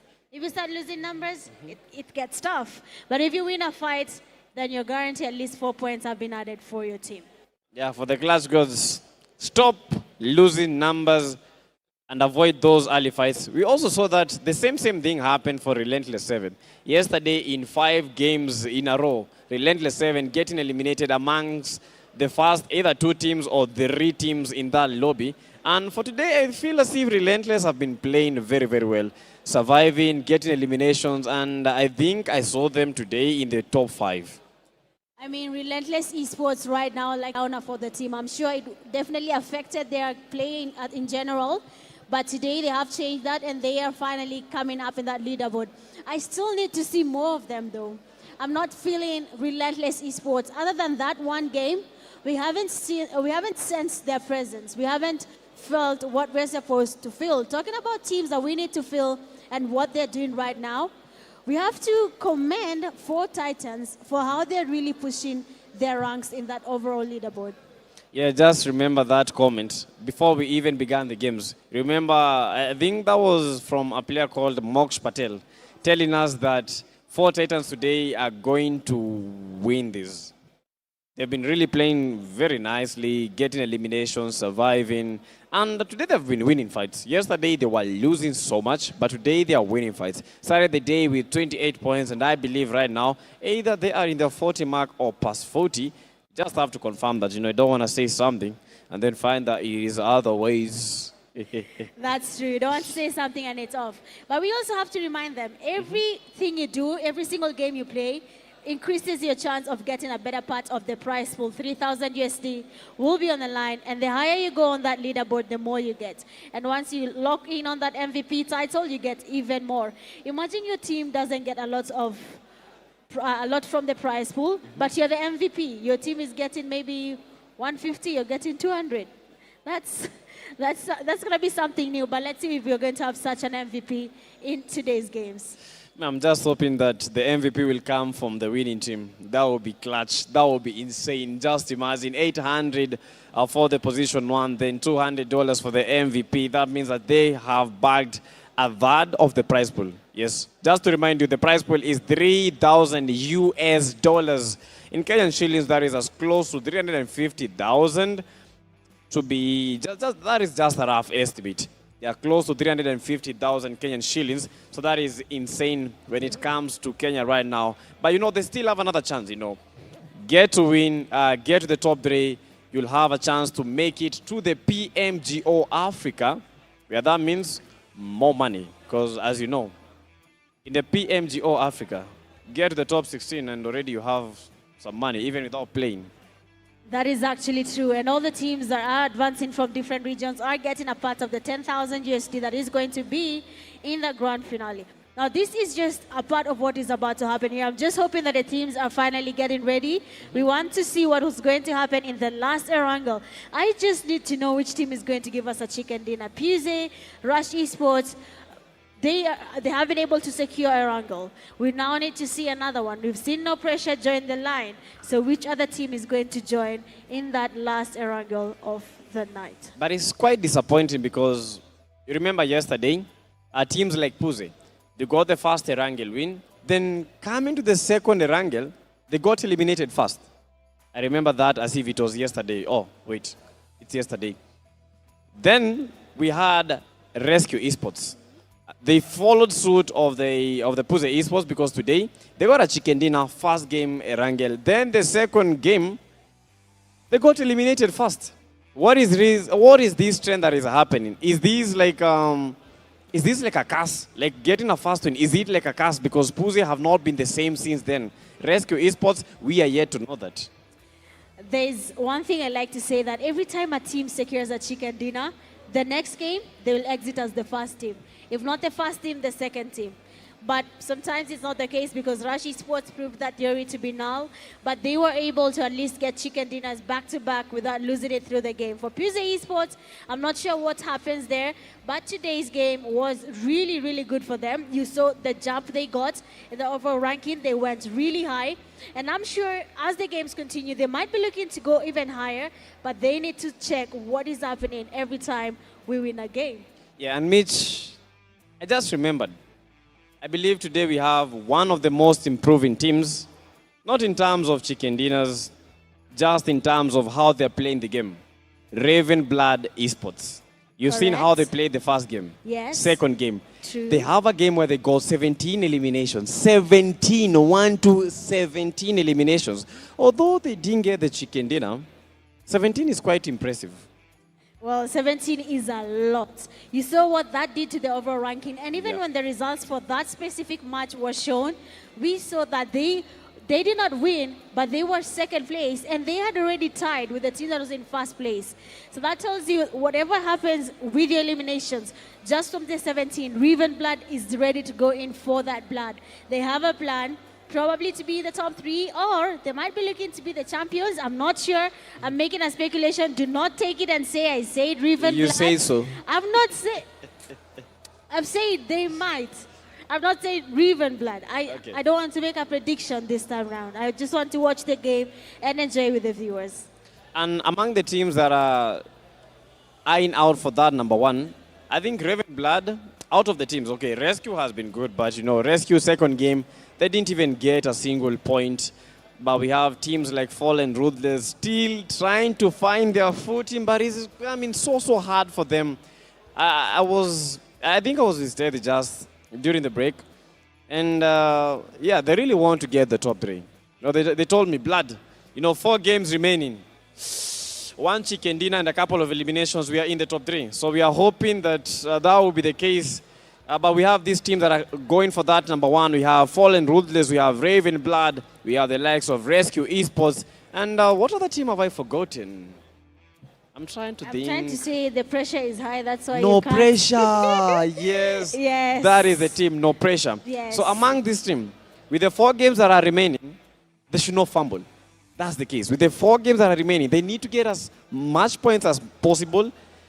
Less than 10 points. For them, that is a big fumble. They need to get elimination. They need to get the placements. Let's say, get number 1, get number 2, get number 3, get number 4, number 5, but not outside that. You need to get to the top 5. You need to get a limit of maybe minimum 4 eliminations per game. That is actually true. If they want to keep this going and they want to be on that top spot, that consistency with eliminations actually counts. But of course, that's something that seems to be quite easy for the teams. The only part they're having an issue with is the placement points. The placement points are just not working. They're not getting it, it's not working. They're either getting eliminations, but that chicken, that top 2, because that's the only place I see good points, they're not really getting a chance to have a part of it. That's a lot to gaggle.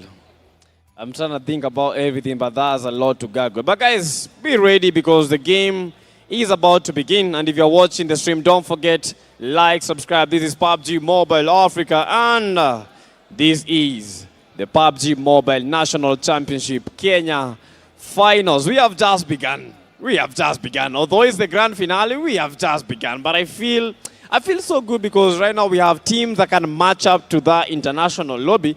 We might just be there. If Rush gives us a stellar performance, maybe more chicken dinners for them, I think Rush might compete against some top teams from Africa, not just in Africa, but in the world. That is true. Rush Esports is actually looking to be the ones to represent Kenya and, of course, try and make it to the Africa, not even Africa, but in the global stage for PMGO. But all this depends on how it goes. If the game goes well, if they are able to get a lot of points along the way, then we might be seeing Rush Esports securing that first place, going to PMGO Africa, still putting on the same effort. They just have to make sure that, well, when it is for PMGO Africa, you do know the teams are different now. Yes. So you have to adjust. If this worked in Kenya and you tried in Africa and it doesn't work, That should tell you something. Oh my word, it's all about adapting to the lobbies, all about adapting to the tournament and the teams that are there. Because there's a lobby where maybe holding, that is the best thing. There's a lobby where you have to push for you to at least survive. And then we have aggressive lobbies. These lobbies, they're just so random.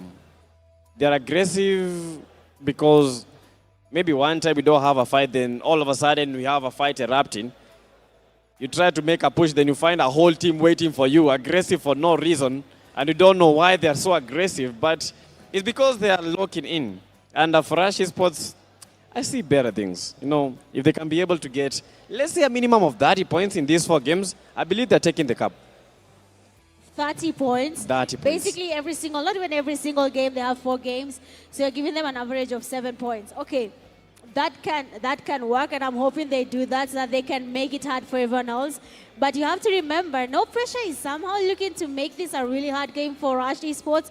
No Pressure, Rescue Esports, they are really trying their best to make sure that they're the ones who are on that first slot space. Now, not everyone can take on that space. They just have to figure out who has to take it and has to keep it for good. But let's do the math. Let's do the math.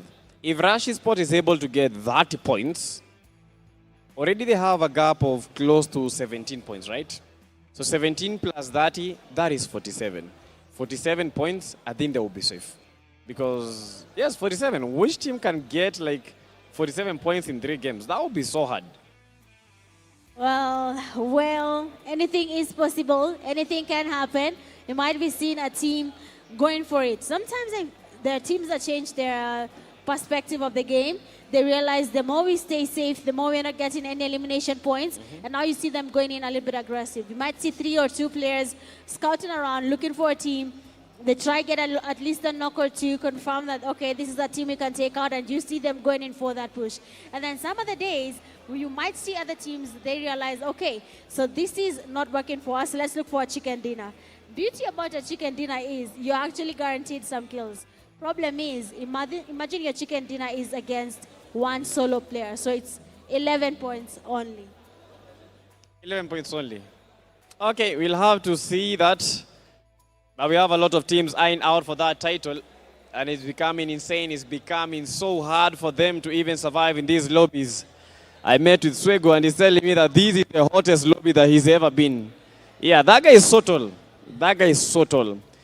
And having someone of that caliber saying that this lobby is intense, not what he was expecting, I got some chills. Are you trying to say that he's the tallest and probably looking to be the best as well? He can be the best at least in more than one thing. The tallest player, the best player, he can get all the titles. No. But he just has to work for it now. Yeah, he has to work for them. But no, at times, if you see a tall player like fearing, what will you do? It's like you are in a corner, you're trying to go home, then you find someone bigger than you running. So if a short player says the game is hard, you will not believe it. Okay, it depends. We have a lot of things. But you know me, I'm talking about the tall player. I need my lawyer if I have to answer that question. I need my lawyer for that. But you know, as I was giving you that example, maybe you're going home at night, then you find someone bigger than you with a very, very big statue. Okay, big arms. And then he's running. But I don't even want to know what he's running away from. I don't even want to know what he's running away from. I just want to follow him because there's no way. If that guy is afraid, I'll also run away. I cannot match to what he's running from. Maybe he's so bigger than him. Well, if you say so, in reality, that is true. But in the game, that might not count. That might not count. But of course, Swego and the team, all the best to you. And of course, put in the effort, everything is definitely going to be okay. For teams like Furious 9, we still need to see more from them. Yeah. We know they can do a good job, just that we are not really seeing them that much. But when we go to Miramar, we might start seeing Furious 9 all over again. Yeah, and Furious 9, they showed us that they have the prowess because they were the team that eliminated Rescue Esports, which was not new. Because we're expecting one. It was a 1v1, which was Dynamo versus one of the Rescue Esports player. But that's where the UMP comes into clutch. Okay, I watched that 1v1, And I kind of wondered, when it comes to a close range fights, UMP or an S12K? And then I'm going to prove that the UMP is stronger than the S12K. Or did I just see my own things? I don't know what to tell you on that there. Well, the problem with the shotgun is that if you miss every single shot, then the person you're going against will definitely get you. But if the player did not miss that shot, there is no way you're taking him down unless you have something like an Uzi or M7, I don't know. Something with very high firing rate and your pre-fire is faster than the person using a shotgun, then maybe you can get that going.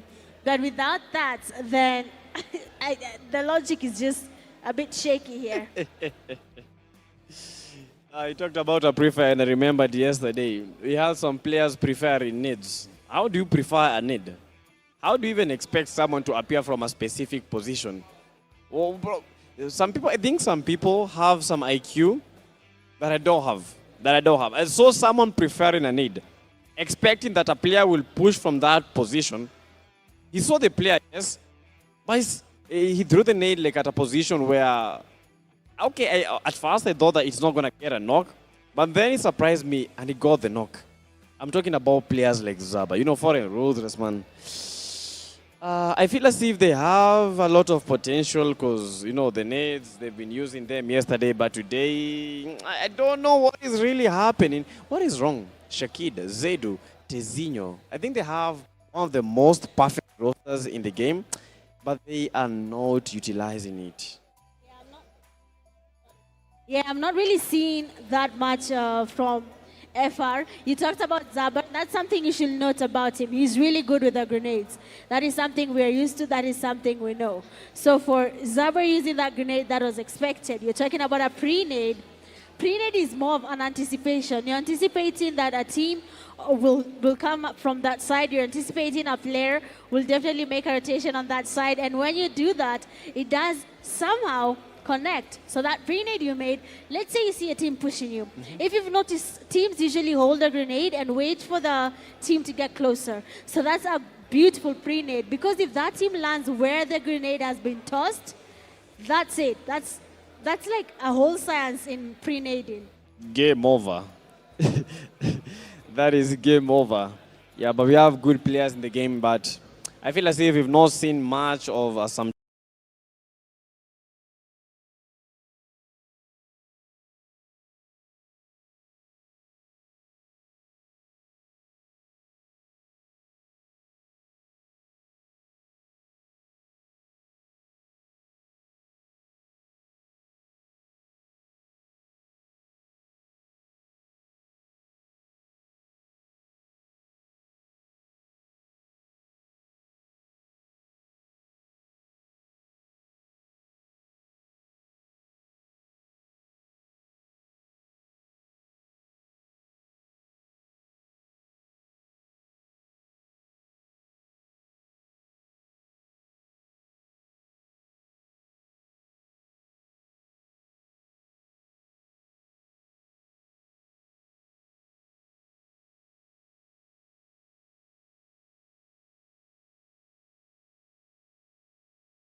bigger by the minute. And for Reeve and Blood, they are still going. They have a plan. They're trying to get as many points as possible. We just have to see who will be able to get this going. The rotations are happening. Teams looking for the perfect place. It's going to be a little bit tricky, though, if you ask me.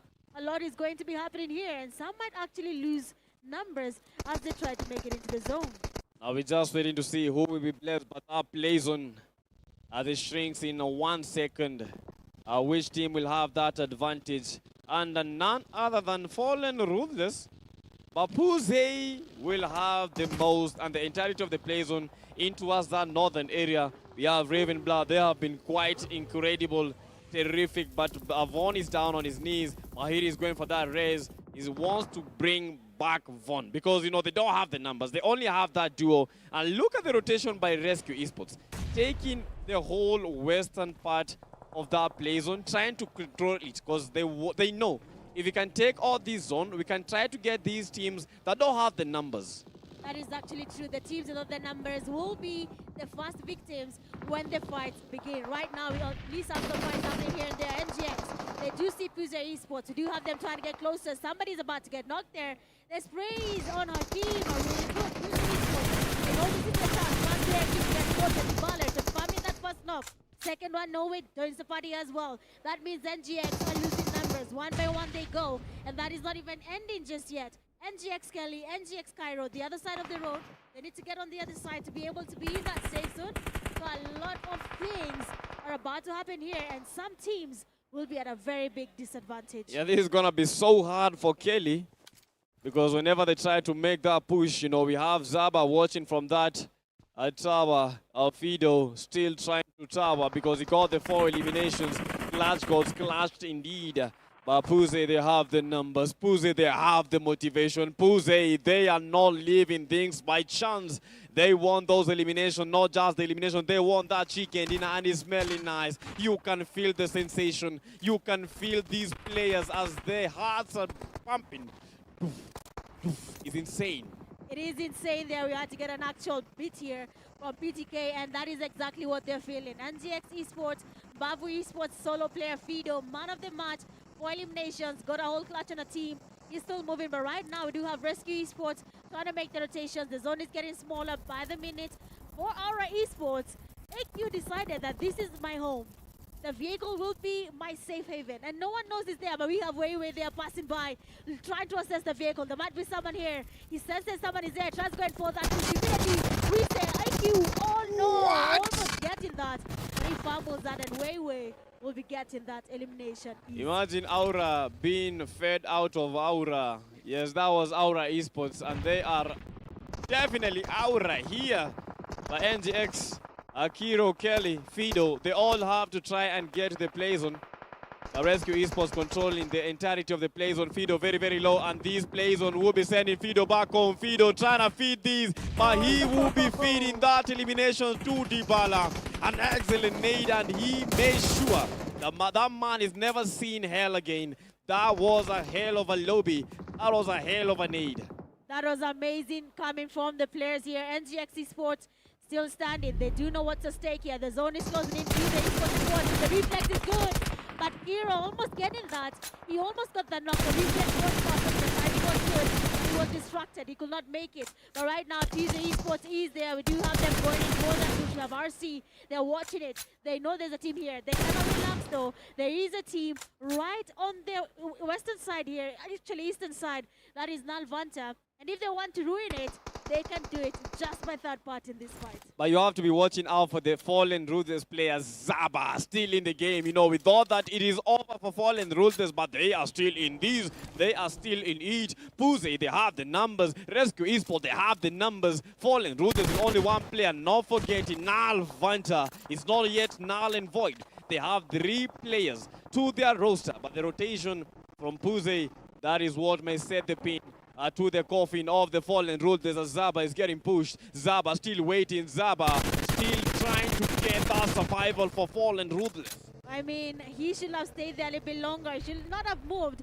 But we have the players from PMGO Esports. A grenade is about to be cooked there. Zaber has been exposed. He tries to change his location, trying to get closer. The nade is amazing. And the Kobe will be landing on Zaber, going back to lobby. What an unfortunate situation But we keep going. One elimination for them. They do have the placement points. But how high will they jump after this game? They jumped, but out back to the lobby. Rescue Esports currently packing 12 eliminations. We have Puze, 7 eliminations. Not forgetting Nal Vanta, still trying to get an edge and still trying to fetch a couple of eliminations, and the fight is on. Shark is going for the push. Puze, show me. Be careful because that nade, that might be it. And that is a terrific knock. That is how you do it. Rescue Esports, they are bringing the candidate to show me. Yes, you wanted to show me? Yes, that is what we needed to show you.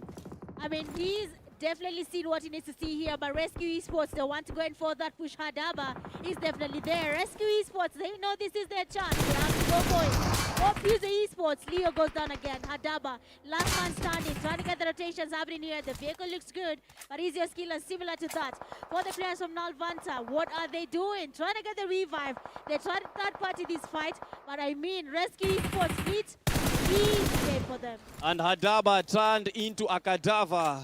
He does not believe that that actually happened, but Puze, after their long domination, they are out of the race. Now Rescue Esports, a chicken dinner will guarantee them first place when it comes to the PMNC finals. And this might be it. Hamilton packing up that nade. Ice Baby is out and out call. Relaxation, no time for relaxing. This might be it. 4v2. Rescue Esports going for that push. Fataze trying to heal up. The bandits cannot do it. Fataze, Hamilton, Luca, Rashiano going for the full send. And this might be a chicken dinner. Fataze is down. And this is the last one. Rashiano rushing and giving the Rescue Esports yet another chicken dinner. I mean, the first game there was impossible for Rescue Esports. They went off early, but now coming into this game, Rescue Esports finally give us another chicken dinner to their name. But before we can decide how this actually works out, what happened in there, what was their plan, we need to know how they felt and how they were able to secure another chicken dinner just from this game. Well, all you have to do is head on over to Eugene and let's hear what the team has to say about the game. That was it. All right. Thank you so much. At the beginning of the day, this is staggering. At the beginning of the day, Rush Esports were guaranteed a 3-game cushion. Mitch, PTK, at the beginning of today, Rush Esports said they had a 3-game cushion. It's out the window. It's gone. It's gone just like that. It's becoming That's crazier. It's insane to me because now there's an upset. The table is all but upset now. Rush Esports, a 2-game win, and then you still place podium at some point, which sends you, honestly, I think it's at the top of the table right now. Who's going to, it's still you who's going to speak on behalf of the team. All right. So, you guys have sent yourself to the top. That was insane. At the beginning of today, that was not where your mindset was. Fine, you were thinking about the trophy. You told me that this is still the target, but you were not saying outright that we're looking for first place. Now you're actually getting there. Like you're actually at that point right now. What did it take between the morning time when we last spoke and now? What has changed?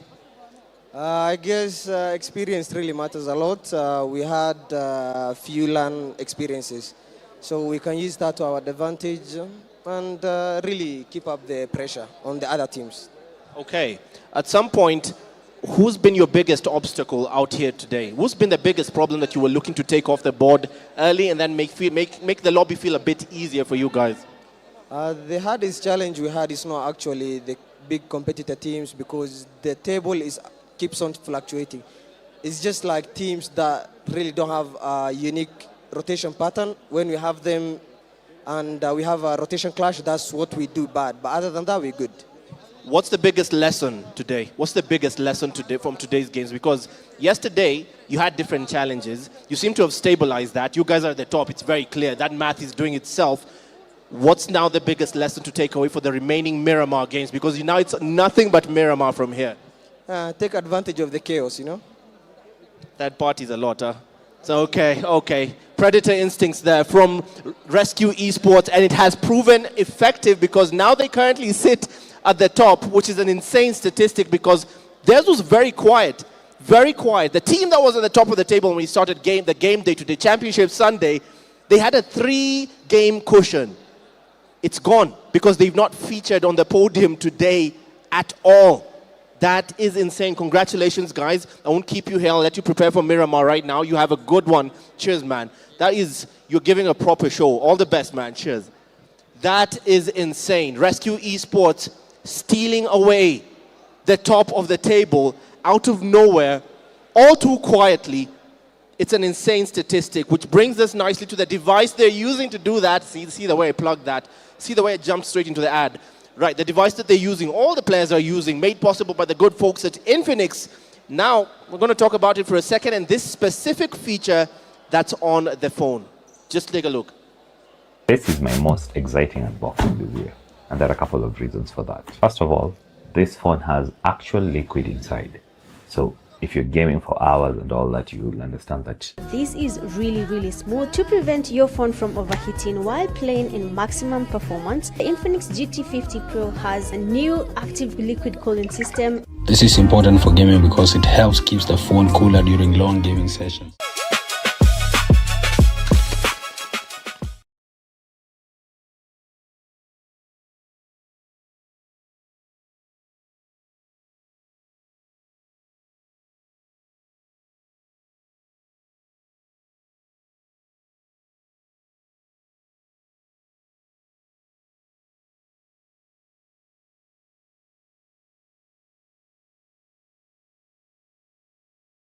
The actual liquid flowing in the phone fixes all of that, which now has come in and taken away the problem of overheating. It resolves it internally without you having to wait a few minutes for your phone to restart and cool down. The HydroFlow liquid cooling infrastructure just takes care of all that annoying overheating that really stops you from gaming effectively mid-game, and it has proven effective for all the players on stage. A reminder that that phone is still on offer here on ground, just there at the Infinix exclusive deal corner with a discount of 5,000 bob. We'll go back to Mitch and PTK to take us through the post-game match analysis. Mitch, PTK, let me just come straight to you guys. That nobody had Rush Esports because they felt very obvious. Now I'm coming straight to you. I'm not going to leave you hanging here. You guys, none of us put Rush Esports because it felt very obvious. It felt very obvious. And you kept saying I can't put no pressure because also that felt obvious. Yeah? Yeah, you can't make the rules, Bana. You made the rule and you told me I cannot pick Rescue Esports. So you see, they won. You said, don't pick Rescue, don't pick Rush. You made the rules. I said don't pick them because they were already in second place. They were in second place. So that is not a rule when you say it? No, we need to change. We need to change our predictions. I believe we got to change. If we have to change, we have to agree. Because I think all of us are losing. But whose prediction was the closest for that? None of you. No. Me. You think I was Which one? You said Riven Blood. They went early. You said no pressure. They left. Fallen Ruthless stayed. My prediction was but the question is, did they win the game? I go. That they will win now. Hold on. Where did Riven place in this game? Where did Riven even end up in this game? Around 8th, 7th. Riven? Yes. No. I think they got 6th. No. I'm trying to give myself hope. Where did Ruthless place in this game? 4th. 4th. Where did my people play? Unranked.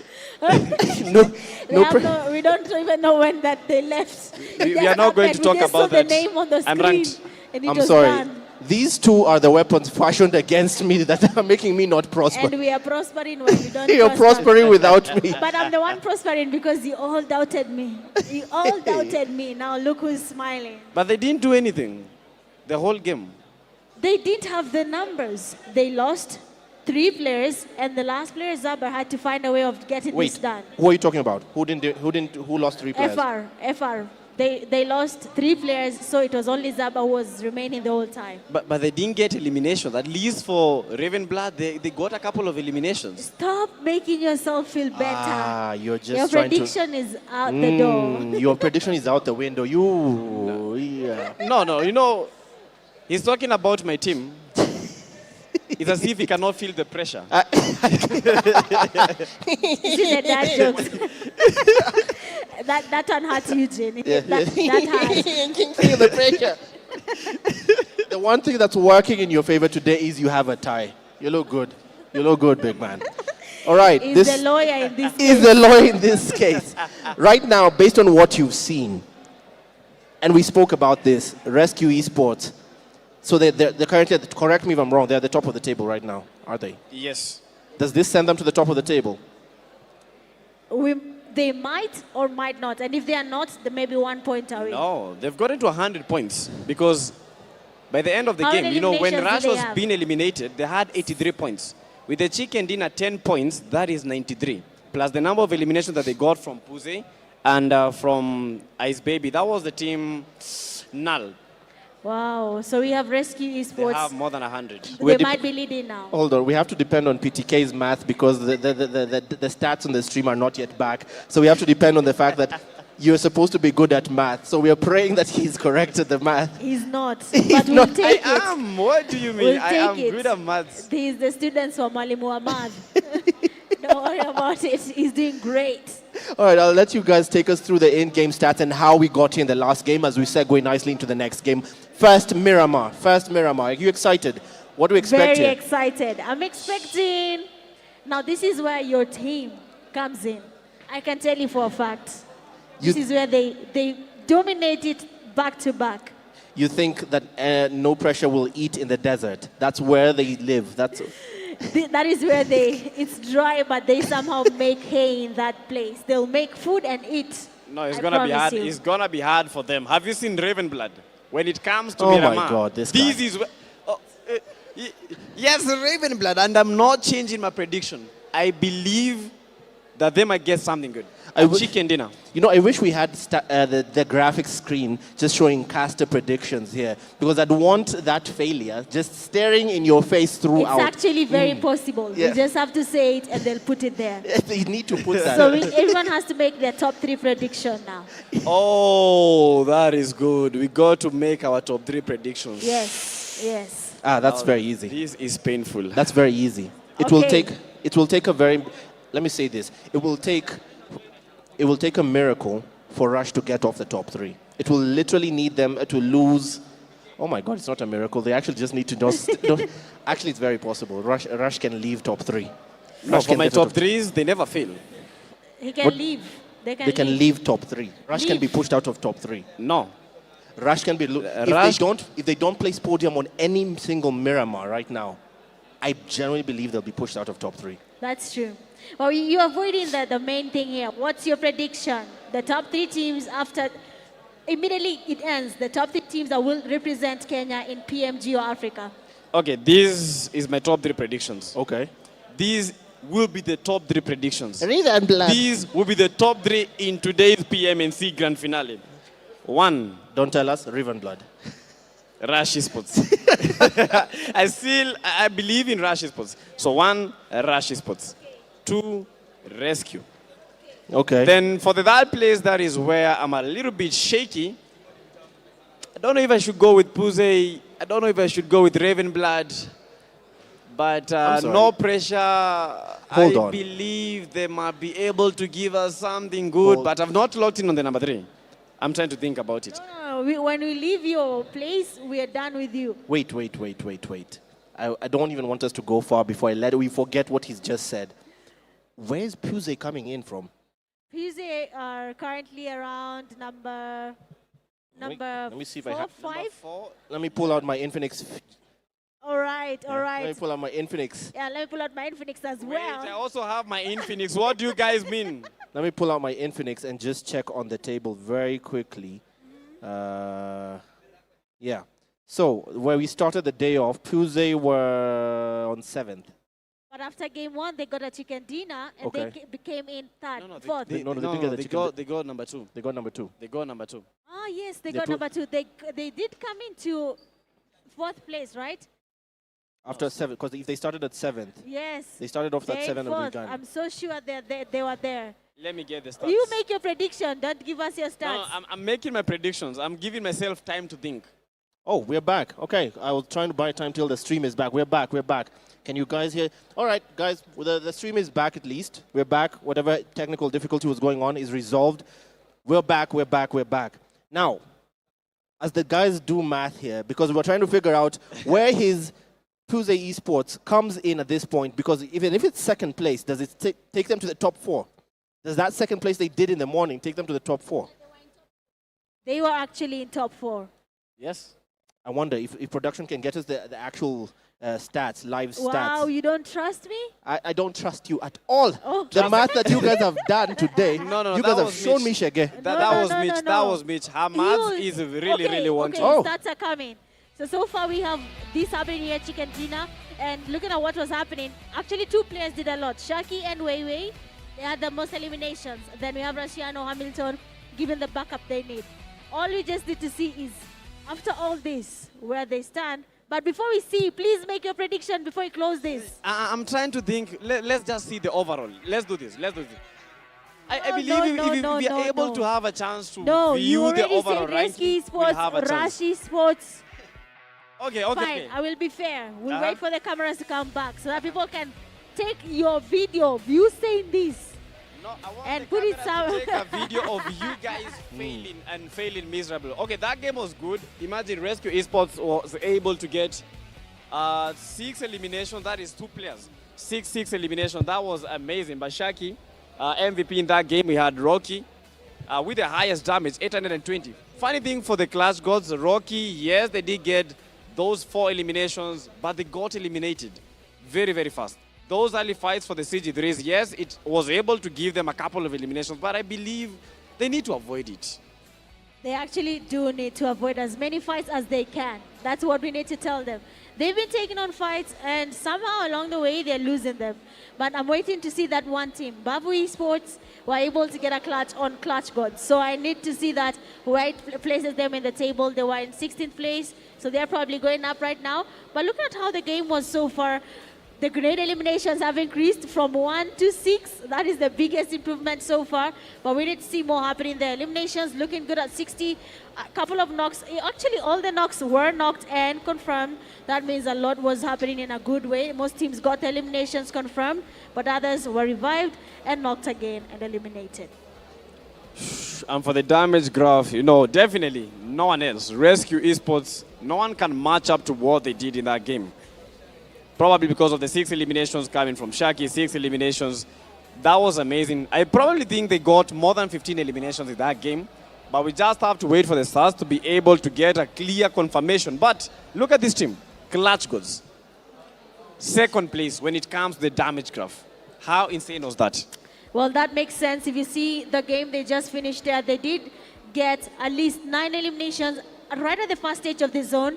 That damage makes sense. 9 eliminations, 1,800 damage is a lot, and it does somehow raise their performance, but we'll still have to wait and see the overall performance. But this is just from this game, match 10. They got 27 points. PUBG got 13, and a team like FR, even though they went off around 6th place, they got 5. Raven Blood, okay, they got 5 points as you well. You wanted to say something. They went out at, I said 8 or 9, so I'm not that far. No, there was something that you wanted to really say. What? Fallen Ruthless, yes, they're at position 6. They have 5 points, right? Then Raven Blood, they have 5 points, right? What? But they got the points for surviving. We got the points for fighting. Yes. Do you get the difference between those two? If they were in a tie, even the game is telling you, if they were tying right now in the overall results, Fallen Ruthless will have qualified because they have the most placement points. No. Okay. I know you're trying to justify your point, but you can see. No, PTK, in let's say in any other sport, in every sport, the one thing that stays standard is it does not matter how you get the result, so long as you get the result. If at some point a team could not find their way to, okay, we can't fight, we cannot fight this match out, and literally Hatuna power, Hatuna Ngo, we do not have the strength. Honestly, if the position point was the way they got there, at least they got the result. So you're saying they don't have the strength?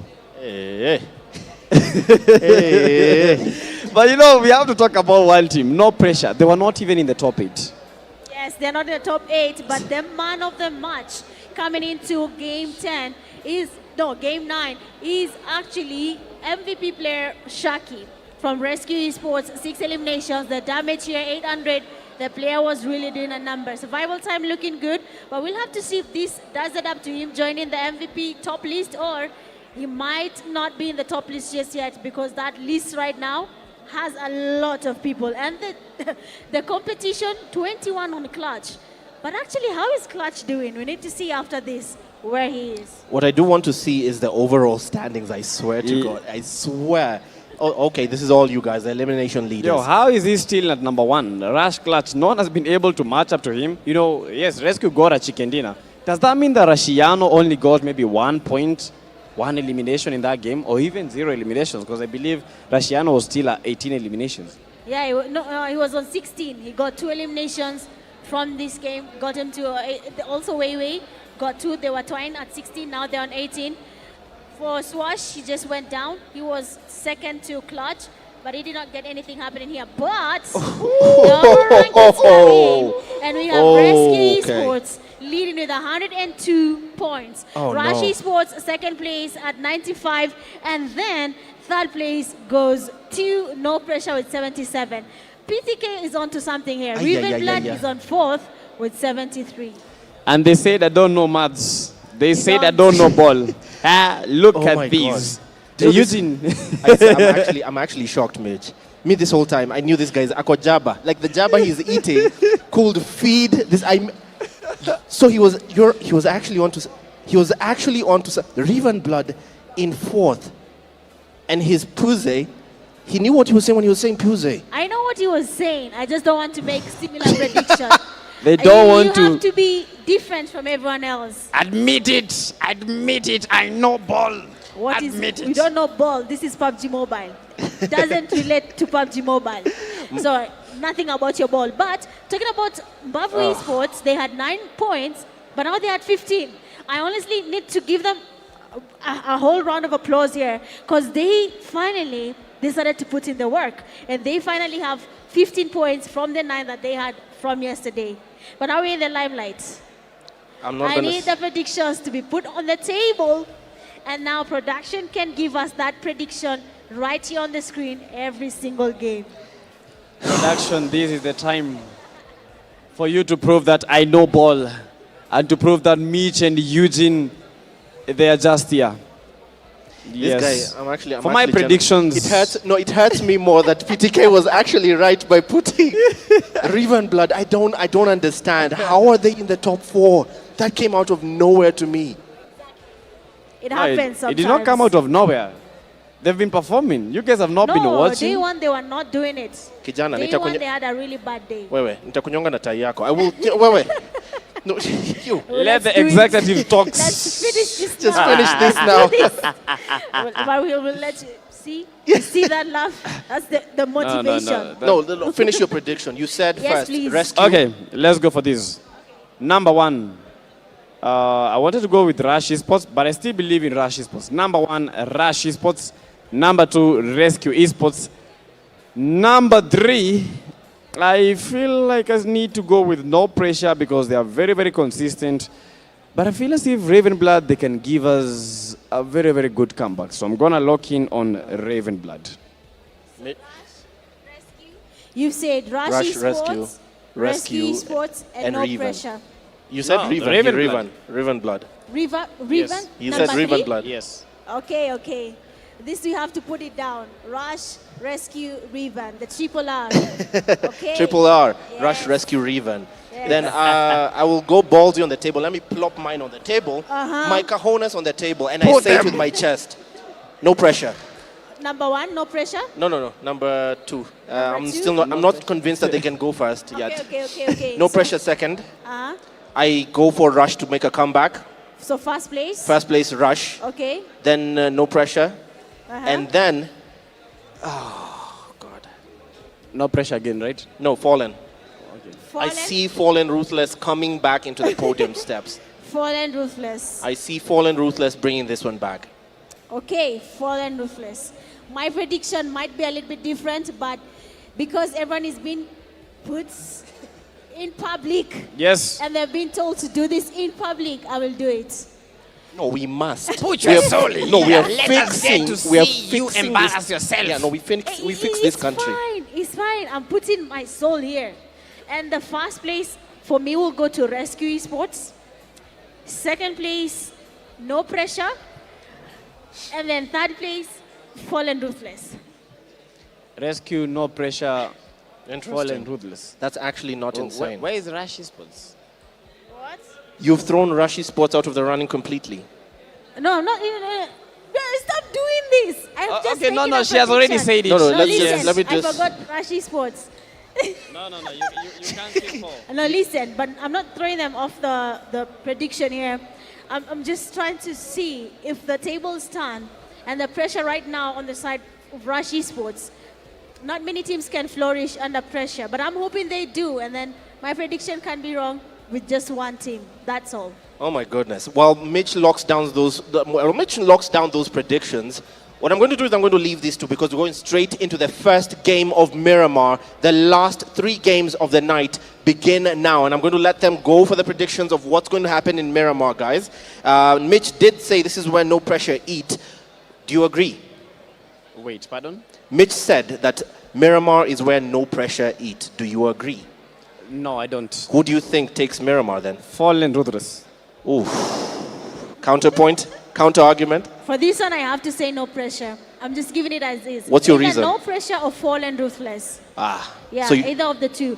My reason is because that's where they flourish. I've seen it more than once. Okay. Yeah. Okay. All right. So I'll let you guys. You have the floor from here. As we go straight into what is arguably the first set of the treble of Miramar. Let's see where the beginning of the end takes us from here. Yep, let's see the beginning of the end for Miramar, the end of Erangel. And this is where everything becomes exciting. I just want to see it start. I just want their predictions to be wrong and mine to be perfect prediction. The moment I see the predictions right here, I know that Eugene and Mitch are wrong. After the final game, the only thing that I need to do is I'm going to celebrate. Because definitely, they're giving out predictions. They're saying that this team might be wrong with one team, but not me. I'm right. You wait for it. You wait for these 100% prediction. If wishes were horses and everything the Englishman said would actually happen. And then they said, you wish. Honestly, at this point, I feel like PTK is trying to push me to become angry, but we talked about sportsmanship, so I'm going to ignore PTK Anger and just management. enjoy my game. Breathe in. With my GT50. Breathe out. Breathe in again. Breathe out. If you smelled that, that was my aura. They know it. What aura? Prediction aura. I don't have the caster's jinx. She does. I don't. But you know what? First Miramar of the evening. First Miramar of the grand finale. Day number 2. Just about to begin. So you better lock in, guys. Because we are almost heading straight into the dry, not pastures, dry lands. Dry lands. And I believe this might be... Is this your favorite map or not? It is not my favorite map. It is only PTK's favorite map. For me, Erangel, any day, any time. Miramar. Yes, this is where I know Rush Esports is going to make a comeback. I told you, Rush Esports is going to get number 1. They're getting number 1 for a reason. Mark my words, Rush Esports, number 1. But this prediction is so hard. But I believe that they can. Yesterday, they gave us 3 chicken dinners. Today, we just need 1 more chicken dinner from them. And that is it. Rescue Esports, they've been on top form, and they've been really influencing Mitch's decision. She tried to jinx them, but I think the only team we've been able to jinx successful is No Pressure. I've not jinxed them, you see. Everything I said about day 2 is actually right. I said No Pressure day 2 will be different, and they've done that. So, no jinxing. And so she says, but we keep on locking in, and if you are at home, don't forget to like the live stream. On TikTok, we already have 61,000 likes. We gotta get to 100K. So everyone that is watching, tap that screen and let them know that Africa, our time is here. Let them know that this is the PMNC Kenya Finals, and we are on to the game. This is the first Miramar of the day. You better lock in. This is the grand finale. Let's go. It is the grand finale. It is the first Miramar of the night.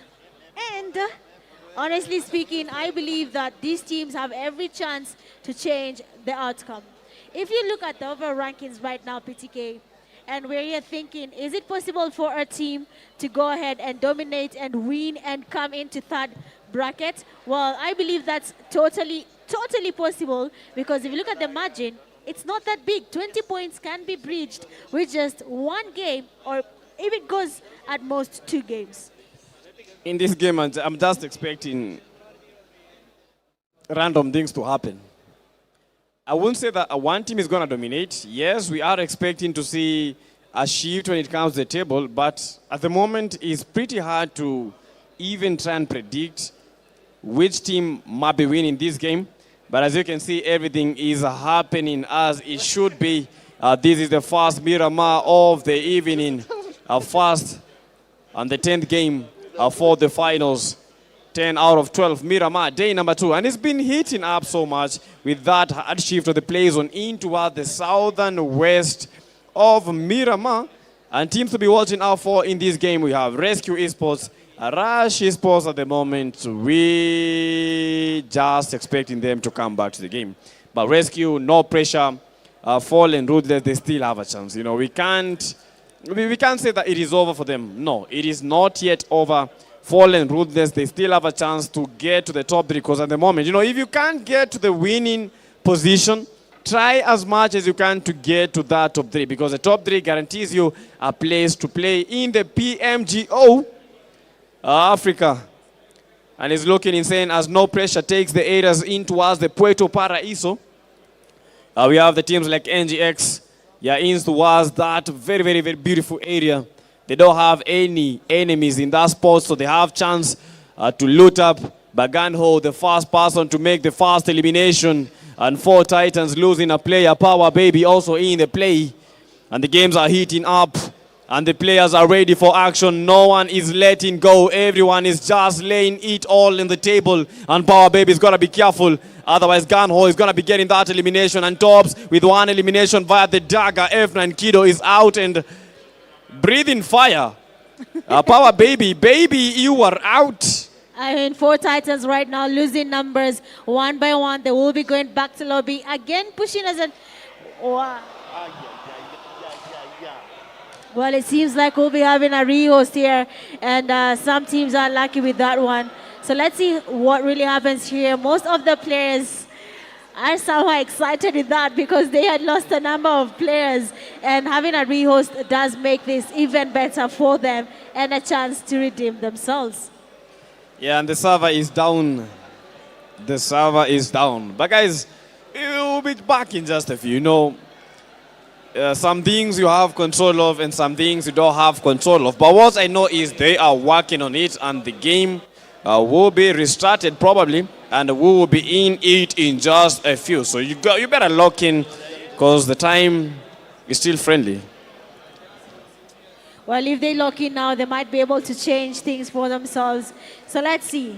First, Miramar, the last day for PMNC Kenya Grand Finals.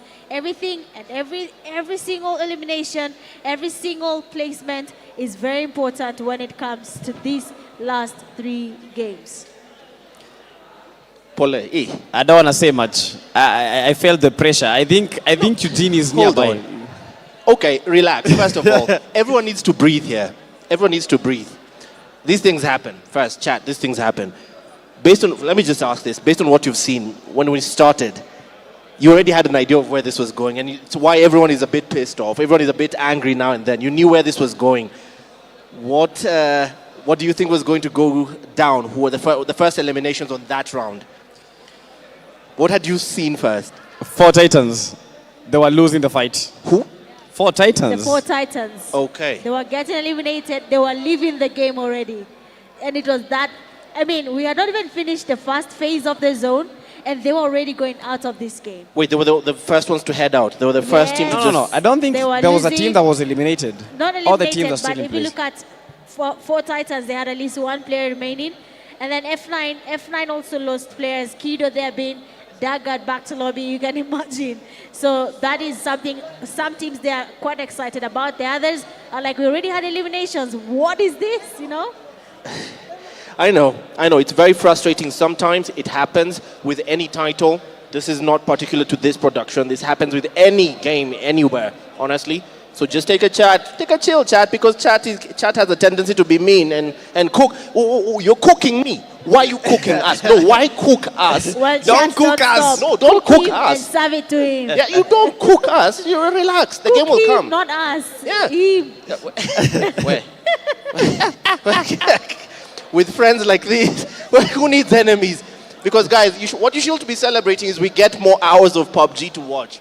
You're getting entertainment for free on a Sunday night. By the way, what do you want? What more do you want? They get to see PTK in a tie. In a tie for the first time. Honestly speaking, this is the first time that I'm wearing a tie on a live stream. I have never. Yeah, your uniform is Crocs and a vest. Okay, I love to wear casual. The other time was during my graduation, and I don't know where the suit went.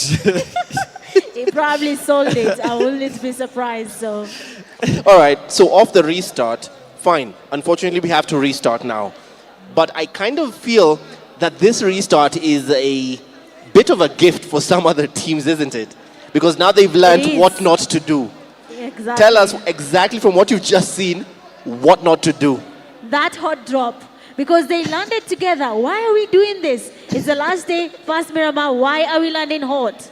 I mean, if you look at Miramar, it's like watching the ocean. It is endless. You can land anywhere, but you choose that one place with 3 teams. Hold on, Mitch, hold on. I'll ask this on to PTK to counter that. She thinks a hot drop is a mistake.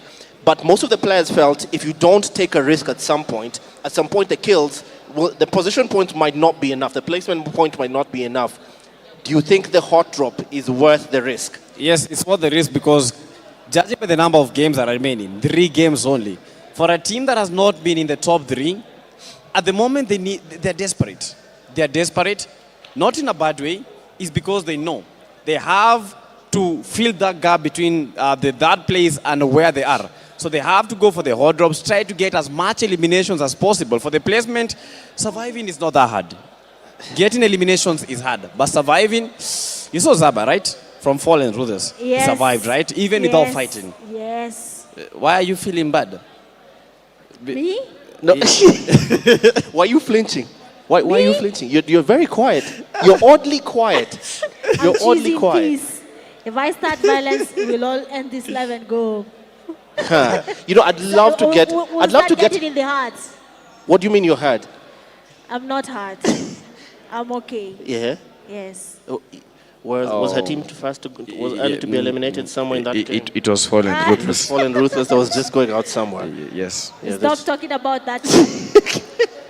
How did she hear? I thought we were whispering. Please. I think we're getting ready for a restart, guys. I'm going to leave it here with your very capable casters in the squawk box here. We're trying to. It's live production. These things happen. Bear with us. Be a bit patient. You can cook us. You know what? Cook me. Cook me. Yes, cook him. Cook me. Cook him. Cook Do me. cook him. Cook me. Yes. Cook Yes. me. Cook me. No. Don't cook me. Cook him. Cook him. Cook him. Yes, cook Yes, him. cook But him. it's going to be all right, guys. We have plenty of PUBG coming on. If you just joined the live stream, we're going in again for the first Miramar. You're just lucky then, because you're finding the first Miramar about to start again. So plenty of PUBG action coming for you in the next maybe 2 hours. So let's get this show on the road. You guys take it away. Yes, let's get this show on the road. We are about to go into Miramar again. We had a team like Inhale Tempo, 4 Titans, Feeders 9. They were losing it a little bit early, but now with the game being restarted, I think we might be seeing them change their strategy. Otherwise, they were losing it a little bit too early for this. No, but that was painful, honestly speaking. That was painful.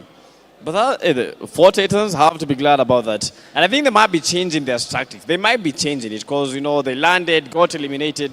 But I think it's worth the risk, Sometimes you just have to go all in. With the number of games remaining, they have to go all in because the top 3, that is the goal. Okay, yes, we'll have some good money when we get to to a position higher than what we are, but that is not the goal. The money is not the goal. The goal is the top 3, because if you can guarantee yourself the top 3, that means you can guarantee yourself more money. That is true. If you can guarantee yourself top 3, that is more money in the bag. So these teams right now are probably looking for that. They are really focusing on making sure that they get to that top 3. And it's a big battle. When it comes to third place, the battle is real. The margin there can't be easily breached by any team. From 7th place to 3rd place, it's an easy margin to close. And I'm looking at the comment section. We have a guy called Relax PUBG Mobile X01. Yeah, I had to read the whole name. It's quite a very unusual name, but he shows us that he loves PUBG Mobile. He's saying that his prediction for the top 3, number 1, Rescue Esports. Number 2, we have Rush Esports. Then we have number 3, No Pressure or Pussy. I think what people are getting it wrong is at that place. First place, second place, most of the teams, we just know, maybe Rush Esports, Rescue Esports, but for the number 3, that is where the battle is. That is true. Number 1 is almost not too hard to predict there. Number 1, 2 is kind of fixed. But 3rd place, that is where it gets tricky. Even deciding the team that will take it is becoming impossible right now. You might say it's this team. The next game comes, they're taking off the game early. You say it's that team. They do this and do that. So let's just wait and see how it goes. But 3rd place is the hardest part to predict. And I'm asking the viewers again, you can predict for us 1st place, 2nd place, and 3rd place. Who do you think is going to be taking those slots? And is PTK right? Is Eugene right? Or is Mitch Gaming right with the prediction? And Mitch, I think I saw Ice Baby in the building. And he needs to give us his top 3 predictions. He's got to give us the top 3 predictions. A very, very big streamer from our region. He's got to give us the top 3. Ice Baby, where are you? Ice Baby? He's saying he's shy. No, he needs to give us a prediction. What is he afraid of? He's a big guy. He's a big guy. But Ice Baby is afraid to give us a prediction. No. Okay, he just said Rush Esports will take the win. Okay, number 2, Nalvanta. Number 3, Fallen Ruthless. So Ice Baby's prediction, 1st place Rush Esports, 2nd place Nalvanta, and then 3rd place Fallen Ruthless. I think that's the most interesting prediction I've seen today. Yeah, that's an interesting prediction, but I feel as if Ice Baby, he needs to be on the camera. Yeah, he's got to be on the camera. What is he afraid of? Ice Baby, come right here. You got to say your prediction. No, we have to force this guy. He's a big guy. Yes, his team is playing. You know his team is playing? Yes. And he's watching. He has his cards on them. And I think it's possible that if you are part of a team, you have to place your heart there. Regardless of how they're playing, you just have to trust them. Yeah, but it's quite amazing. He said Rush Esports Fallen Ruthless, right? Oh, what did he say? He said 1st place Rush Esports, 2nd place Nalvanta, and then 3rd place Fallen Ruthless. And I got an interesting chat right now. This is the Infinix GT30 Pro. But you know what? She's making me look bad. She has the Infinix GT50 Pro. Okay, guys, I'll have to lower my phone because I think I need to get the GT50 Pro. Anyway, I have this interesting chat, this comment, that a player by the name of Within the Gamer 69 saying that I'm watching from India. Hopefully your esports scene blows up like India. Well, thank you for watching us from India. We should start with that. And of course, Africa is definitely going places. And let's see, well, in the near future, we'll be bigger and better for sure. Bye. That means brother, right? I hope it means brother. Yes. Otherwise, I'll be messing this up. Bye. Thank you so much for that comment. You know what? It's blowing up. It's blowing up. This is just but the beginning. PMGO Africa has been represented, I think it is 3 times at the moment. PMGC, PMGO, EWC, that is the PMWC now. Africa will be in the PMGO Globals. So that means that we still have a chance, we still have that opportunity. But guys, you know what? As the games are being refreshed, I feel as if we also need some refreshing, right? So let's take this short break and we'll be back. We'll be coming back in just a few seconds. So see you then.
This is my most exciting unboxing this year, and there are a couple of reasons for that. First of all, this phone has actual liquid inside. So if you're gaming for hours and all that, you'll understand that. This is really smooth to prevent your phone from overheating while playing in maximum performance. The Infinix GT50 Pro has a new active liquid cooling system. This is important for gaming because it helps keeps the phone cooler during long gaming sessions. It's finally here. The Infinix GT50 Pro just landed in Kenya, and you can tell from the casing that this is going to be a cool device. Has a self-developed M1 network chip. So if you find yourself in an area with poor network or low signal strength, the M1 chip will manage connection stability and boost your signal strength no matter the location you're in. Their network chip has 60% better signal where signal is weak. So if you've had issues with your phone in parking basements or matatus or crowded areas, that is now solved with the new Infinix chip.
It began with a call to compete.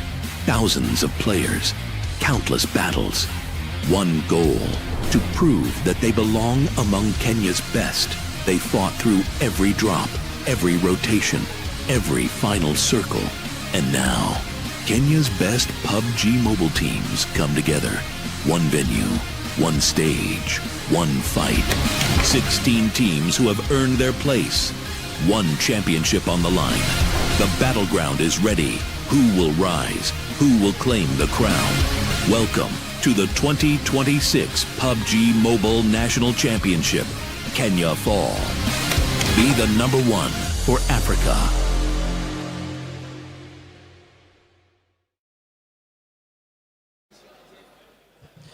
We are finally back after a very, I think that was a good break. We needed that, refreshing. If you guys were watching those highlights, I believe you saw my crazy and very on-point dance moves. I mean, they didn't see it, but I'm lucky they didn't see it. Because whatever was happening there should not be seen. But of course, we are happy to be back again with you. We had taken a short break, and now we are back, ready to go into game 4, 5 and 6, the last Miramars of the night. And I can tell you for a fact, the players are now ready. They have a plan. They're probably looking to be the winners when it comes to PMNC Kenya Grand Finale. So we just need to see it. We gotta see it. And if you think that you are seeing dust, just wait for Miramar. This is where the real dust is. And the game will be beginning in just a few seconds. So better lock in and better lock in tight. 3 seconds to go. And guys, we will be meeting in those dry lawns of Miramar. So you get your popcorns. Get your popcorns. Be ready. If you are not ready, you have something that is amiss. Well, if you miss on these games, I don't know what you're going to be talking about in the next few weeks. But honestly speaking, this being the first Miramar, I am expecting a lot from the teams. A team like No Pressure and Fallen Ruthless, we have seen them dominate before in Miramar. So I'm hoping that in this game, we'll see more of not just No Pressure and Fallen Ruthless, but we're hoping to see more teams step up to the challenge and try and dominate as much as they can. But so far, so good. The playing path there coming from the sides of Old Pozo Ruins, going towards areas of Puerto Paraíso on the eastern side, here of Miramar.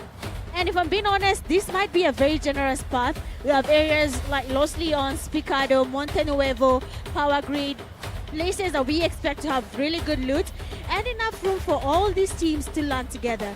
Otherwise, PTK, this being the first Miramar, what are our expectations right now? Our expectations is to see 4 Titans avoiding defeat. That is my only expectations. But you know we have teams that will be really eyeing out for Rush Esports. But I think that's one thing that we're going wrong. I think we should not try to look at these teams a lot. You know, we have a lot of pressure from them. Rush Esports are still trying to find their footing. Yeah, today has not been their day. They were almost winning these games. And I believe, you know, let's try to do the maths. If Rush Esports could have gotten just a chicken dinner, I believe no team would be much enough for them. And the zone is taking almost the same turn as the previous one. But the NGX still finding themselves at the epicenter of attraction. You have the Rush Esports also at a very, very good point. And I believe they'll be happy with this zone. But for teams like No Pressure, teams like Puze, they'll be making a hard shift. And trying to get to the play zone, I believe they might be crashing. Yes, they might be crashing. Oh, but it seems like Fallen Ruthless, they have an early fight there. We have R7, and R7 top has been taken down. Fallen Ruthless not ready to go down just yet. Shakid coming from the side, taking on a knock on VMAX. They still have an idea of what they're looking to do. For Relentless Esports though, 2 of their teammates, 3 actually have been taken, 4, and that means Fallen Ruthless, 4 eliminations to their name, and they are still going. And that is how you start a game, Fallen Ruthless with a squad of 4 eliminations, and they might be back. This is the Fallen Ruthless that we all know of. They really come in clutch, and Zaidu, Zaba, Tezinho, that was amazing. But the table at the moment is not looking that good. At position number 5, you know, Fallen Ruthless, they have 69 points after that wipe. And things are looking amazing because look at the number 3 position. No Pressure have 77 total points. We have the Raven Blood with 73. So Fallen, Ruthless, they might still be in the game. One good game, and they fall in that place. That is actually true. Talking about where they can land after the game is done, and if they do good, we might be seeing Fallen Ruthless taking on a good spot here. But so far, they do have a team right next to them there. They will be forced to engage again. And if they continue the same tempo, we might be seeing them getting really good points after this game. But so far, so good. We have Zedu there being spotted. Ice Baby scoping him out, trying to see, can I still get this knock with this player running directly to the vehicle? But I feel like Nalvanta is playing it safe. They do not want to expose their location just yet till they are sure that this is a fight they can win. At the moment, the teams that are below that table, they know. If you try to start a fight right now, if you want to start a fight, just get an opening knock. If you can't get the opening knock, don't even attempt to shoot. And the players are looking very, very good. With no pressure into us, Puerto Paraiso, alone, a lonely Puze into us, Impala, excess power, this being their map. You're holding the areas of Los Minas Generales, sorry.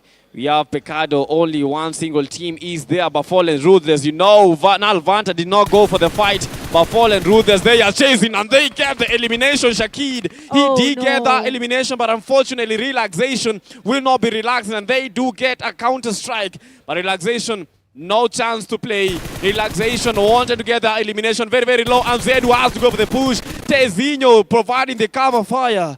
And Relaxation, this might be the end. This is the end, because look at how Fallen Ruthless are moving in closely. Zedu trying to get the knock with the nade, but Relaxation taken down. Tezinho, they are counting elimination, they are counting numbers. And they are still going there. They already have a good amount of eliminations here, 6 to be exact, and they are still going. Fallen Ruthless, the other player down, Shakid. But we have them doing a good amount of play here. They were able to give cover. We had smokes here on Shakid. They need to revive him. But as they finish off on the revive happening on Nalvanta is also done, giving them 2 more players to try their luck again. Remember, we had a prediction here from Ice Baby, and they need to give us second place by the end of tonight. So they need to push it. Yeah, but Tezinho has to be careful, because this push will be leading them directly to Ice Baby and Fatazi, whose teammates were eliminated, and they are angry. Tezinho going for the push, but Tezinho unfortunately is down on his knees and eliminated. He did not make that count, but unfortunately, you know, that is what happens if you don't take key concerns when it comes to these kind of areas. Now Tezinho is out of the race. Zedu, they have to do the Zedu things. This has to be a Zedu moment. A 2v3 situation, Shakid. They are pushing other squad, almost eliminated. Was that a knock? I think most of them were low, but they were almost eliminated as a full lobby. But Zedu with the clutch things. Zedu doing some Zedu things. Well, that is a nice play there coming from PTK. Zedu definitely giving us a nice Zedu moment there. Being able to get the last player from Nalvanta. And this keeps going. 4 Fallen Ruthless. They're now tying on that 4th place margin. They might be able to go on with this same momentum, but I think it's time to slow down. The first eliminations were enough. So how many more are they looking to get, and what is their current play here? But Mbavu Esports will be going back to lobby as well. For Fallen Ruthless at the moment, yes, they got to slow down. But no, there's no time for slowing down. If they believe they can make a push, and if they believe that they can actually get those knocks, let them go for them. But for them at the moment, I believe, just play it safe. Already they've gotten enough eliminations, 8 eliminations total. What more do they need? Exactly. What more do they need? They already have the good numbers. They just have to play it safe. If they can get placement points, that is a good start for Fallen Ruthless. But so far, so good. Rescue Esports as well, scouting out Miramar. They're looking for teams that are online open, and they will probably take advantage of them and try get eliminations as well. But so far, so good. With the zone shifting towards the western side right now of Miramar, we have Chumacera, Mina Del Val, we have good areas in the zone, and I'm thinking the teams in the safe zone right now are feeling good about that. Rotations coming from the players from Rush Esports and Raven Blood will be causing a clash there at the center of Miramar. Monte Nuevo is about to be really heated, and I hope they have a plan on how they're going to be surviving this. And I can also see the push by the no pressure. They're approaching the game a little bit too slow, trying to take the zone via the southern edge, but they will be clashing with Aura Esports. who are also in towards, they're also trying to get the approach using the southern side. So that will be pretty much lumped if these two teams have to get a hold of each other. But for the Four Titans, already 2 eliminations. Before the restart, they did not have the advantage, but at the moment, they just got 2 eliminations and they are still cooking. Already 3 teams have been eliminated, the likes of Relentless 7. We have Mbavu, and finally we have, is this Nalvanta? Nalvanta, Nalvanta, I will keep on saying, they had a chance here, but unfortunately, that will not be the case for now. In Hell Tempo, a team that almost got out of the game very early before the rehost, are still around right now. They're probably thinking about what they did wrong last time, and they're changing their positions. Four Titans making their rotations as well. Right now, it is looking really tight for most of the teams. The margins are getting smaller and smaller. PUBG, Fallen Ruthless, Reeve and Blood, and No Pressure. This margin, we kept on saying it, PTK, that deciding the third place team might be the hardest thing to do in PMNC Kenya Grand Finale. That is the most competitive at the moment. I think the competition, okay, we have the #1 competition between Rescue Esports and Rush Esports. Then the competition for the third place, for No Pressure, Raven Blood and Fallen Ruthless. But I believe, and I think, we've had a very good start for Fallen Ruthless. Getting 8 eliminations, just capped the points and made it equal for that place, for the 5th place, sorry. That is Fallen Ruthless at 73, and we have Raven Blood at 73. But 5-9 Boney almost eliminated, very low. That guy is 1 HP. Quite a good spray by the XS Ali. I mean, Ali is one of the players we might be overlooking right now. Another young player. I love that he has the energy and the determination to do everything for the team. Yesterday, the first game in Miramar, Ali got the MVP. He had the most eliminations in that game, and that shows you he has potential. So Ali might be an upcoming talent as well. Actually, he is a talent, but has to give us more. We just want to see Ali everywhere in the kill feed and something to talk about.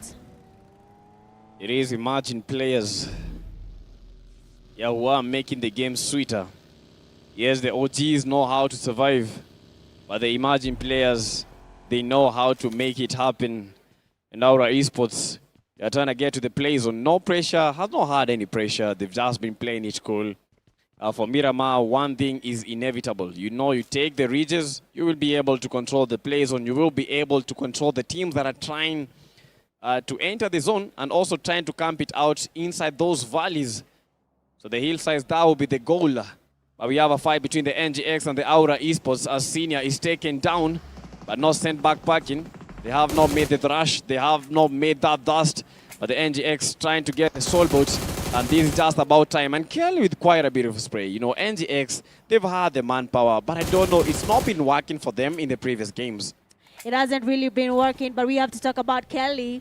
Kelly has been dominating. We have seen them in the top players first day, but right now we're not sure what's happening to Kelly's play, but we can see it's somehow coming back. He's getting the eliminations, two so far will be going to Kelly, and they're still moving here. We have NGX Esports stepping up to the challenge. They're trying to dominate as much as they can, and Kelly is still the one giving them the points as they go up that leaderboard. Going up the leaderboard, we have another team, might be surprising Rush Esports from the back.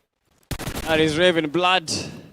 Are still trying to get an edge in this game. They are at par with Fallen Ruthless, 73 points, but Fallen Ruthless at position number 5. They have the numbers, they have the aura, they have the position. Raven Blood, Vaughn, Starboy, Malik, Mahir. This is one powerful squad. And they still keep pushing. And Rescue Esports still on the forefront, still getting those eliminations. They don't seem like slowing down. Why would they slow down? And they have everything on their table right now. Clutch Gods giving players from Rescue Esports easy eliminations, 4, and they'll be getting 4 points just to their 100+ margin, and they'll keep going. Rescue Esports not ready to give in just yet. They have a plan, and he's actually coming to play here. But for Furious 9, they know about the players from 4 Titans. We have excess power as well. Same area where they are, so we'll be seeing a little bit of some action here. It will start brewing, maybe not now, but as soon as one person makes a mistake, that is where the whole thing changes. There is no time for making mistakes. There is definitely no time for making mistakes. Power Baby wants Boney, but he might be getting pushed because behind him We have teams by F9. They want to make that push, but they don't know how to make the push. But they got to be watchful because Puze is just behind them, might be getting a couple of back shots. So they have to be watching their rights and lefts, front and behind. But Power Baby from the 4 Titans, they might be receiving one hell of a push with Kido trying to smoke up. Kido wants to get Immortal. Immortal, are you Immortal? No, Mo! 4 Titans with just one push, they are out of the race. I mean, that grenade is what I've been asking for the longest time now. Kobe is what I've been looking for, and it's finally here, but they do not stop just yet. They have a team passing by, Furious 9. They have a player that is excess power top, spots one of the player, knocks and fast immediately, but they will not be stopping. They do have more going on right now. At least Mahiri will be joining the party as well. Puze, they will be also engaging in a fight. Everywhere around the map right now, people are engaging in fights, in-hill tempo, losing numbers one by one. It seems like they've changed their plan here, PTK. They're no longer safe. They're finally going in aggressive and looking for every single point. That is the goal. Just go aggressive. If you know you need like more than 30 points, what is there to lose? You need to secure that top 3, and that is what these teams are doing. On the other end, Rescue Esports is still cooking, currently at 107 points. They know ball, and they know that this is the moment for us to strike, but they should be very, very careful because Raven Blood does not take these fights sitting down. One of their players has been eliminated, but you know what? Raven Blood, they are still in the game. They're still in the game, and they know that someone is getting closer. They're trying to avoid the fight, but Rescue Esports is there. They want to push in. Mahiri, Malik, Starboy, very much in the center of all this. Vaughn, still in the game as well. They are looking for an opportunity. Mahiri seems the revive did not happen, but for Fallen Ruthless, another team that is taking on another fight. But look at this Kobe. A nicely cooked grenade there. Dubs goes down. Gunho, last man standing from in-hill tempo. Starboy cooking up a nice one again. This might be another Kobe and Gunho. Doesn't really land inside the place, but they want to go pushing. Starboy is there. Shotgun in his hand. Malik coming behind him just to make sure the cover is good. But they have Malik there to try and go in, and that will be it for in-hill tempo. Inhale the tempo, and the tempo being set by the Raven Blood, a 3-man army. But that is a very, very dangerous trio as they are making these shots count. No missing. S12K is in hand. M416, they are coming into play. But Rashiano's got to be careful. Shaki taken down. And we have a fight between the No Pressure versus the Rescue Esports. As Shaki is then down parking. No Pressure. They have started striking. And if this fight goes well, they might be reducing that ascension of the Rescue Esports in towards the 110 mark. But it's gonna be they gotta be careful also because, you know, Rescue Esports, even a 1-man army, can be able to shake off an entire lobby. That is actually true. Rescue Esports' power is really, really strong. But we have to wait and see if that's going to be the case. Right now, Swashi, thinking of a pre-nade spot, Starboy, first player goes down. That means Swashi is ready to cook. I've not seen someone playing the DP28 in a very long time, but Swashi seems to be very comfortable with this. That is new. If you ask anyone, you don't just randomly pick up a DP28. Honestly, it's true. DP28, you don't just pick it up for Swash. A contender for the MVP position, him having a DP is actually insane. And he got a knock. 47 rounds of ammo, and he's able to make just 5 shots count for Raven Blood with only 1 player remaining. You gotta be careful as the excess power is trying to get some shots in from behind, trying to secure those knocks. As the Raven Blood, they are trying to heal up. Starboy, not the Starboy, down on his knees, trying to get Raven Blood inside this game. But Aiku's Aura has got to get that revive. You know, Glixie, Spiky, they want to survive as a full-man army. If you have the numbers, you get to win games.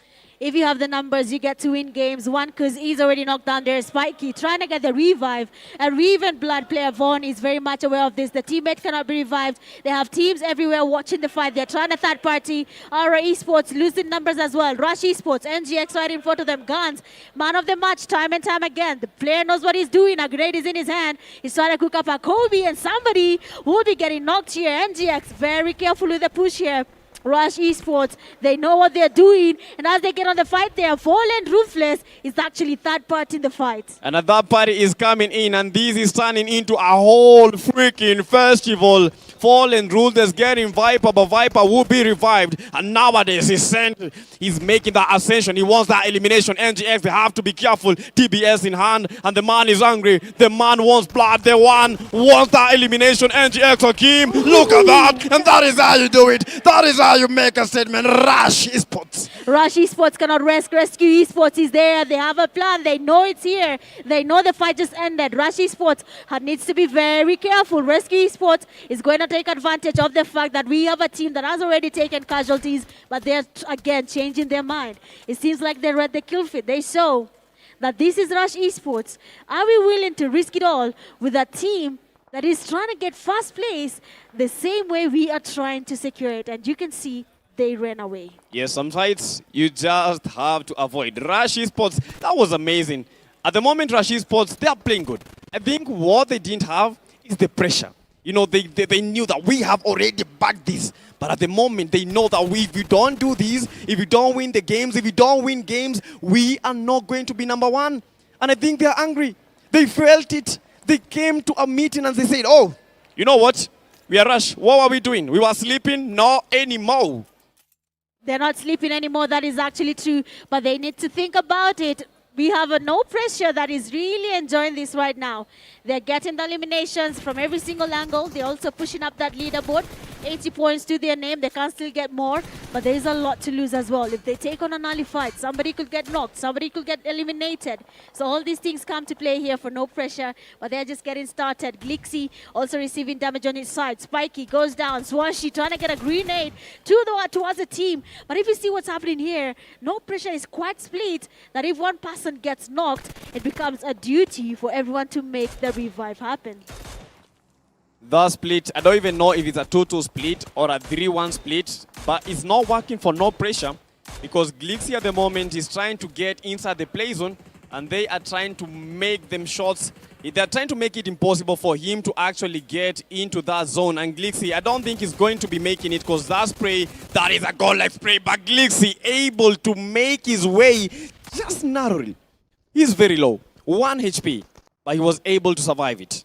That's a very lucky move here. Excess power. Lilovka cooking up a nice one. Aura as well cooking a nice nade. Lilovka will be going down to that Kobe and Spiky as well on the other side. Basically a very nice exchange happening here between the two teams. Excess power. 1,000 Aura trying to get closer. We still have Leo spotting him, stopping him there. They need to get their revive, but they cannot relax. Once they finish off this fight, the zone is coming in as well. For no pressure, this knocks is not something they want to have in their team right now. It will cost them, and somebody will be on the losing side. They just have to make sure it is not them. They just have to make sure that this is not them going back to the lobby. But Excess Power, you know, this is a team that has good players. This is a team that has good motivation and knows what they need to do. Because Miramar being their best map with one player down on his knee. This is down to a 2v2. NP, no pressure. Glixi fighting against Ali, who is spamming those nades, trying to get the info. Where are these players? Where is the no pressure team hiding? But that was almost a foul play from him. If he got knocked, you know, I've seen a couple of players getting knocked like that. Yes, that's true. Foul play has been seen there. And Excess Power seems to be doing better compared to before. They are understanding the game right now. They are trying to get as many points as possible, but they cannot relax. A team is also here. Furious 9 coming in from their western side. That is the worst place. A team coming from the northern side, you can see it.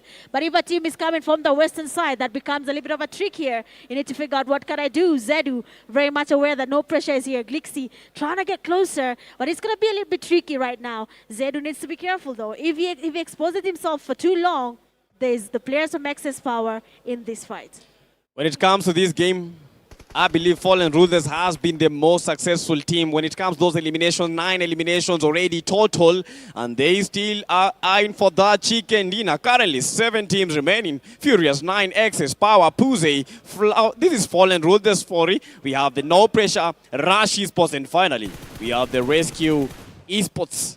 All these teams are gathering up in one place. It's going to be really cluttered right now. And if anyone is found idle, they will be taken out. Guns here, spotting on the players of NP. A grenade has been launched. Still doesn't want to throw it in. I wish he did that because the player that is 1,000 aura was just waiting there. And if that grenade was good, they would have seen a nice Kobe. No pressure, Glixi though. Has to get closer. No pressure. They have to play as a unit. And they're really splitting here. Every single time, we have them moving from one side to the other. And that might be a knock. That's a good nade, but unfortunately not able to get Aura. I believe he had already healed up, but No Pressure is able to maintain the numbers. Yes, a couple of their players were down. A couple of their players were receiving a lot of warning shots from both the Rush Esports, from Excess Power, but they've been able to maintain that four-man army, four-man squad. They still got this, and the time still ticking. Aura is down. Ethox, Rush Esports, they are playing rather composed today. This is it. I believe if Rush Esports can continue with the same exact form, they might win this game. They might just win this game.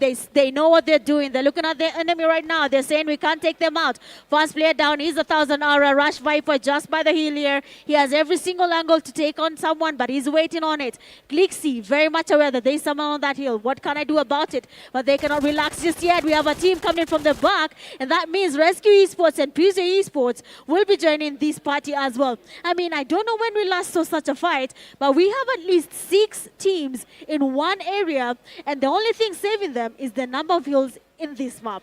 One thing I will tell you, welcome to PMNC. This is how it happens. This is what we've been waiting for. If Rescue Esports is eliminated, that means the points are halted at 100 and I think 9 because of one from the placement point, but they are in quite a chokehold because if they try to make the ascension, Rush Esports is there. If they try to make a descent, we have Puze there. At the moment getting sandwiched, they need the eliminations, but they need to also survive. For Rescue Esports, what they need is the placement more than the eliminations. That is true. They just need the placement points. Eliminations can come later, but they're not stopping just yet. No pressure trying to go in for the push there. Shakid does get the damage. Rush Esports waiting it out. They do not want to help any team right now. They know No Pressure is applying some pressure somewhere. They do not know where, but they're waiting. They're patient. Glixi spotting Shakid. He does take on the damage. Shakid, unfortunately, has to wait and pray that one team will make it easy for them to get a revive. And that is Spikey with the knock. They are waiting for the revive, yes, but the revive will be very, very impossible. But Zaba able to get the No Pressure Spikey. And Spikey in the habit. I can feel it. But Shakid is sent out packing. Now for Fallen Ruthless, this is going to be very, very tight. Because No Pressure is applying the pressure. No Pressure is bringing in the false excess power from them. But they are not excess power. But this is looking amazing. Rashiano sent backpacking. The lobby has been calling, and the lobby finally going to Rashiano Rescue Esports with only one player remaining, and that is Hamilton. Hamilton has to think about the next steps here. Rush Esports definitely looking to take on a Chicken Dinner and how they're having the fights here. It is a beauty to observe the rotations, how they're taking on their fights, how they're thinking about it. Hamilton does get the damage on Dybala, but a nice one comes from Dybala as well. A second one is in. Hamilton trying to get closer. The nade is well cooked. Might just be a Kobe, and we'll be seeing Hamilton going back to lobby as well. And they are out. Rescue Esports are out with one good grenade. Rescue Esports halted at 109 points, and these just open the doors for Rush Esports to make a remontada back to the top. They have a full lobby, they have a full man army, they have the motivation. This game they have been cooking, getting eliminations after elimination. Now the only thing that they need is that juicy, sweet, tasty chicken dinner. What an amazing grenade they are coming from Zedu. Beautifully placed, and that is going to be a Kobe, but he wants to still get going. He wants to confirm that elimination. Right now, players are every single side, and if you take too long, your elimination will be going to another team, so you have to confirm that. Zedu not able to do that. Lilovka still getting on the revive. Mole is coming in. Grenade cannot go anymore. Zedu is out of their utilities, and all he has to do is to wait for that opportunity. He knows the players are here. He knows the push is about to happen, so who is going to be the first one to go out of this game without getting enough points to move up the leaderboard? It's all about the leaderboard. With 6 teams remaining. A Furious 9 with a two-man army. Excess Power. A trio, Puze with a squad. Fallen Ruthless with a duo. No Pressure. Full man army and Rush they just lost a player. And these might be very detrimental for them. And also either send back packing. Now for Rashid's post with only a duo. Do they need a do-over or should they do it right now? They finally got the revive there. They're back to their three numbers. That number of three players. The trio is looking very nice here. They're looking very composed, but they have to think about their next steps right now. PMGO Esports, they're looking for the rotation. Furious 9 right in front of them. The rotation is there. Leo can look for a loophole, but if you see the zone right now, teams like FR are very much safe. Excess power, very safe as well. No pressure, just by the edge here. They know what's happening. They know FR is there. Zedu is getting ganked here. They're trying to go in for that push. Zedu does get the fast player, but unfortunately, because of their numbers, Zedu will not be able to survive that push. Yeah, Zedu does not survive, but a nade is being cooked for by the Fallen Ruthless. But unfortunately, I don't think that will be counting because no knock registered with only one player. Fallen Ruthless, they just need to survive, trying to maintain, trying to get to at least the last three teams. That is all that they need at the moment. But look at this, the zone closing in. One player, Kido eliminated, and for the Fallen, Ruthless is looking good. Even though it's one player, they are in the top 5, and this is where the points start counting. This is where the placements start giving us meaning, and this is where we get to see who will be dominating with these 5 teams remaining. Rush Esports, no pressure, Fallen Ruthless, Puze, and finally the excess power. Excess power so far has survived. The longest we have seen them surviving from the first game. This time round, they are looking more composed. They have a plan, but for the players from No Pressure, they know there's someone there. They just don't want to engage. Rush Esports, they have been put in a situation. There is a lot of gatekeeping here. Making it into that safe zone might be hard. Rush Guns, taking on the hard push here. Finally, they have decided to risk it all. Guns to the DBS. PMGO Esports, you have to think about it. Dybala getting closer as well. They know what's happening here, and Rush Esports is not ready to lose just yet. And throws the molly. He's trying to slow their pace down. Hadaba has to be careful. We saw Hadaba getting turned into a cadaver, and Rush Esports, they get a knock, but Rush Esports losing 2 players, and Puze has been on top form, and they are making it happen. Yes, they do get an elimination, but they do lose 2 more players. Now this is the last bait. This is the last moment. They say the alpha. Now this is the omega. This is the last bout. Rush Esports with 1 player. No pressure. A full man army. Puze with 2. Then finally excess power. Is this their moment? Are they going to get their first chicken dinner? They might be able to give us a chicken dinner. Excess power before. I've tried it, but I spoke too soon there. Rush Esports out of the game. Now it's up to the last 2 teams to give us an amazing end of game 1 in Miramar, where we have PMGO Esports and No Pressure, who might be looking for another winner chicken dinner when it comes to game number 10. Right now, a winner chicken dinner for No Pressure. Might be turning the tables all around. This is where the elephant, he was standing on the table. He was on the tree, but the tree is collapsing. Reminds me of a football team. I'm not going to mention it because they know themselves. But they still want to dominate. They still want to win. Spiky, a 3-man goal, but Spiky is down. Hadaba able to turn Spiky into a cadaver. But that is it. That is a chicken dinner. No pressure. Second chicken dinner. And they are all top form. They are on their feet. Look at Spiky. He was down, but you know what? Chicken dinner.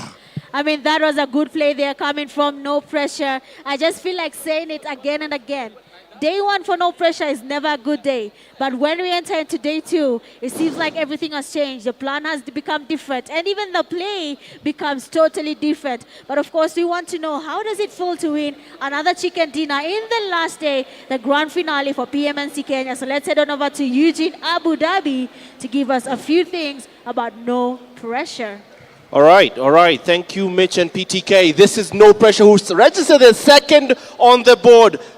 No Pressure proving, okay, contrary to the name, there is actual pressure. Well done, boys. No team interview for now because of time. We're going straight to the next game, but well done.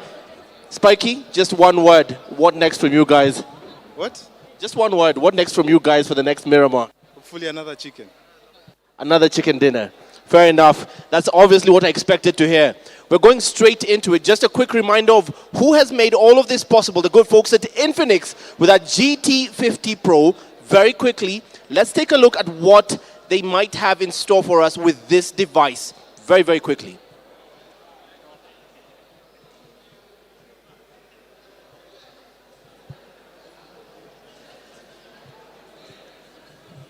Yes, Eugene. Still, yeah, we're going to go for the next Infinix 50 Pro again. Just a reminder of what it is. It has to do with the processing chip, the N1 network processing chip that allows for better network processing, even in the most spotty areas. Let's just see for a second as production lines that up, what that is about. I'm certain they have that lined up right now. If you're just joining us, that was No Pressure who just took the win. No Pressure just took the win on this first game of Miramar. This first game of Miramar goes to No Pressure. We have 2 more to go before we jump back to PTK and Mitch. Without wasting any further time for the next 60 seconds, let's just see what this next game changer in the Infinix GT50 Pro, I'm mincing my words, let's see what this game changer has in store for us. It's finally here. The Infinix GT50 Pro just landed in Kenya, and you can tell from the casing that this is going to be a cool device. Has a self-developed N1 network chip. So if you find yourself in an area with poor network or low signal strength, the M1 chip will manage connection stability and boost your signal strength no matter the location you're in. Their network chip has 60% better signal where signal is weak. So if you've had issues with your phone in parking basements or matatus or crowded areas, that is now solved with the new Infinix chip.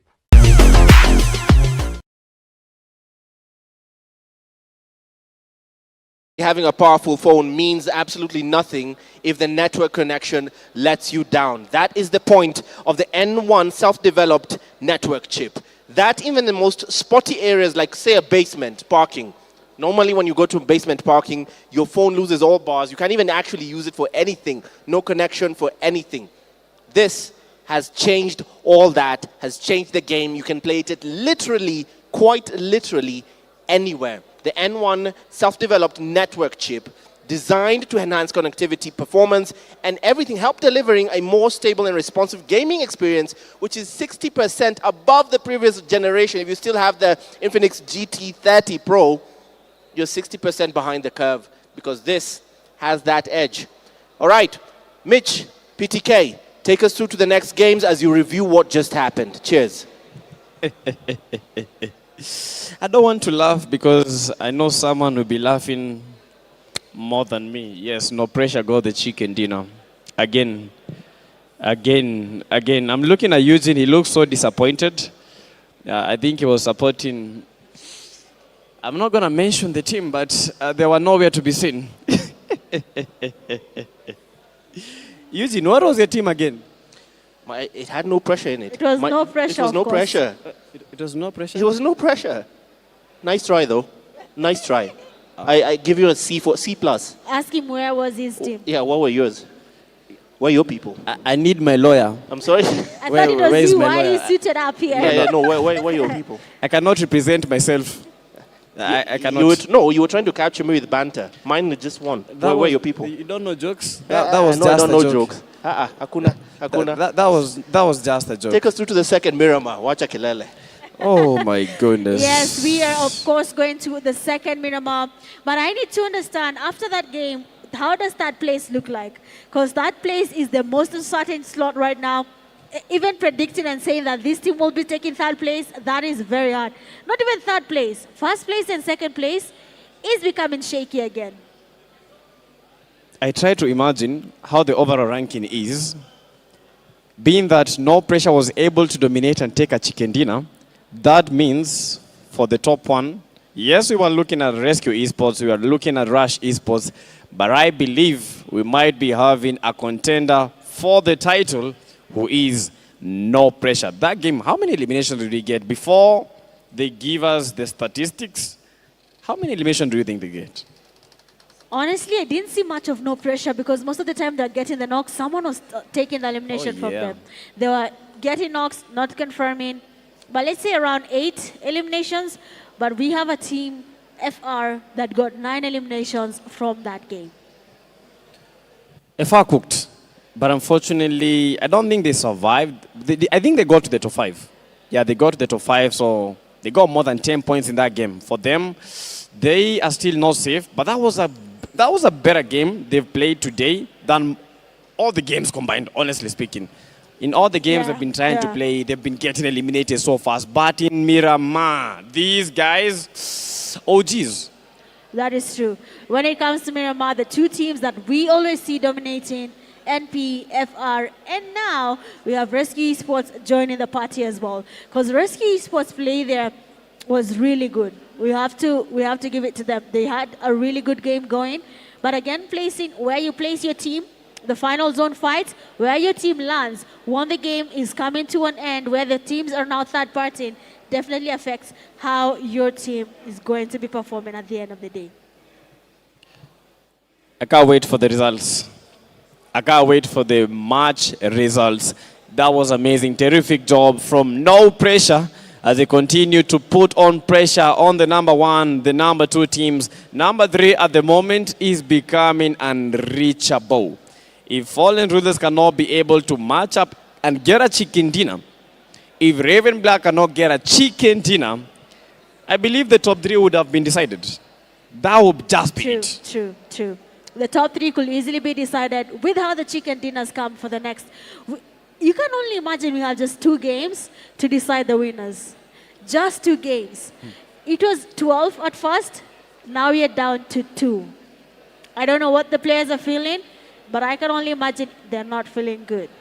I think they have a feeling of ecstasy because at the moment their heads have to be spinning because we only have 2 more games, Mitch. 2 more games. But for the winner chicken dinner, none other than No Pressure with the one man on the contention for the MVP, and that is the NP Swash JR with 4 eliminations in that game, and he is setting the tempo and he's showing us that he is actually going for the MVP. $200. We had Aura also playing very nicely. 3 eliminations, not forgetting Spiky, buzzing around with 3 eliminations, and finally Glixie. But out of everyone that is here, I think we're going to concentrate so much on Swash. That is true. He was amongst the top elimination players. So let's see where he's going to land after this. But so far, match summary, we do have players. That is Shakid, 4 eliminations, most in the game. 1 Kuz, highest damage. We saw a lot of 1 Kuz play here in this game. A lot of eliminations. Not even eliminations, sorry. Sprays, knocks, but unable to confirm. Great elimination. Not looking good for this game as well. Only 1 has been registered. Top Traveler, 12K.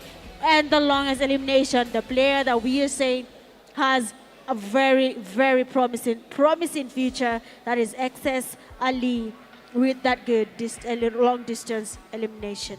A very young man, but when it comes to the game, that is an OG with 10 years of experience. Even though the game has not, even though the game is not that old, that was a very, very nice game with 61 eliminations being registered, 62 knocks. So out of the 62 knocks, 61 eliminations have been confirmed. Only 1 was raised. So players were very instrumental. It's a knock and finish, and that is what we are expecting. In these kind of stage, in the finals, we need teams to be that instrumental, get as much eliminations as possible, and don't let a knock just go. Don't let them get the revive. And as much you can see, the damage graph is looking insane. No Pressure leading there with a very high damage margin. We saw this again in the second last Erangel, where we had No Pressure also leading again, but this time around the damage is at 2,277. FR not falling short there at a 2,000 margin as well. Excess Power, this game have really stepped up to the challenge. We have not seen Excess Power that much, but looking at how they have performed in this game, that shows that they have good potential. They just haven't gotten the opportunity to tap into it and do more coming into the grand finale. You mentioned tap in, and everyone that is watching the stream, don't forget to tap in, like the stream. This is PUBG Mobile Africa, PMNC Kenya Finals. And for that game, number 10, and 2 more remaining. No Pressure being the better team, getting 21 total points with 11 elimination and 10 for the chicken dinner. We had Puze coming in close with 8 eliminations, 6 for the placement. They got number 2 by Excess Power. We talked about Excess Power. When it comes to Miramar, these guys are goats. The only thing that they need is that chicken dinner, because they got that place Fallen Rulers taking in 4th. They got 9 eliminations, 3 for the placement, 12 total points. That's good. But I don't think that would be enough for the contention of the top 3. is of course not enough. They need to put in more work. They need to really, really push it. If they keep on the same momentum, then maybe we'll see them closing the margin. But so far we have teams like 4 Titans, NGX, Nalvanta, Clutch Gods, Ara Esports, Inhale Temple, Bavu Esports, and Relentless Esports, who really need to step up in Miramar and try get some points. Teams from 12 to 16 place, a lot of donut holes are here for them. But I'm hoping that as the games progress, even if they don't get to be in the top 3 bracket right now in PMNC Kenya Grand Finals, that they can try their luck next time and of course get at least a few sessions here and there to hone their skills and come back a little bit stronger. Coming back stronger, that is the goal. But at the moment, the table is not looking nice for Bavu Esports. Yeah, NGX really struggled in that game. And it is quite funny that Fallen Ruthless finally have given us an MVP player. That is Shakid, getting 4 total elimination and close to 900 damage. Shakid has been instrumental for that squad. And Fallen Ruthless, they might be coming back, but I'm not even sure if they will be able to make a very successful remontada. Well, they still have time for this. FR Shakid still looking good as MVP. And for now, Rush Clutch again takes on first place with the highest eliminations at 23.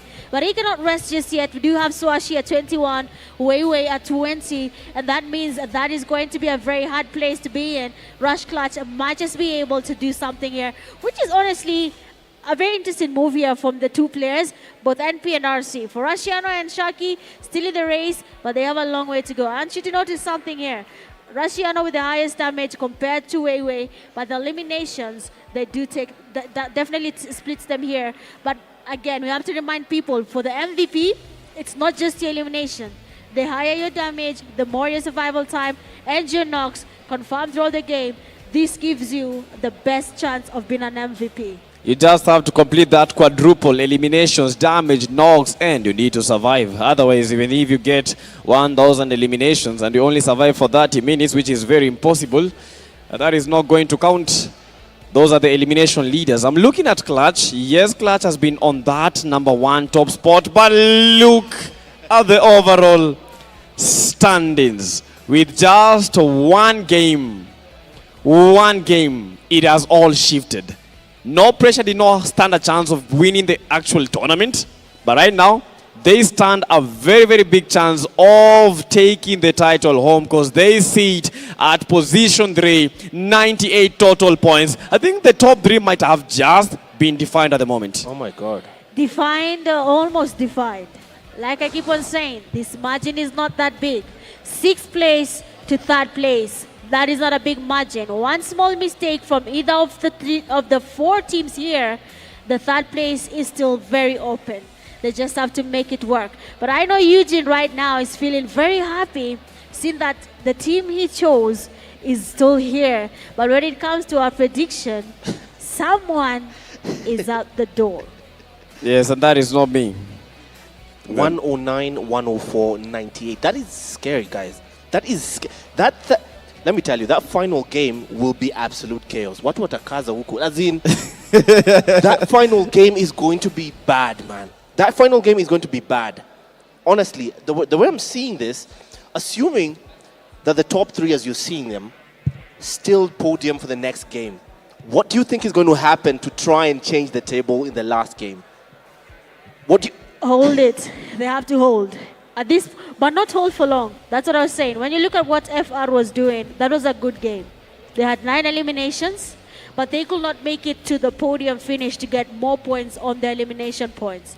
So that somehow put them one step behind in overall ranking. So if you're asking how can they find their way there without a podium finish, they have to get at least 15 eliminations to make it work. It's possible. It's possible. We've seen teams getting 17 eliminations. For Fallen Rulers, it's still possible. For Raven Blood, yes. For Raven Blood, it is still possible. Impossibility right now is a word that should be removed from the dictionary.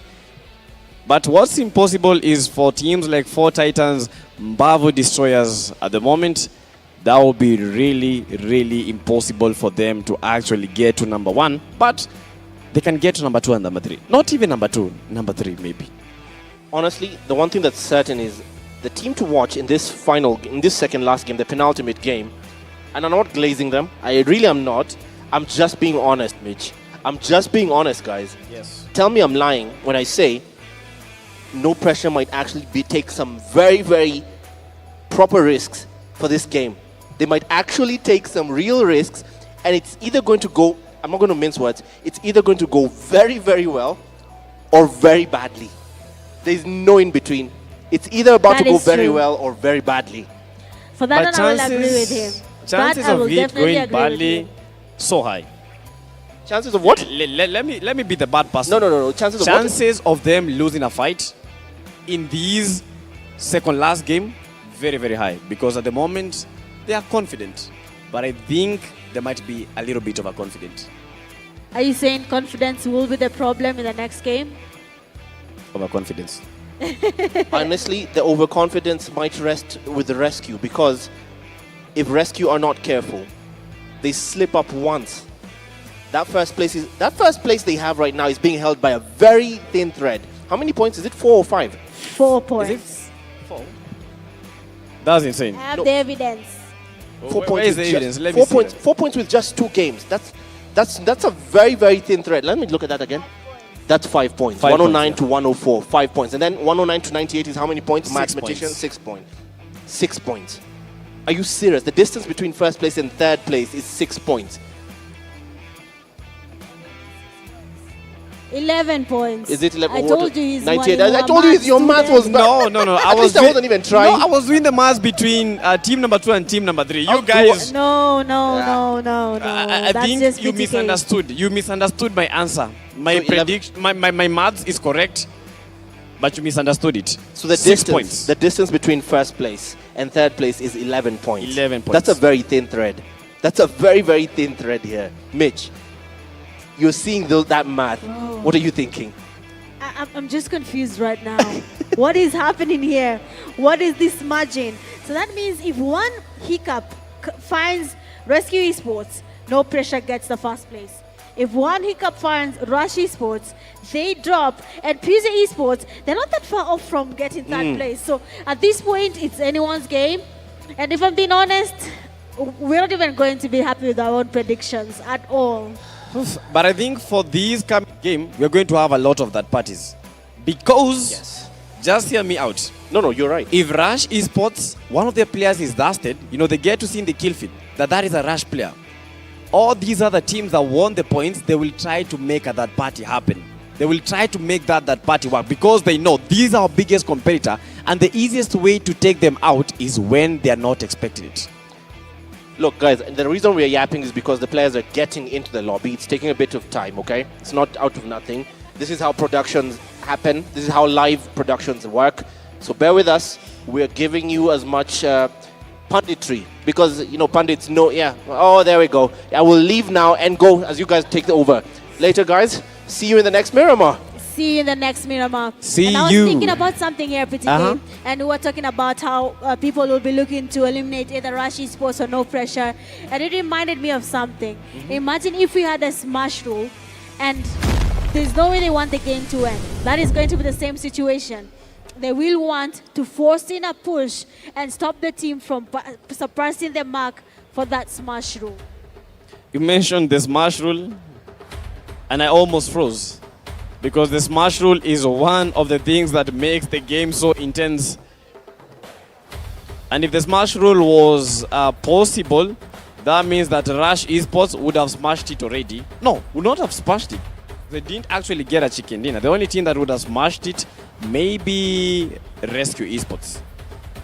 Actually, no, it's no pressure because no pressure today have gotten the 2 chicken dinners.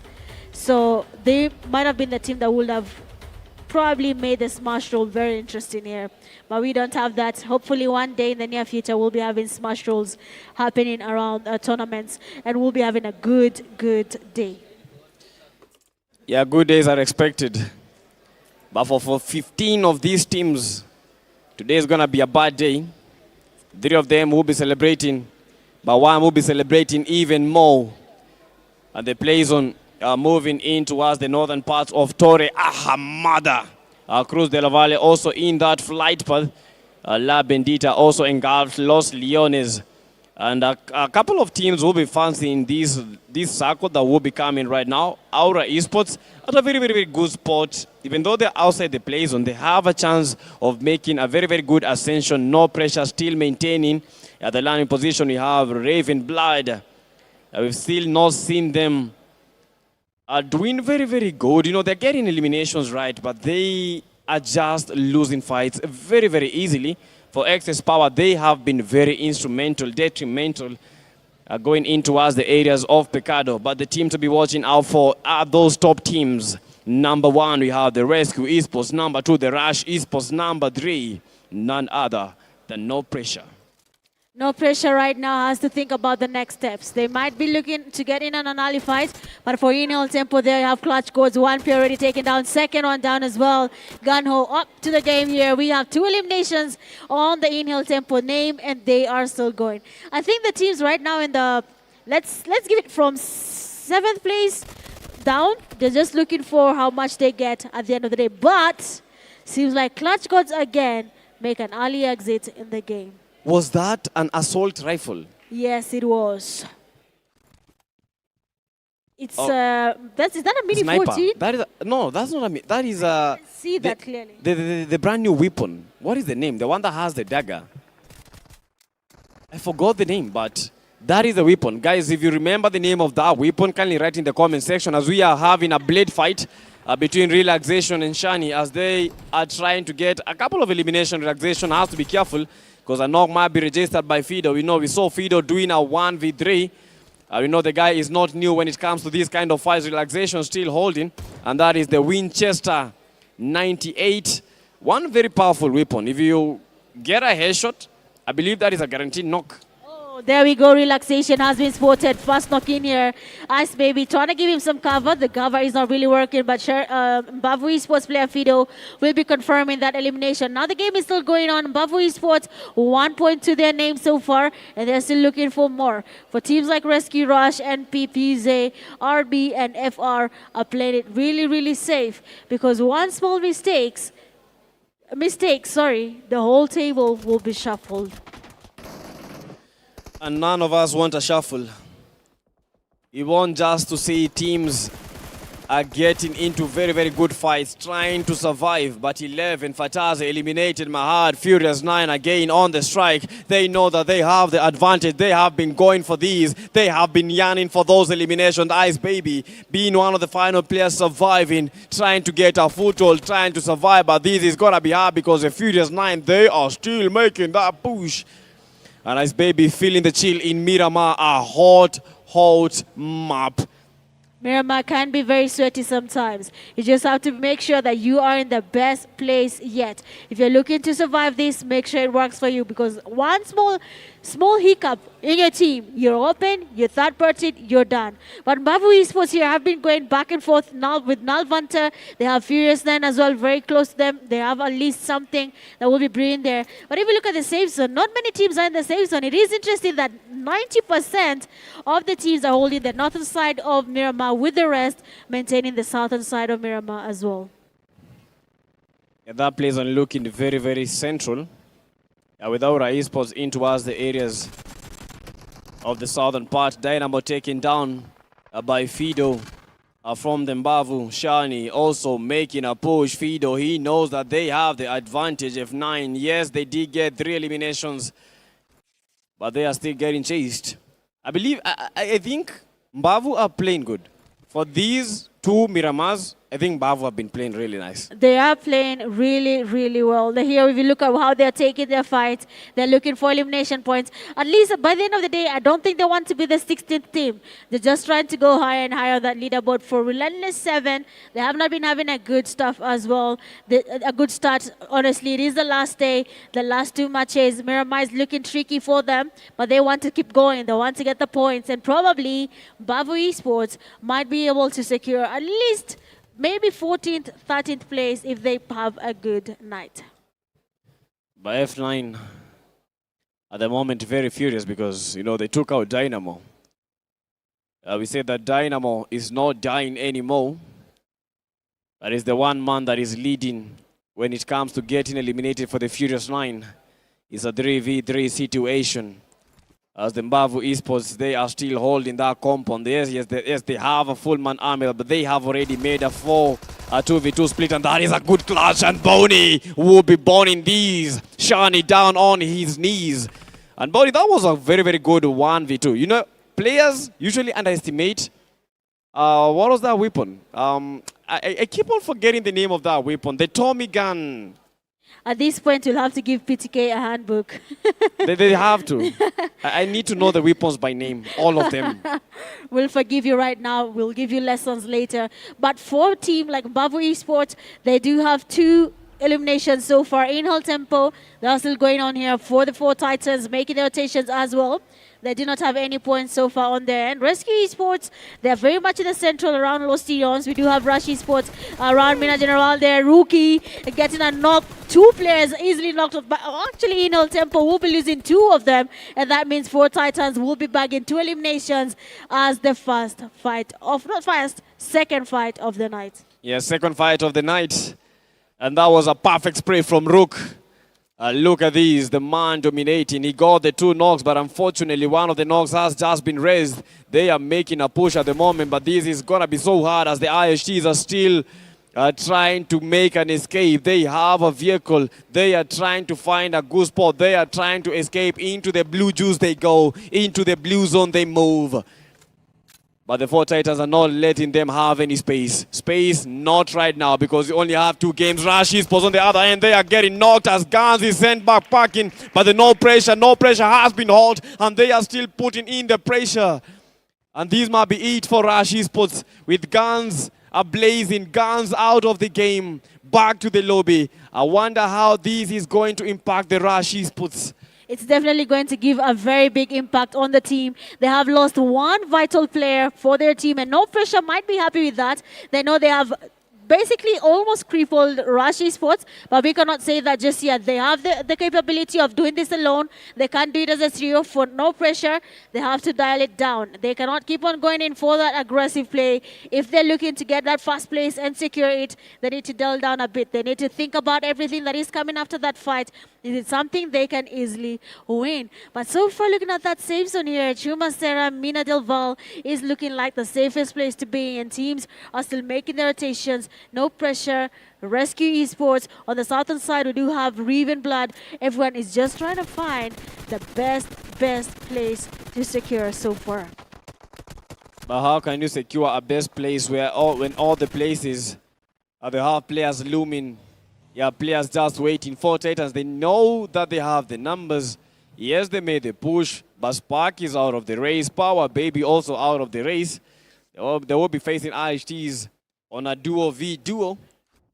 And they're still facing the blue zone. So 3 enemies in the same area. Excess Power on the other end fighting against the Rush Esports. But got to be careful because Rush Esports Viper has been slithering. And a nade might be coming. Still trying to get the knock. Excess top with a very, very good nade, but the knock might also be registered by Rush Esports with a full man army. That is one very, very powerful trio. And I think that has to be the best mess with my player, I come with my squad moment. Yes, that is perfectly displayed there by Rush Esports. We have seen that happen live. They should be careful though. Excess Power is creeping in as well. Their Viper still in the same shack. Do not think about changing his position. Ali trying to go in for that push. They do not see the player. He just went into the buggy and sat there. And Ali did not see him. He wants to go in for that push again. NP trying to be sneaky with that game. But Viper will be stopped there. Taken back to lobby. And Rush Esports is losing numbers again, 1 by 1. Yeah, we talked about the third parties, and as you can clearly see, the third parties are coming. They know that this is the team that we are fighting against. This is the team that we need to target. And Furious 9, they have been furious. They are going for the Rush Esports. Edox nowadays trying to hold in. Edox did get the knock, but unfortunately, they are down. But Rush Esports is still fighting. Rush Esports still dominating. This is the 1v1 at the moment. Uzi in hand, trying to get the final player from the Furious 9. And they are gonna be furious. My heart is down on his knees. Don't think that he is praying. No, that guy is not praying. He is begging for mercy. And mercy is a word that the Rush Esports don't know. Now with nowadays, the man that is remaining, the man that is trying to survive, a 1v1 for him. Boney has been instrumental. Boney going with the S12K. Boney has to be careful because nowadays with the Uzi quite dangerous. That Uzi is about to make life very hard for the Furious 9 player Boney Rush nowadays. He needs to go in for that push. The HP is not looking good. We have Boney still thinking about it nowadays, hearing the movements. He knows someone is getting closer. Molly has been launched here. Doesn't really get any damage on nowadays. That gives him time to continue healing. Another one goes in again, and nowadays is on fire. And Rush Esports will be sent out of Miramar, and that will be it for the second last Miramar, and they have already been eliminated. And that is painful. I try to think about this. That is painful. Just a moment of silence as Rush Esports have finally been ushered out of the game. Emotions running all around the hall. I'm trying to think about the Rush Esports after dominating day number 1. At the moment, it's not looking that easy for them. But you know what? That is just by the beauty of the game. Sometimes you dominate and sometimes you get dominated. And for Rush Esports, that's a GG's. And with only one game remaining, the question is, Mitch, will they be able to still stick in the top 3? Well, they do have every single opportunity right now. One more game to go. They cannot lose hope just yet. Rush Esports not feeling good about this year. We can see from their reaction that that is a painful loss for them. But that is not the end of the day. The game still continues. Tomorrow is still there. They still have a chance of getting tomorrow? Sorry. Tomorrow by the future, not tomorrow like the now. But if they try to find a way of making their life better, if they don't qualify, they will. I'm just saying they do not have to lose hope. There is still time. We'll have one more game. One game is the final determinant. These games have been so intense that it feels like the games are not even ending. The pressure increasing, excess power. Leo has to be careful, otherwise this will not be the Lion King. But this is a kingdom that he needs to not let it come. Top, getting the knock. That is a powerful grenade. At least, finally, we are seeing players utilizing these nades, utilizing the throwables. Ali, one of the final players remaining from the excess power. Leo sent back packing, and it's a one-man show. A 1v3. Relentless Esports have been on top form. When it comes to the day number 2, they are trying to get those eliminations, but Ali is not letting them have it easy. Yes, you guys have the S12K, but guess what? This is a UMP, but unfortunately, that is how he is ushered out of the race. Excess power, unfortunately, the previous game there, they had a chance of making things better. But for this one here, they will not be surviving longer as they'll be going back to lobby for Reeve and Blood. One of their teammates already knocked down. Our Esports, watching them from afar. We can see a Mini 14 coming to play. The taps are looking good. But there's no one there to receive the damage from the taps. PMGO Esports creeping in as well. We might be having at least 3 teams joining the fight here. But for Reeve and Blood, they have to pray so much that the heavens are listening to their prayers that no one comes when they're trying to get the revive. As we continue the action, just some light moment. Oof. I was asking about the gun that has the blade, and thank you so much. You guys in the chat have been quite very helpful. Caribbean, Jose on top, praise. Yes, that is the M1 Garand. Finally, you guys have come in clutch. But let's continue with the game. We have the Aura Omega. Yes, he said that he is the end. But as it looks, this might be the end of the Aura Esports. As the Raven Blood, they have just ushered one of the Aura Esports players down on their knees. And Omega, oh my goodness, from that position, still trying to get an itch, still trying to get some stitches from the Raven Blood. And Vaughn, on top from Vaughn, still trying to get the dust, but this is going to be very hard as Aish Tipok on the other end. Fido feeding a lot of shots, and that is how Mbavu Esports, after a very great run, now with only one game to go, this might be the end. Well, Mbavu Esports, another early exit for the team here. They're still at the place. They have been for a while. I was hoping that this is going to be the game where they will be changing the narrative, but it seems like it's going to be the same for a while.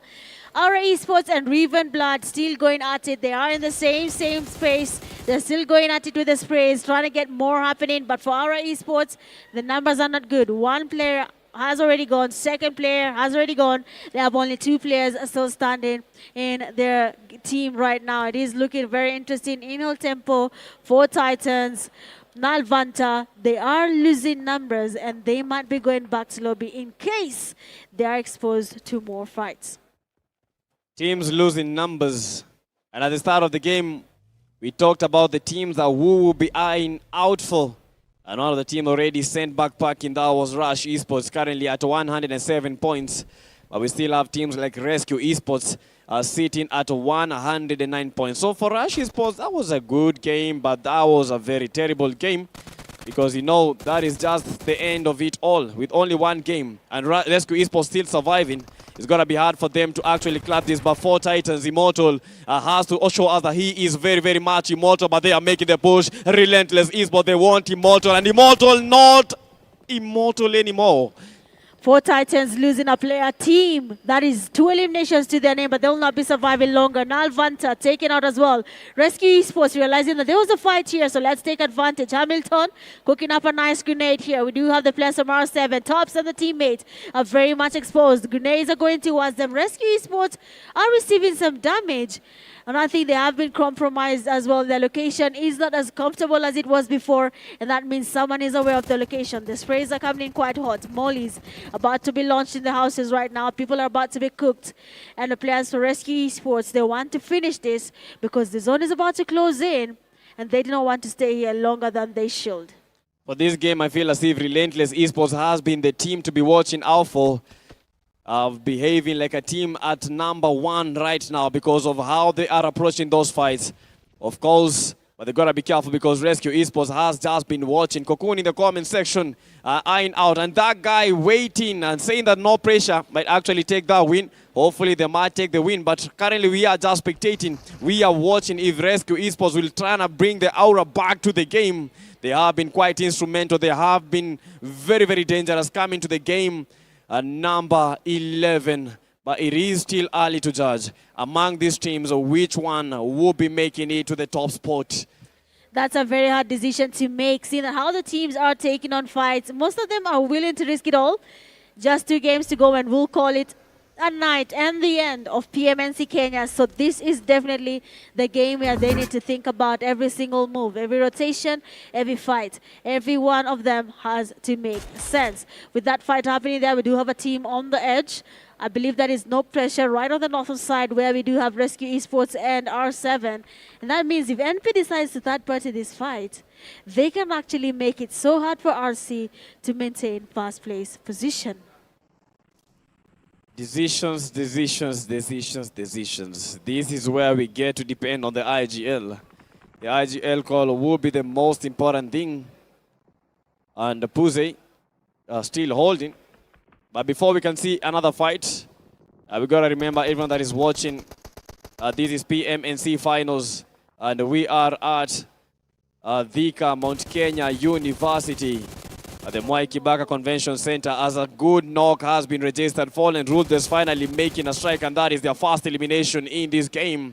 They are not asleep. They are just waiting. That was just a little slumber for Fallen Ruthless. They are waiting for their opportunity to strike, and from the Raven Blood, they got the knock, and only 2 players remaining. Raven Blood losing players. They are bleeding. They are weeping, and NGX are able to shake off the RB phone, but that will be it. Malik, the final player, one of the final players from the Raven Blood that is surviving. That party coming in. NGX have been quite good when it comes to this fight, but Malik has to make sure that he makes Mahiri survive in this game. And one good nade, no way, still survives.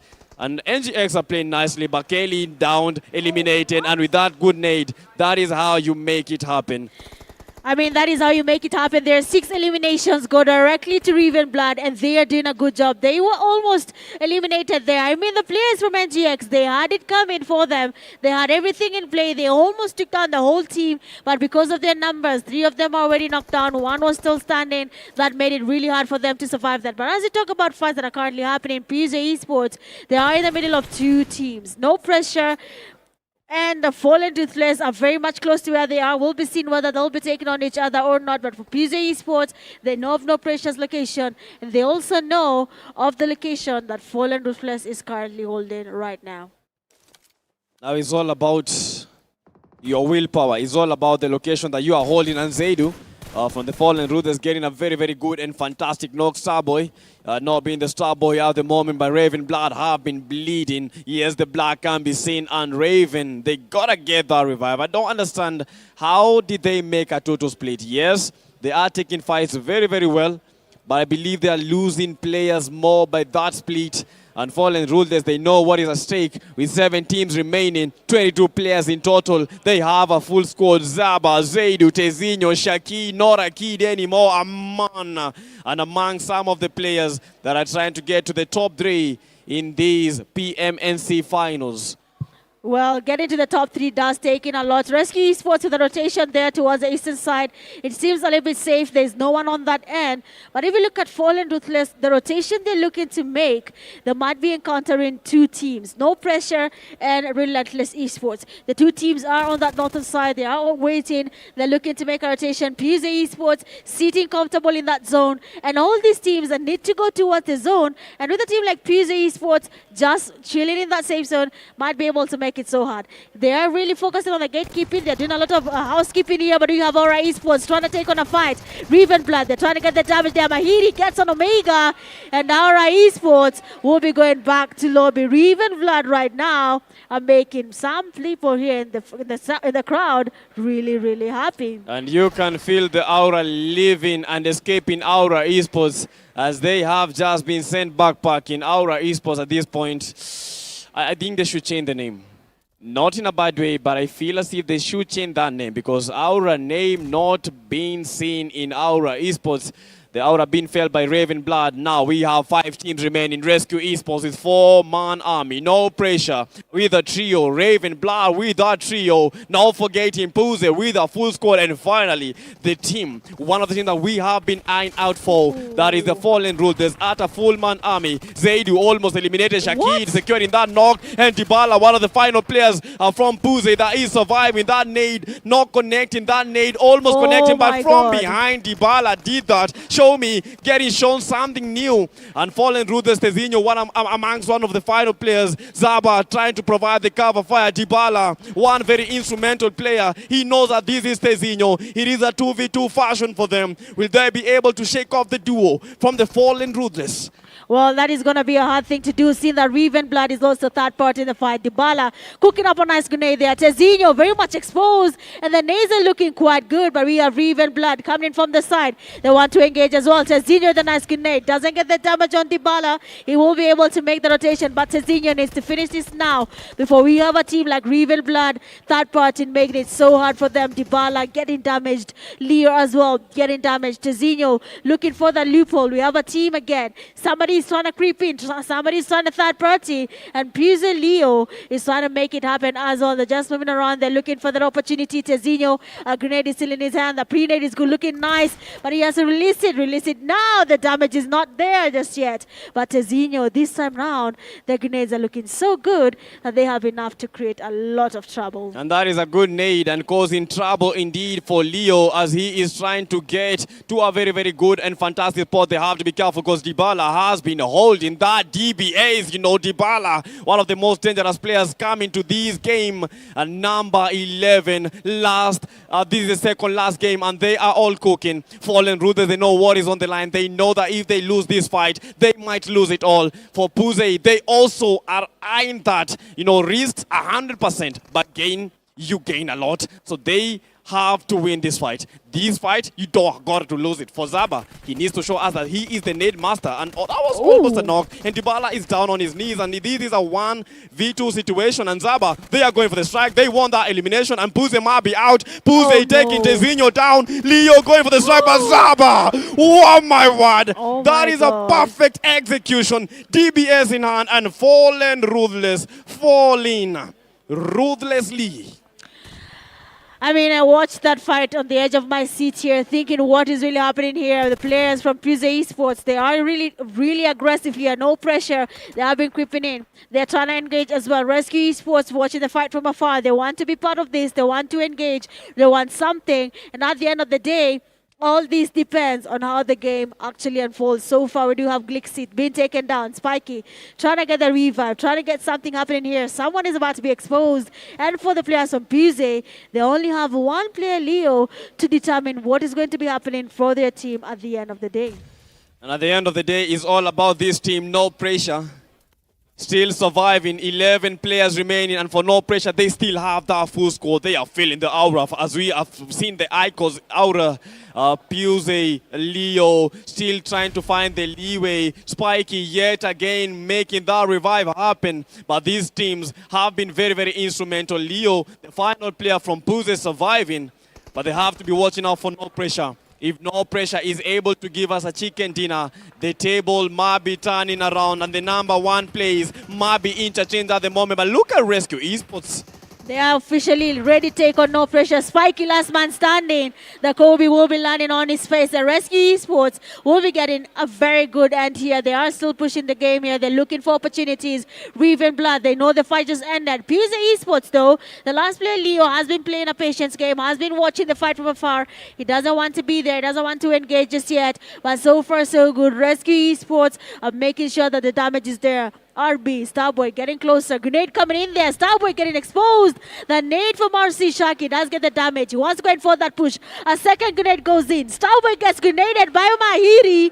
And that does give the team a very bad start. But the fight is still going on here. Rescue Esports can still take this on. And actually, Reeve and Blood could be going back to lobby. And Rashiano with guns blazing coming in hard. They are trying to take out Reeve and Blood. But Reeve and Blood is not taking this sitting down with Starboy down. But they are sticking, parking. They are still parking those elimination. A 2v4 situation. Rescue Esports, they have the advantage, but that is a good knock. Raven Blood, they are getting the knocks. Rashiano almost down. Rashiano down on his knees. And we have Shaki. Shaki trying to choke us. And that is Hamilton to make that pin. And the coffin set. And the grave has been dug. And the grave for the Raven Blood is set.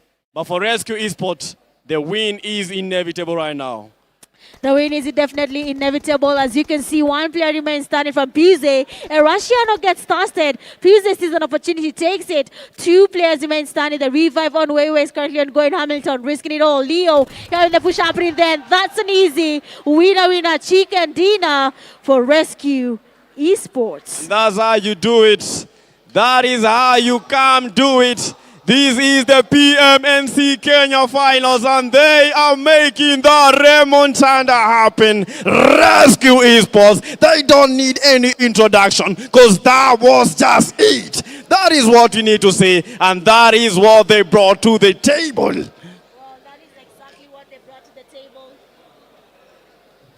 That is exactly what they brought to the table, and I love to see it happening. Honestly speaking, for Rescue Esports, they did have an opportunity. They took it, they put it in place, and now they're feeling the happiest. And now we need to know what was the feeling like when they knew that chicken dinner was actually theirs. Heading over to Eugene Abu Dhabi, let's hear from Rescue Esports what they actually felt from that game. Thank you, Mitch. Thank you, PTK. Sadly, we will not be speaking to the players right now because they've already said enough. I believe they're tired of the interviews. They're tired of the interviews, and they're tired of just yapping. They're letting the lobbies do the speaking for them. Rescue Esports, sorry. Rescue Esports take the win on the penultimate game as we head straight into the final. We're at the business end of the tournament. The last Miramar, the last lobby, one last chance. We'll show you the standings as they are because, make no mistake, they're being held by a very, very thin thread here. They are being held by a very, very thin thread. When we were going into this second last game, the distance, the gap between first place and third was 11 points. First place and third place was 11 points. This table, I'm certain, just flipped in one way or another, especially considering Rush Esports, who started this day at the top of the table, didn't even podium in this moment. Nightmare fuel. Exactly what we'd spoken about, Mitch and PTK. We'd spoken about it 30 minutes ago. What if What if the guys who started this day on top with a 3-game cushion don't podium this game? What happens to that table? We're about to find out when we do the math really quickly. When we do that math really quickly, again, if you're just joining the live stream right now, Rescue Esports just took the penultimate game, which was a Miramar game, a Miramar map. The first one went to No Pressure, sent them comfortably into 3rd place. Rescue Esports take the second Miramar. The last one, the decider for who gets this, the coveted title. Who owns PUBG in Kenya for 2026? Which top 3 teams, this game will rubber stamp, which top 3 teams will represent this country, will fly the Kenyan flag at the PUBG Mobile Global Open in the Africa Finals. Before we get to the final, we're not going for any breaks, we're not going for any ads. We're just going to do just a small thing to recognize the people who made all of this possible, because they've been friends to PUBG for years now, not just in Kenya, not just in Africa, but globally. This is Infinix with their GT50 Pro. Let's just see what they have in store for us, because this has a very interesting mantra. My thumbs enough from all this mess, but I gotta beat this high score mess. No time for less. My brain is wired, my body's tired, but this game has got me inspired. I'm a button masher, digital basher.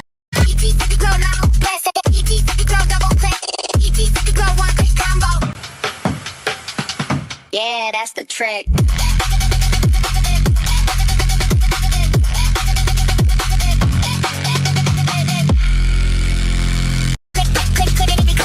My fingers fly across the deck. 1,000 buttons I attack, no turning back. Eyes are glued to the screen, a digital dream. Click, click, click, click, clack. My fingers fly across the.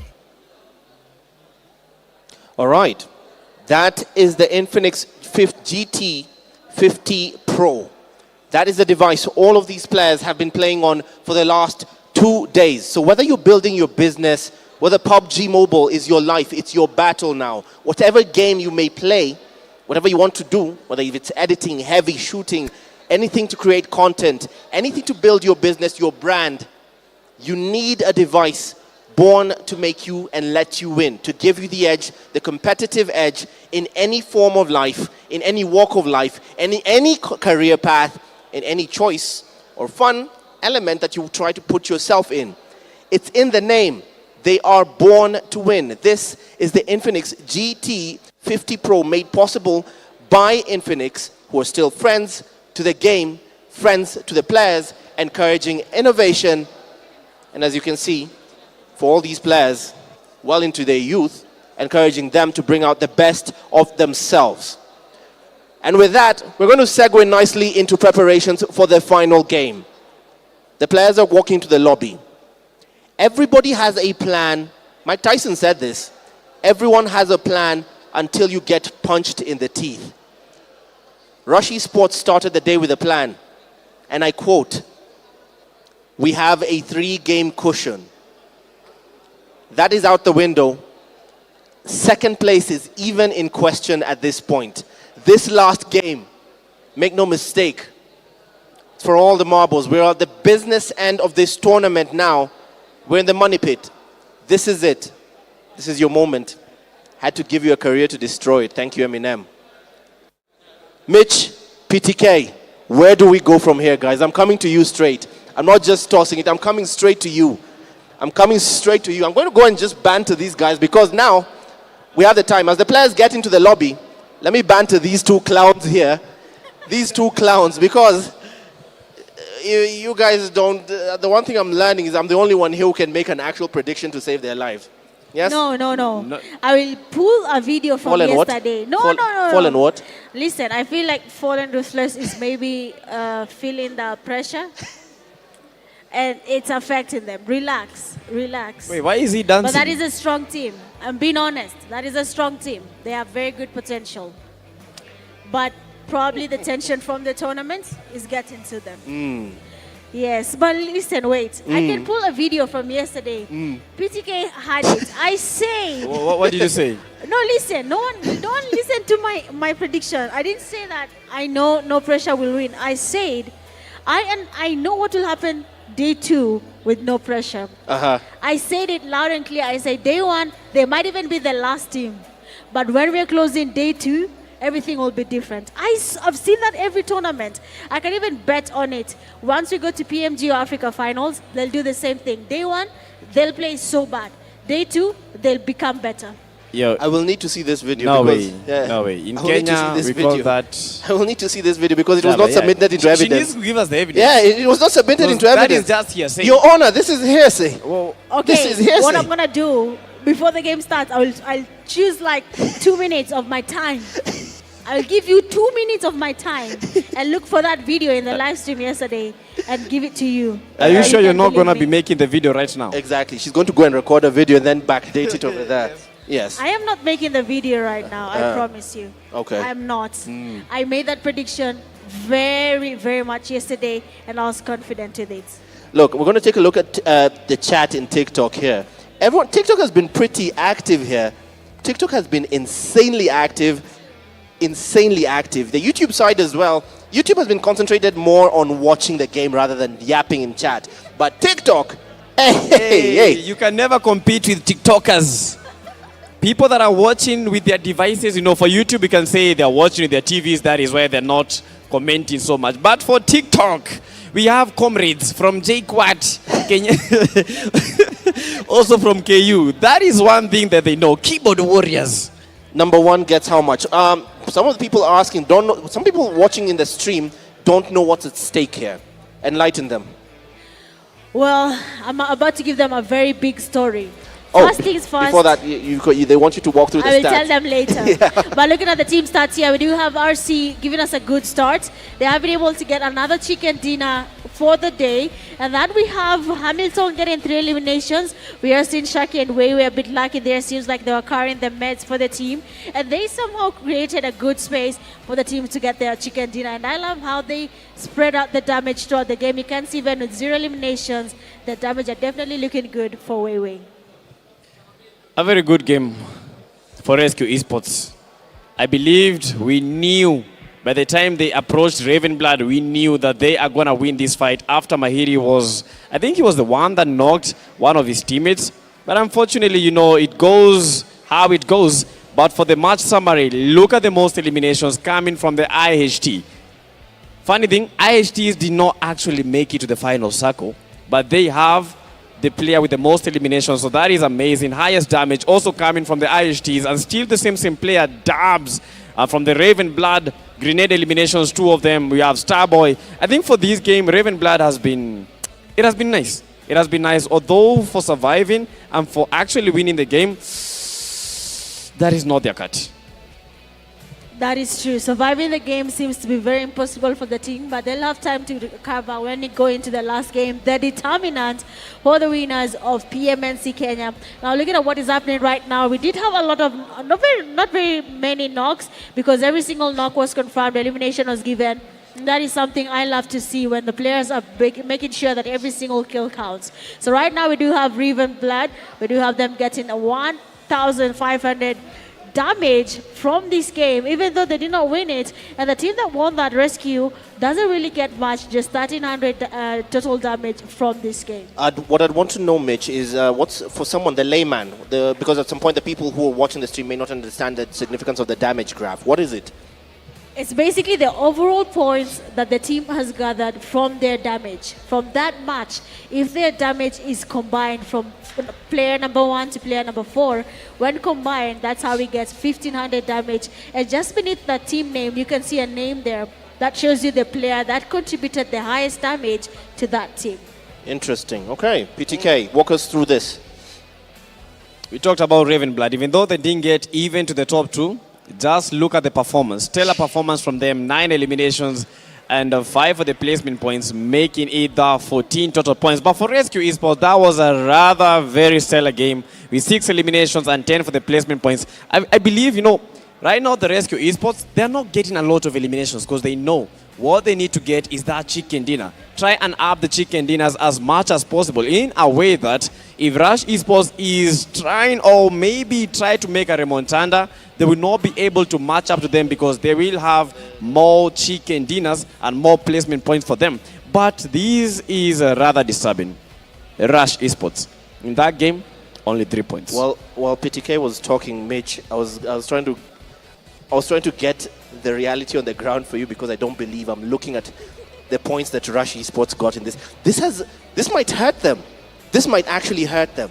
Very, very much. Only 3 points. And if you've seen the game, before we talk about what we just saw there, big shout out to our MVP from this match goes to none other than Dubs from Inal Tempo. 5 eliminations, good damage at 572. Even though the team did not survive that long to get a lot happening, he somehow was able to get match player of the match in this second last Miramar. And somehow Clutch is still leading. He's still the first player when it comes to the elimination leaderboard.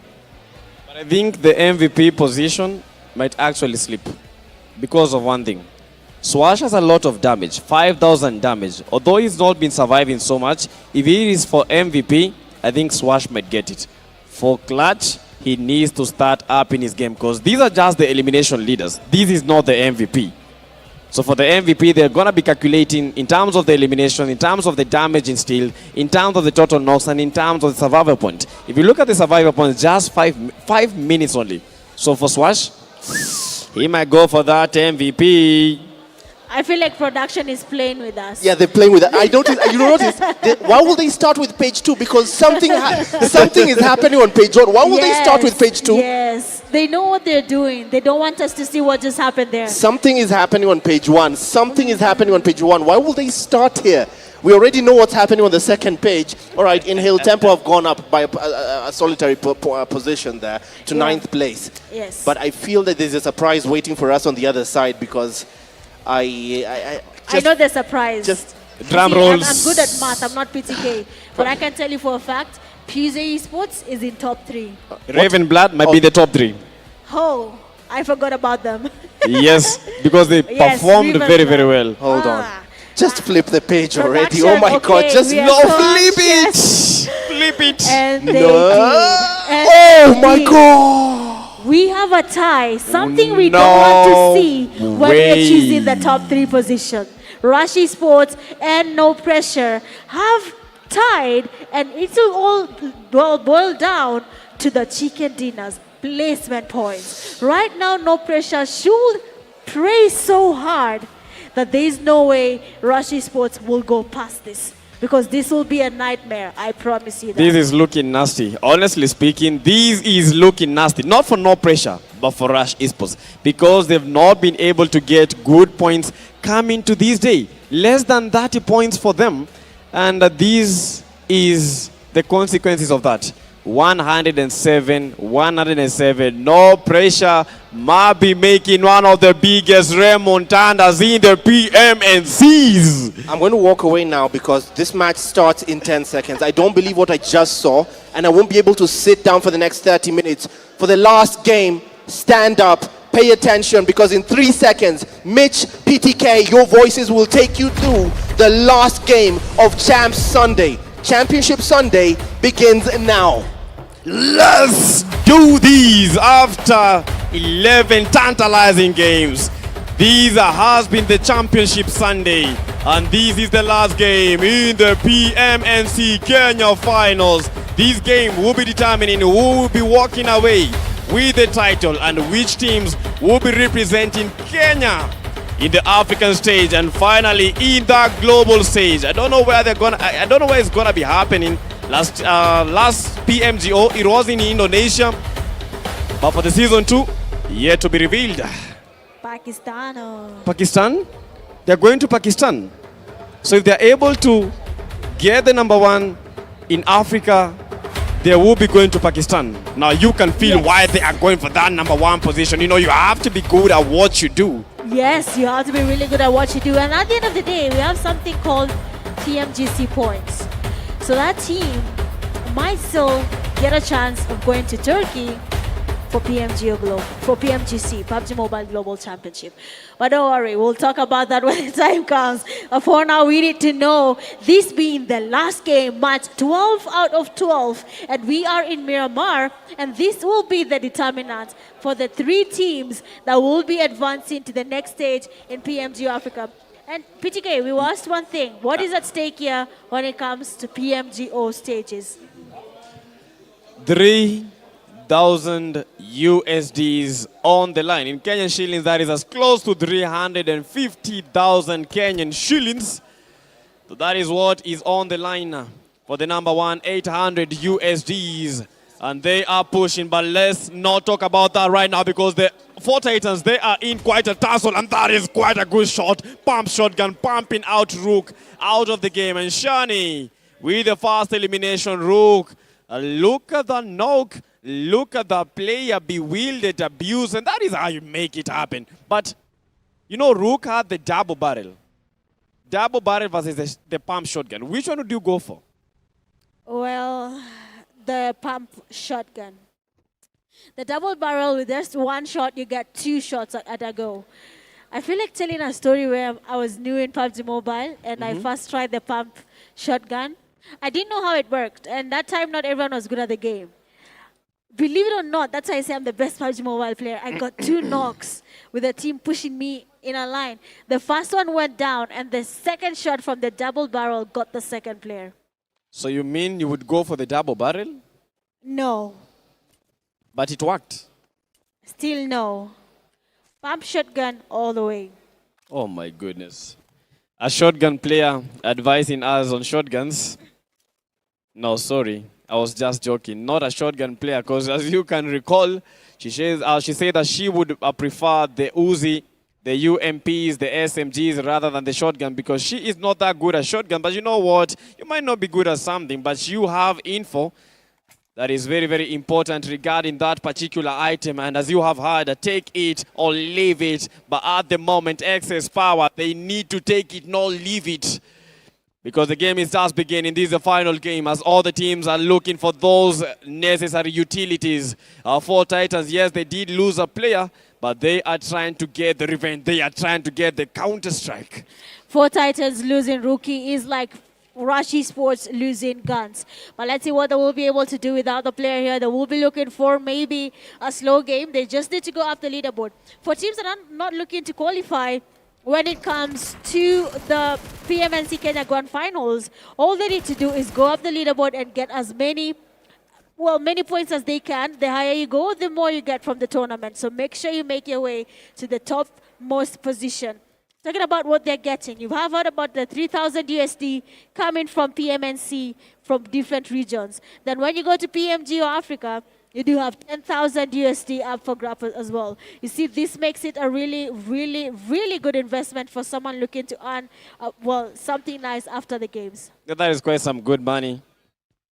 Seeing that all these players that are playing here are just mere youths, players from universities, others just out of high school, just maybe last year, because we've seen the likes of Ali, we've seen the likes of Tazy, trying to tease up around. But right now, it's all upon them to get to that top 3. Number 1 at the moment, that is Rescue Esports with 125 points. Rush Esports follow in closely with 107. Then finally, No Pressure, that has been quite instrumental with 107. But they are still chasing the chicken dinners. If Rush Esports is able to get a chicken dinner and a very, very good game, they might be overthrowing Rescue Esports. If No Pressure does the same, they might be overthrowing the Rescue Esports. So right now, the title race is still on.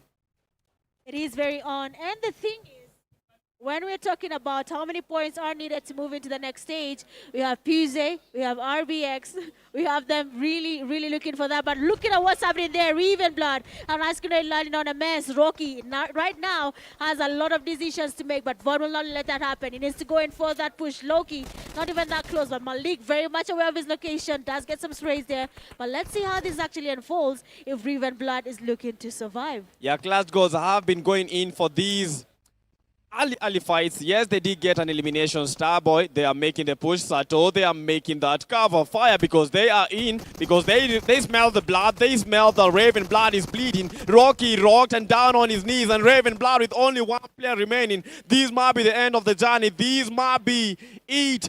These might be the Omega, the end of the Raven blood. If they lose this fight, they lose it all. If they lose this fight, top 3 will be a dream. Not even a dream. These will be a nightmare. Fighting in all different angles. Trying to fight against Sato. Trying to fight against Loki. Loki has been good with that. I think this is a JSR, still trying to clutch. But unfortunately, I think this might be over. No and way. Raven blood, they are out of the race. Top 3, a nightmare for them. I mean, this is not something we want to see happening right now. It is unfortunate that we are having the player that is Raven Blood being eliminated very early. They had every opportunity to make it to the top 3. They just needed at least 10 plus points to be able to qualify. But of course, that is something we'll decide later. So far, so good. Rashi Sports as well, losing numbers. NGX applying the pressure nowadays, already taken back to lobby. Guns trying to live up to his name, getting as many points as possible. But Rashi Sports, the pressure to maintain second place is what is making them play like this. Yes, they did get some eliminations, but they are losing numbers. They are going against the NGX, and the NGX, they know what is at stake at the moment. They currently have 41 points. For them, number 3, that is not a dream. That is something that they cannot even get to. The only thing that they are trying to implement in this game, get as many eliminations as possible, get as many placement points as possible for them to have a chance of getting the big bucks. Because move higher the table, you are moving higher the big bucks. We keep on pushing. As Rashi Sports still on the strike. They lost a player, but they gained 2. I mean, losing the numbers here is not good at all. Losing the numbers doesn't work. Rashi Sports right now is getting damage from that blue zone. We are seeing them getting very damaged. We can see the HP dropping just by the looking at what is happening around them. NGX down numbers, 4 Titans down numbers. All the teams in the top position are playing it safe, but Rashi Sports is not willing to play it safe just yet. Yeah, for them, they're just trying to get those eliminations, then try to camp it out, because that is their only way. Because just imagine this, final circle, and you have the Rescue Esports, we have the Rush Esports, we have No Pressure, Puze, and the Fallen Ruthless. How hard would it be for a team to at least get a single elimination? Because all these teams, they have been on good form, they have been on excellent form, to be specific. But, you know, Fallen Ruthless, they are currently at 84 points. They need more than 20 points. More than 20 points. In fact, even 30 points if they are to get to the top 3 race. Well, that race might be a little bit tricky for them, but let's see all the cards on the table here. They can try their best, but it will take a lot. It will take a lot of work just to be able to secure 3rd place for them. But if they can try get to 4th place, maybe that will, of course, boost up their motivation and try their luck next time. But so far, so good.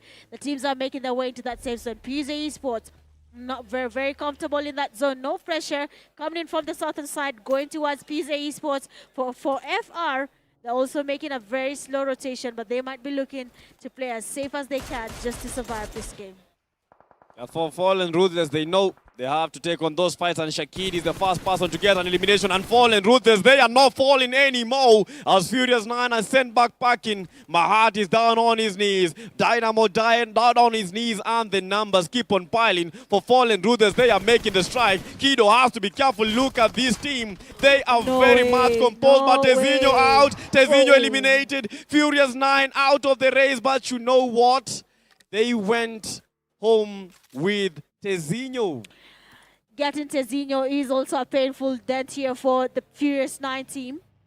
But luckily Zaba was there to take on the last player. But I feel like if Zaba just went in a few seconds before Kido decided to thrust TZ, then we'll be having TZ still in the game. But so far so good. That is of course a good start for them. They're looking to continue the same momentum. Aura Esports, they do have Relentless Esports right in front of them. They're trying to get some damage there. But let's see how that will work out at the end of the day. I've not been feeling the aura in Aura. But maybe this might be their game. Maybe they will be coming out in this final game, giving us some double eliminations, some maybe chicken dinner. But that is just a lost cause at the moment. They need to show us right now that they are actually going for it. With Aura Esports are currently sitting in a position 12 with 31 total points. They need those eliminations. Yes, they have some good placement points, but they need to get those eliminations back in because I've not been feeling them. The teams are not feeling Aura Esports, but the R7 Vimax is trying to get a knock, but that is quite an ambitious push. It is an ambitious push here. Aura Esports, honestly, they have been trying their best. We have been seeing them trying to go up the leaderboard.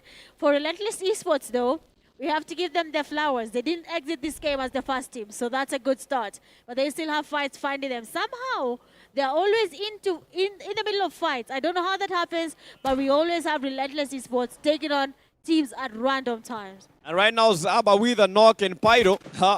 You will be having a conversation, and Zaidu is trying to get Swego. Swego has to be careful, otherwise Swego may be long gone, and Pyro still on his knees. Swego trying to get the revive.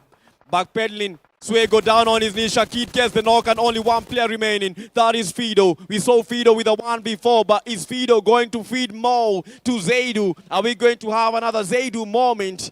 Or Fido might be getting a 1v4 yet again, but you know he can't get a 1v4 because there are only 3 players left for the Fallen Ruthless. Well, talking about numbers, that is actually true. For Fido, though, we have a nice grenade there coming from Zaber, almost connecting. And Fido will be lucky with that one. Excess power on the side. They do have the players from Nalvanta. They're looking for a fight. Remember, we still have Ice Baby's prediction here. Nalvanta taking second place. So let's see when that will happen. Maybe Ice Baby was right, but I feel as if this will be very, very hard. Nalvanta, where are they? Nalvanta, a position that will be very, very hard. Yeah, Fido still wants that elimination, but we have a fight between the Clash Gods and the Rescue Esports as Wei is down. This might be it. If Rescue Esports lose this fight, that will create a very, very good position. That will create a very, very good buffer zone for Rush Esports. No pressure. Puze, and also the Fallen Ruthless, because they are giving this game their best. They are giving this game their all. Look at those eliminations. Fido down and Shakid, Fallen Ruthless. These final games, they have been playing very, very terrific.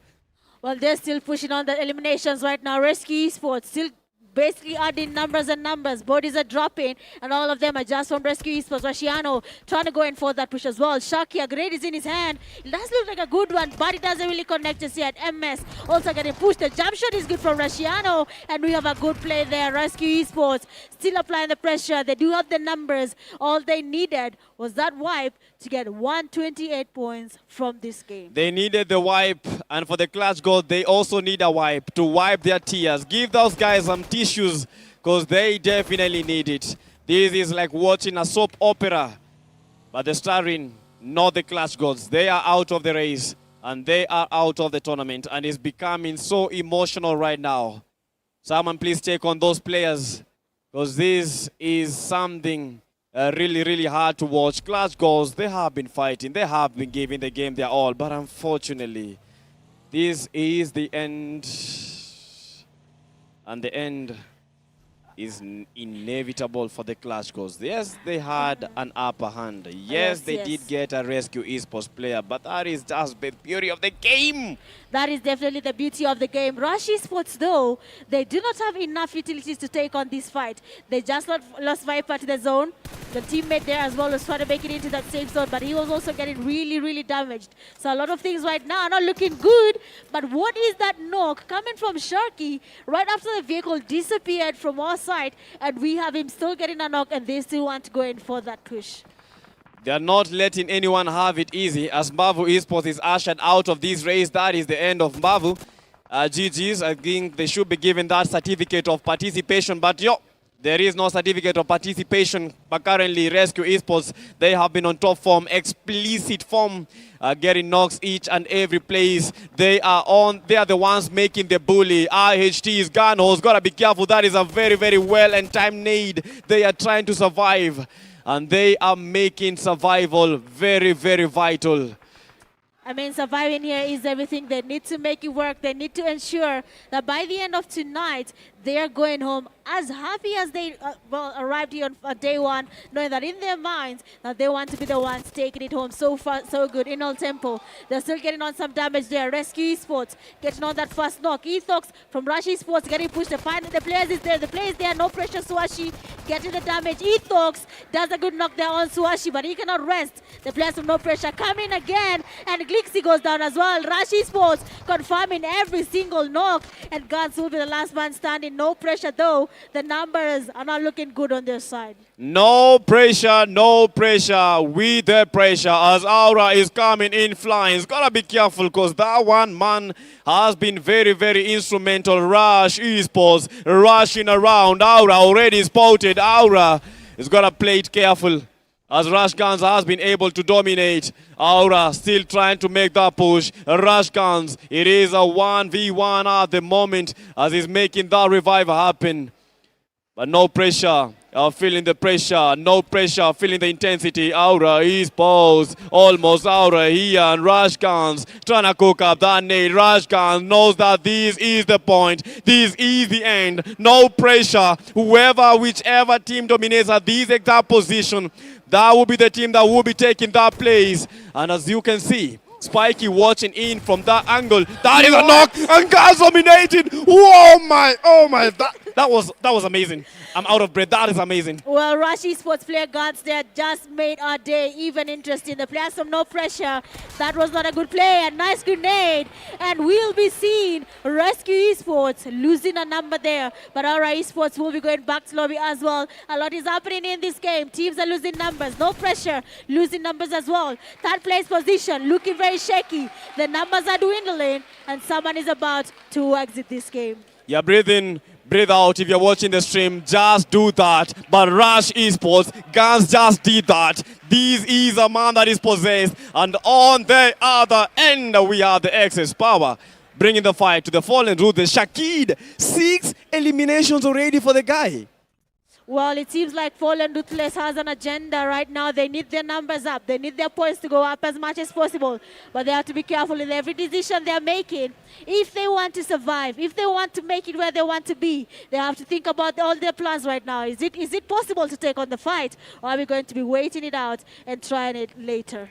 It's a numbers game. The teams competing for the top one. Rush Esports, 113 points at the moment. No Pressure with only one single human remaining. And that player has to be very, very well composed. Otherwise, the number 2 position will be going to the Rush Esports. But you know, we have teams like Fallen Ruthless. They are bringing the fight with Shakid getting 6 eliminations. They are cooking. Puze has also been very, very awesome. Look at the knocks. Puze Dybala has to be careful because, yes, they have the numbers. Currently sitting at 4th place. If they get a good game, that will be the end. For Fallen Ruthless, they get a good game. They might be taking No Pressure out of that number 2 position. Well, we just have to wait and see there. Shakid getting on another knock on Leo. He's about to make sure that knock is confirmed. Rush Esports player Ethox thinking about his decision, but for No Pressure, that will be their last chance trying it in the top 3 positions. So far, the numbers are dwindling. Rush Esports still not in a safe place. Ethox, the vehicle, very much damaged, and all they need to do is just wait it out. They don't have to fight it. They just have to wait for it. Now, we thought that the top 3 was concealed in concrete, but that was not a concrete decision from us. What is concrete at the moment is that No Pressure will not be adding a point anymore. Currently sitting at 108 points, and this is what it means. If Fallen Ruthless get a chicken dinner, they will be overtaking them. If Puze get a chicken dinner, they might be overtaking them. But the team at the moment on the limelight, Fallen Ruthless. Currently 6 eliminations for Shakid. I believe he might have 7. He might have 7. Well, let's wait and see, because right now PMGO Esports might be taking on a fight. They do have a team, Relentless Esports. They do have NGX. They're trying to get closer here. Guns to the sprays. Has been spotted by Mateo. The damage is good. Guns waits it out. And we have VMAX also closing in on them here. We do have Dybala and his teammate Hadaba. They're also here, but Rush Esports getting circled around. It's like vultures when they see meat, and they're like, this is the flesh you want to have. And Rush Esports is exactly that. Ethox, that's get the fast play down. VMAX, that is Relentless Esports. Esports losing numbers one by one. Hank getting closer as well. Ethox does take the second player. He's confirming the elimination, and Pise is watching this fight from afar, and they're not willing to take it just yet. Rush Esports is not taking this sitting down. They are bringing the action. 7 eliminations already. This is a duo. Just understand that this is a duo. Rush Guns almost eliminated. They are trying to make the third party's work. A stop from Relentless 7. One of the final players remaining, but Ethox is down. Ethox all eliminated.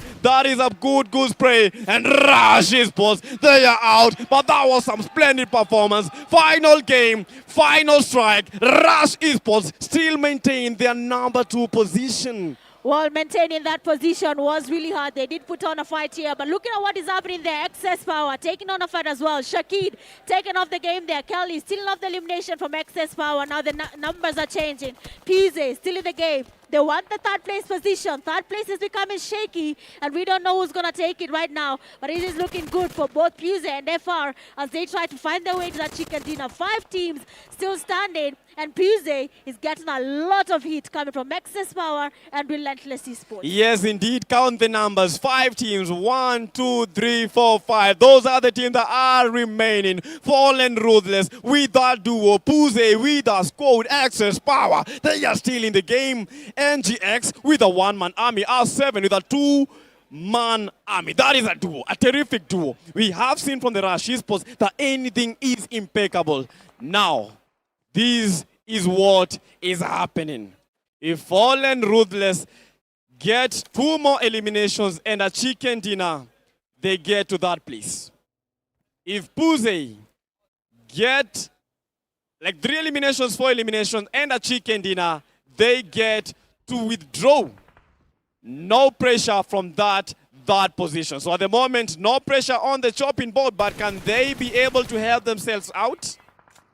We only have to wait and see how this works out for Pise. They do have a lot of opportunities here. They do have Relentless Esports very much open in front of them. They do have Excess Power on their left side. They might be able to get something happening there. NGX is also in the game. They have been applying a lot of pressure coming in from the back. That will be Fallen Ruthless going towards the players from Excess Power. Tops trying to make the rotation. Zed who played it safe as well. But Pise Esports, show me something, because we need to talk about you and we have to make it good. We have to decide what is going to be happening when it comes to that last decision on the 3rd place slot. Show me, show me, show me, show me, show me, show me, show me what you got. Show me that you got it all. With 13 players remaining and the zone shrinking, we are entering the stage number 7. Everything is impeccable for Puse Esports. They have the numbers. Excess Power also got the numbers. Now the last stretch is becoming so stretchy. The last stretch is becoming a thin line. They are looking to get this win. Fallen Ruthless, they are looking to make that qualification work with 7 eliminations from Shakid, but was eliminated. Hadaba not turned into a cadaver. Show me still waiting for his opportune moment to strike. But when is it coming? Well, it's about to come in for CS Zaber. Sporting Kelly making his rotation, takes him out. NGX, though, we have to give them their flowers. 6 eliminations to their name. That is a big improvement for NGX. Now, watching the game here, 4 teams remain standing. Excess Power still blocking it for Puse Esports. As they try to make the rotation, Excess Power is holding it out. They know the team is there. Dybala trying to go in for that push as well. Top Z, he can't see them getting closer. Dybala finally locks in, and Top Z, 1 grenade is in his bag. He says, not today. I know the team, I can set them, and I don't want it just yet. And Zaydu moment. He does 1 elimination, but unfortunately he's not been able to get a good stretch. But Excess Power, Lil Volca is down on his knees, and these are the final players. 11 players remaining. Zaydu secures another elimination. Now Fallen Ruthless, a duo, but that duo very dangerous. Puse on the other end. Leo leading Excess. Leo out of the race. It is a Leo battle, and this is a Lil 1. Well, it is Ali 1. We have Ali there also watching the fight. He knows Puse Esports is there. They are watching this. They're thinking about it. Fallen Ruthless, 14 eliminations to their name. They're still going on here. Excess Power passing by. Zaber and Zedu holding the best location right now because no one is looking on that side. They're still maintaining their position, looking at Top Z. very much exposed here. We do have Puse playing it safe. The only thing they need right now is to ensure either of the two teams gets a chicken dinner. Relentless Esports though here applying a lot of pressure on FR. Zedu, he can't hear the movement. Zaber gets thwarted by Top Z. That knock is not a good one. That will be stopping FR, and Zedu will be in the middle of the players. That is Relentless Esports. Zaidu, final player for the Fallen Ruthless. He needs to show us that he's got ball. He needs to show us that he's got it. On the other hand, we have Tops fighting for his life. Tops with that DPS, and that was awesome. That was amazing. Tops on Tops, DBS always connecting. Now Booze and Leo still dominating. Booze, they are on top form, and they want all those eliminations on the other end. Zaidu things, Zaidu moment. Oh no! And Relentless Esports stopping FR from taking on third place. But they'll be getting 14 eliminations to their name. Relentless Esports still in the game. One player remains standing. Access Power still in the game. Fuse Esports, all they needed was 6 eliminations and a chicken dinner. But that side of the elimination points, they're not doing a good job. 2 already. They need to add in 4, and they need to win this. Can they get it? No, they cannot get it. No pressure, might be sitting comfortable, and third place is looking so good that they cannot worry about it being taken away from them by a team that almost, and I mean almost, that would have been the greatest comeback of all time if we had seen FR give us a chicken dinner. Now let's do the maths. Let's do the maths. If Puze is able to get these elimination, I think they might still not win it. They will not win it. That place has been sealed. They needed 6 eliminations and 10 points from the chicken dinner to move up and surpass. No pressure. But they did not get the 6 eliminations. They only have 3. So that is just going to be it. That's sealed. At the moment, one more elimination, they will have 97 total points.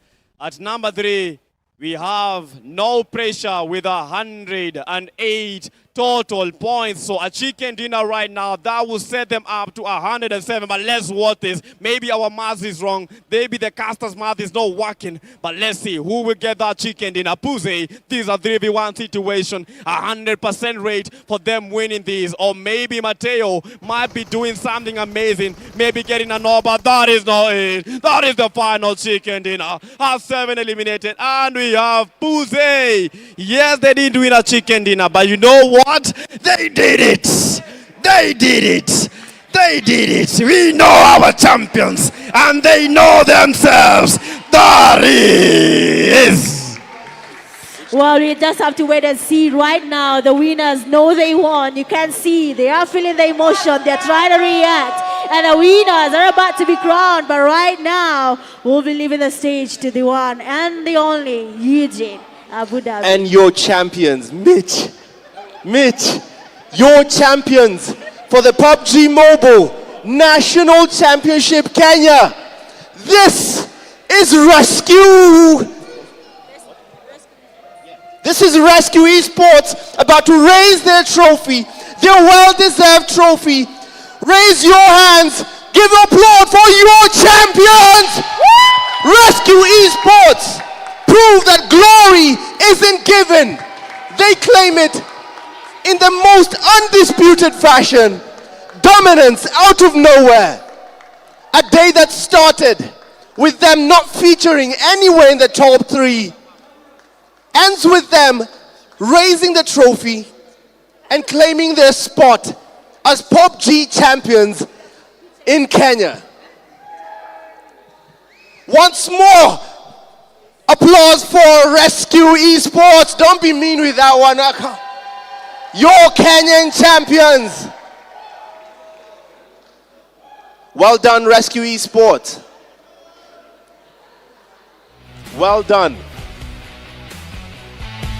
Proof in the mantra that Infinix have put forth with the GT50. Born to win, and they clearly were. Glory isn't given. They claimed it the best way they know how. Rescue Esports take their share of the top $800 in that $3,000 prize pool. Well done, boys. Well done, boys. Well deserved. You did it. You did the job. Started a hard day, hard fought. Well done. Final word. I know you're tired. I know you're done with the day. You just needed to get this done.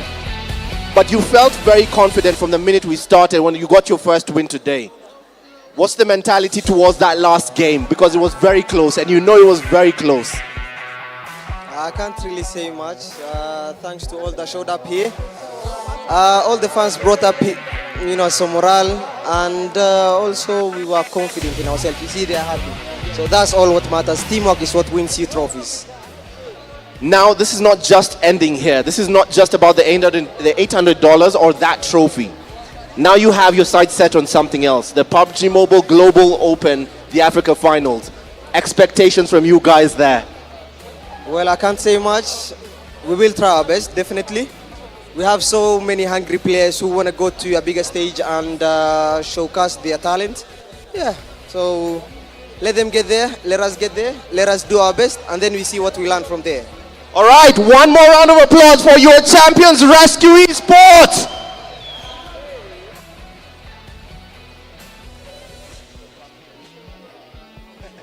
Wait, who's number two?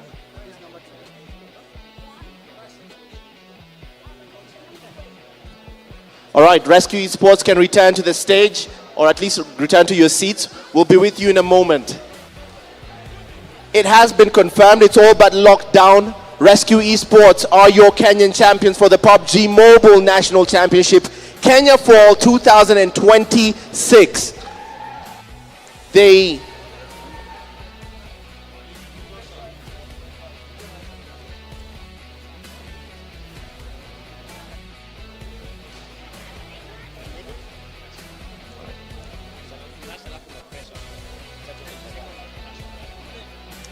All right.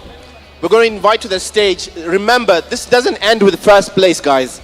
This does not end with first place, because Kenya has to produce 3 teams to go to the PUBG Mobile Global Open. 3 teams will compete flying the Kenyan flag on the African continent on the PUBG Mobile Global Open. So I'll call the team that came in second place. They started off the day at the top of the table. It just wasn't theirs towards the end, but they still make their statement. Rush Esports takes second place in this tournament, as Viper leads the men surging forward. Well done, boys. Well done, boys. Well done, boys. Look, I'll start here. Well done. Honestly, I know it's not the way you hoped to end this day. I see it. There had to be something. The outcome was not what you were hoping for, but my God, you guys are actual champions. You guys are champions, okay? Don't tell yourself otherwise. You guys are actual champions. Do not tell yourself otherwise. You have put on a show. Viper, you have put on a show. Be proud of yourself, man. I know it's tough, but you have put on a damn show, and you guys have... I know you guys will do great things on the African continent, at that PMGO, all right? So be proud of yourselves and what you've done here today. Raise your head high. You've done well. Come on, show some pride for these guys, man. They put on a damn show for you guys. Come on. I know it hurts, but second place is not nothing, man. You will do well. You have done well. So raise this with pride. Raise this with pride. This is your second place team. Rush Esports will take second place for the PUBG Mobile National Championship Kenya. They are your runners-up.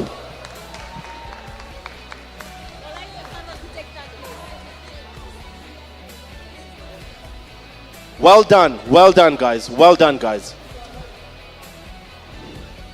That was Rush Esports, well done guys. They also do qualify to represent Kenya in the PUBG Mobile Global Open Africa Finals. Remember, it's 3 teams, the top 3 qualify to do just that. And of course, we'll be calling our third place team.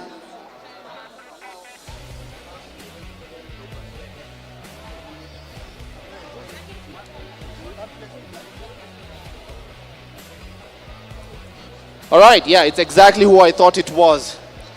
It's exactly who I thought it was. It might be exactly who you suspect, yes. So let's call them the PUBG Socialite team, the well-known celebrities of PUBG. This is your third place team, and the third team that's going to represent the Kenyan flag on the PUBG Mobile Global Open. Welcome to the stage, No Pressure, who have subdued all pressure today and still found their way through. Spiky, you seemed worried for a second, bro. You seemed worried for a second. Now you worried back. Well done. Well done, man. Well done. Well done. You can see the relief on their faces. I think the boys were worried for a second. They were worried for a split second. Please, a round of applause for your third place team and the third team that will represent the Kenyan flag on the African continent in the PUBG Mobile Global Open. This is No Pressure.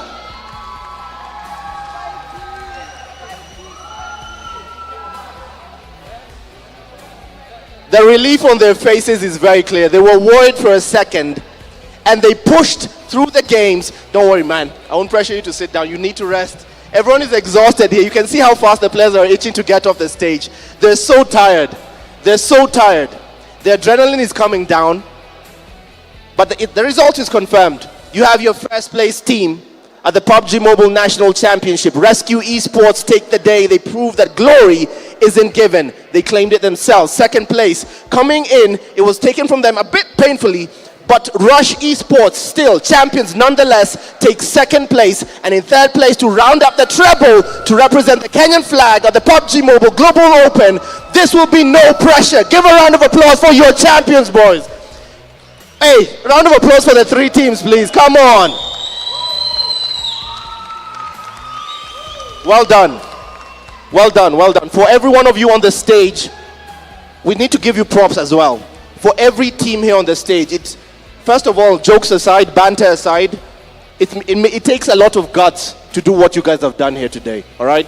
Not anyone can sit where you're seated. Titans, not everyone can sit where you're seated, guys. There's a reason. Many people play the qualifiers and not everyone is seated on this stage. So congratulations to you all. You have proven yourself champions worthy of your own right to sit on the competitive stage. So you did a good job, guys. Be proud of yourselves. You did a proper job. Living up to the mantra of the phone, I'm going to still talk about Infinix again. Living up to the mantra of the phone and what this device means. Born to win, and these guys were clearly born to win. So the competitive edge for the PUBG Mobile National Championship Season 2 for the Kenya Finals has been well proven. So I'm going to sign off now to close this out the show. We've dragged this out for 2 days, 9 hours on day 1, and I assume the same on day 2. But we're going to get there. Before I close this out, I need to confirm if there's anything else. Oh, there is. There is one more thing I forgot to do. Silly me. Silly me. I need to get this one first because there's one more thing I forgot to give out. One more prize.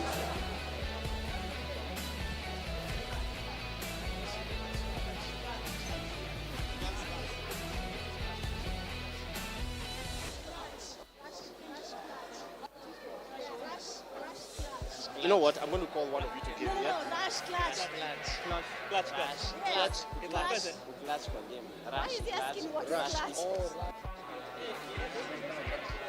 All right. I needed to first understand the name because these guys sound like they're talking French. They're saying words. I can't hear it. I forgot to give away our MVP of the tournament. MVP has $200. Now $200 sio pesa kidogo. $200 is essentially about 30K for the MVP. About 30K for the MVP. Our MVP comes from Rush Esports. Our MVP of the tournament comes from Rush Esports. Please welcome to the stage, Rush Clutch. The man came in clutch, true to the name. Hey, damn it, brother. Humble. Humility looks good on you, man. Humility looks good on you. Rush Clutch is the tournament MVP.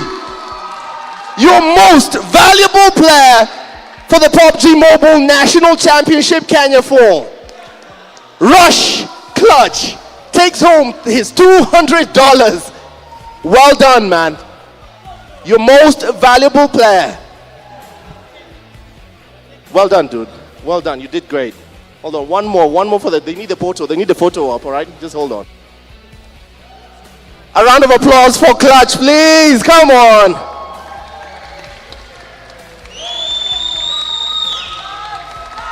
All right. Good, man.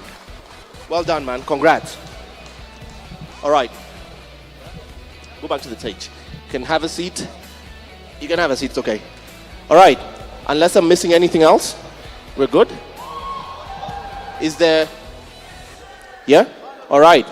So again, for all the teams, well done. Congratulations. For everyone who stayed here throughout the lengthy show, honestly, thank you for your patience. Thank you for showing up here today. Thank you for your support of the game, PUBG Mobile. Thank you to Infinix for making this all possible. Thank you to the Infinix GT50 Pro for being so awesome. The device has proven to stand the test of time over what? Literally over 18 hours of continuous gaming, and the device is still standing. Born to win. Speaks for itself. So live from the Mwai Kibaki Center, Convention Center, the name is Eugene Abu Dhabi, and I have been your Maestro of Mayhem. In the Squawk Box, PTK and Mitch Gaming have spoken for over 18 hours. Well done. Well done to PTK and Mitch Gaming for all of that. And I think I'm going to sign off because this is the last word I'll get in. It has been an honor. It has been a pleasure coming in for PUBG Mobile.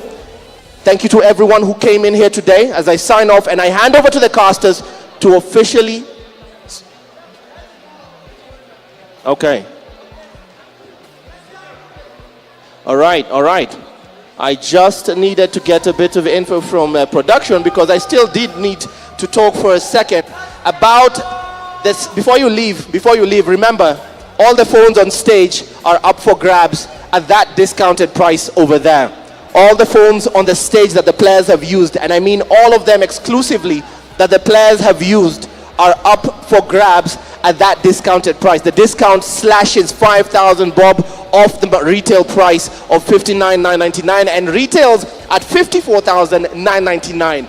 When you get the phones, you also get merch worth 10k, and that merch is still the earbuds and the power bank worth 10,000 shillings for free. You get that all for free. That is only applying to the phones on the stage that the players have used. If you go and claim that offer right now, that's all yours. That's all yours. And unless I'm missing anything, I will hand the reins back to PTK and Mitch Gaming to close this out. PTK and Mitch, it's all yours to close out. Yeah, thank you so much, Eugene. That is how you make an ending. Congratulations to none other than Rescue Esports for giving us a splendid performance. That was amazing. Honestly speaking, I think they deserved it. Well, honestly, if you're talking about what happened there, Rescue Esports, Rush Esports, and No Pressure, congratulations to making it to the top 3 teams that will be representing Kenya in the global stage for PMGO Africa Grand Finale. But look at the team stats here. We do have PUBG Esports. They did take care of the chicken dinner, and with that chicken dinner, they were able to get 4 eliminations. 14 points in total were added for the team when it comes to their overall performance.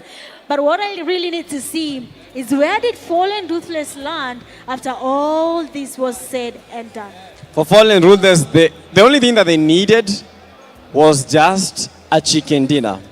Survive, get the chicken dinner, and you will secure that place. That was the only contender. The other contender was PUBG Esports, but for PUBG, they didn't get enough eliminations. So even with that chicken dinner, I believe it was not that strong enough for them to actually make it to the top 3. But for that game, we had one of the best players from the Fallen Ruthless getting 7 eliminations. Shakid also for the highest damage. So much. In that final, they were the better team. Honestly, I thought Fallen Ruthless was going to give us that chicken dinner, give us a very interesting turn of events for the day here. But at the end of the day, the best team took out the place and they were able to get as many points as possible.